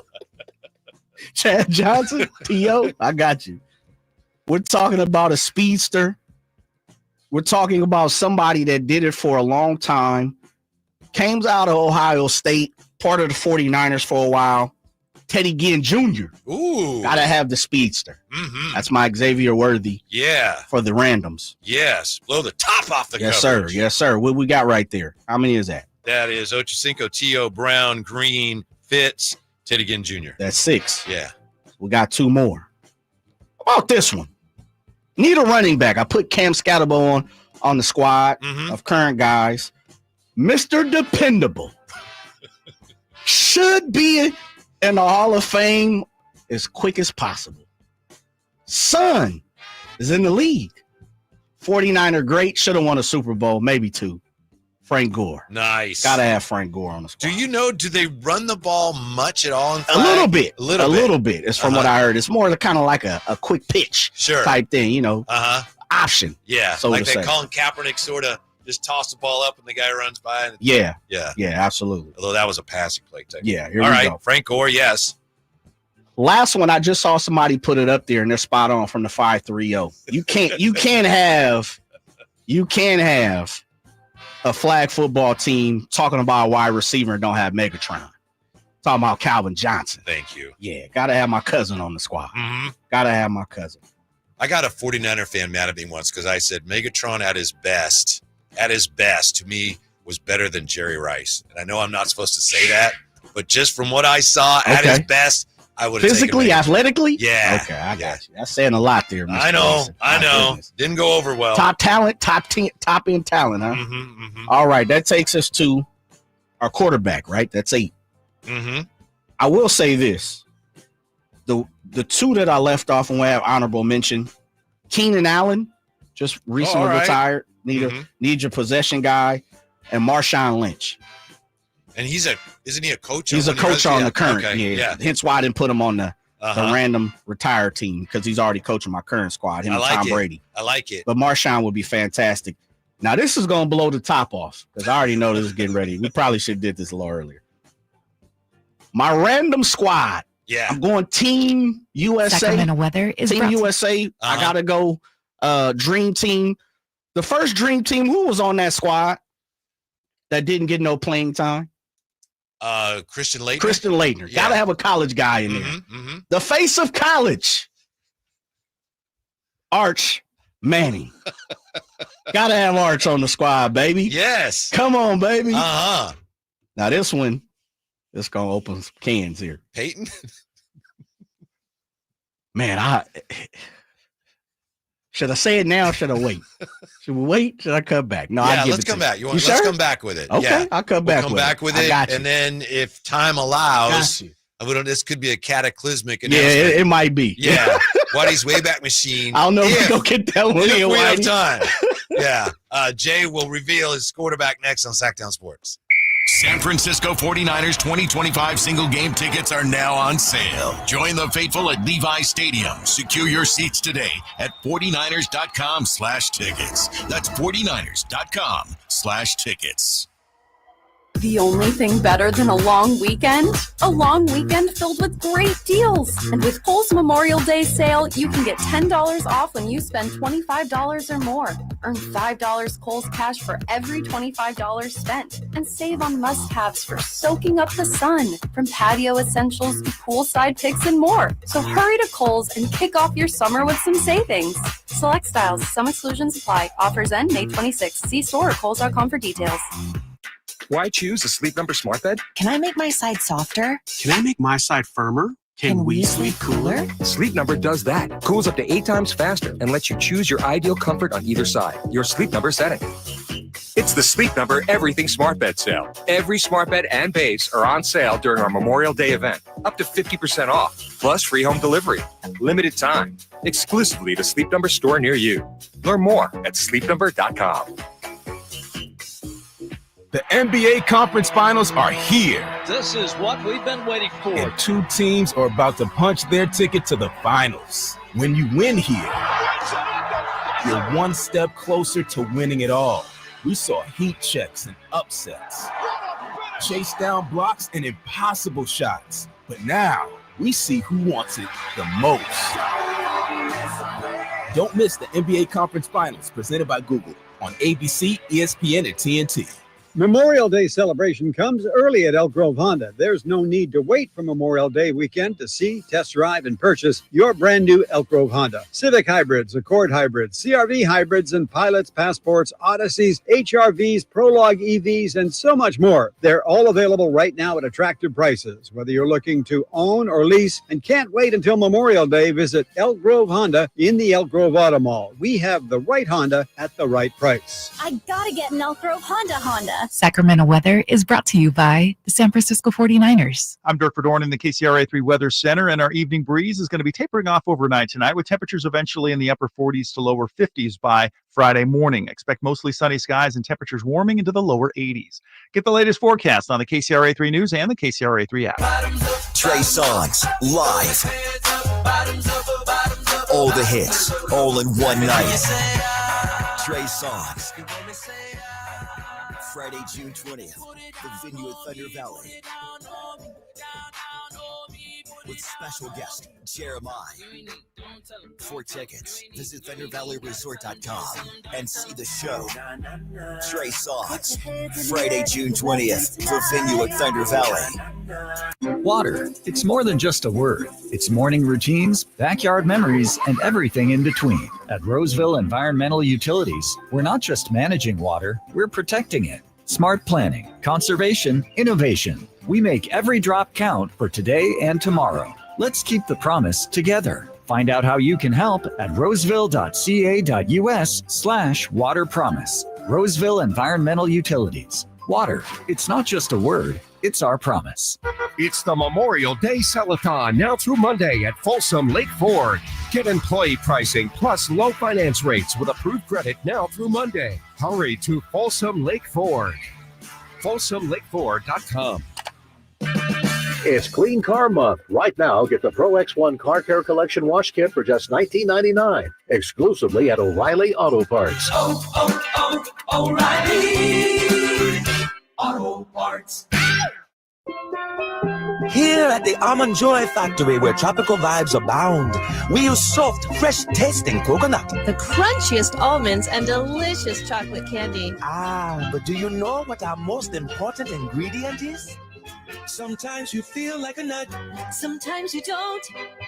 Almond Joy's got nuts and something even way better than that. Yes, Almond Joy is made with almonds and joy.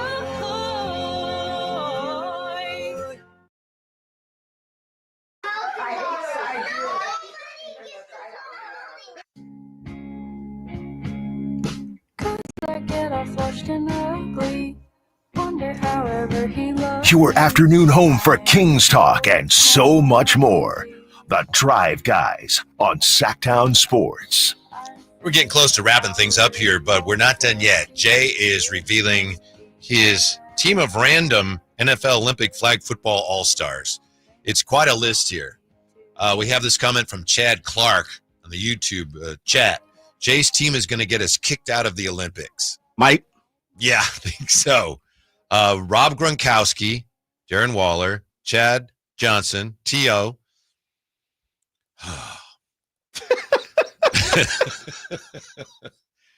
Then you got A.J. Green. See, I can't even say. You got Larry Fitzgerald, right? And you've got, who else do you have here, Jay? I'm sorry, I'm having a hard time reading my own writing.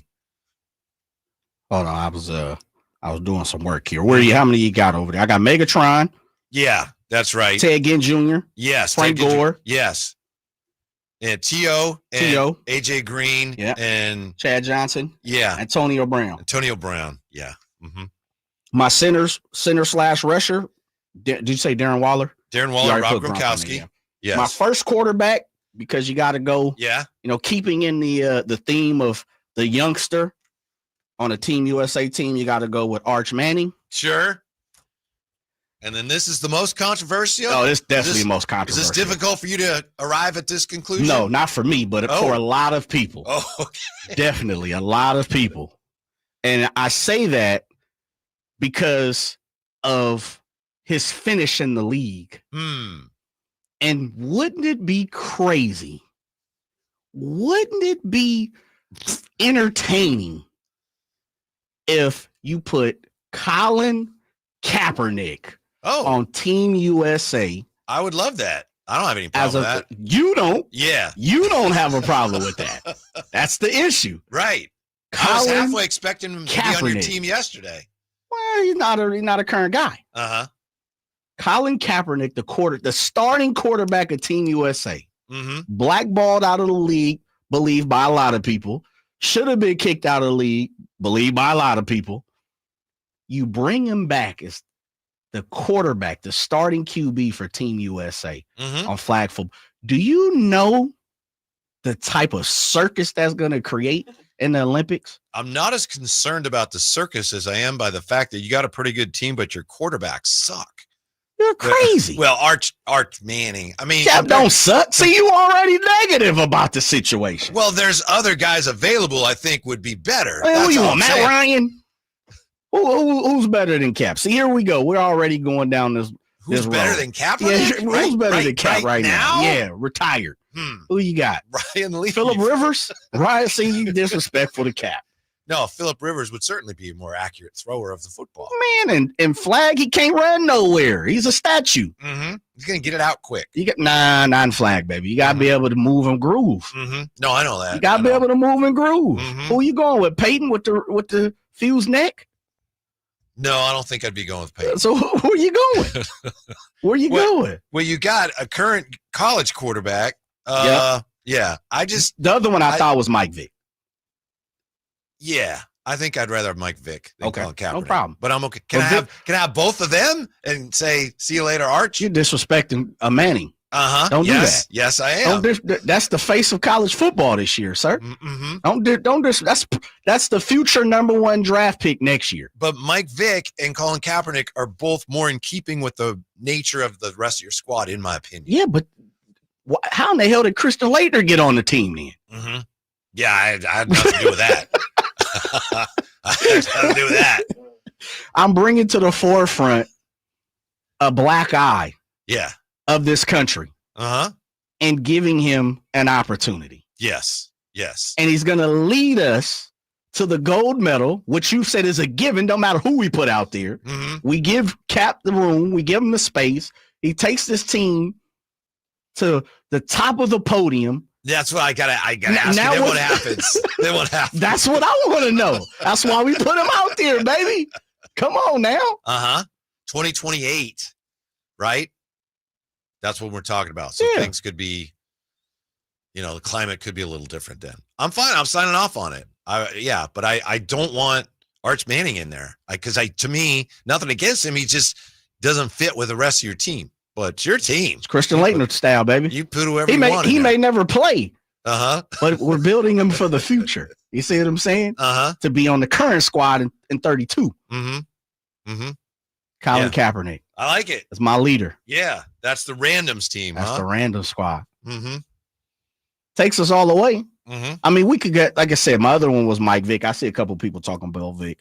Someone said Johnny Manziel.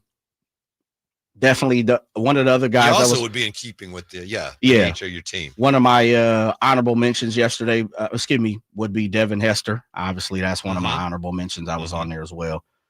Yeah, man. Cap, Archie. The good old Arch. You're not feeling Mr. Manning, huh? He doesn't fit to me. He's Christian Laettner. I understand the whole Christian Laettner thing, but the rest of your team is not like what that dream team was. That was, the best players. These are the best of the best. No, these are the best. These are the best of the best. They retired, were. Right? Exactly. Yeah. Absolutely. Yeah. So you got to go with the movement because this is the thing. If NFL players now, so you want me to replace one of my QBs with Arch on the current squad? No, I don't like Arch on your squads at all. But it's your team. But I'm just giving you my opinion. We're winning gold. Cap's going to lead the country, the nation to gold. I would like that. And let's see what happens.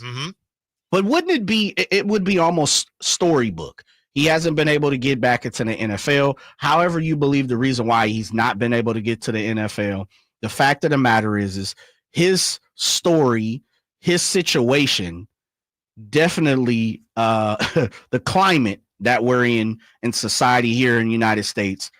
If he was to lead the team to a gold medal, I would be super interested to see how people reacted to it. I really would. Yeah, I think we know.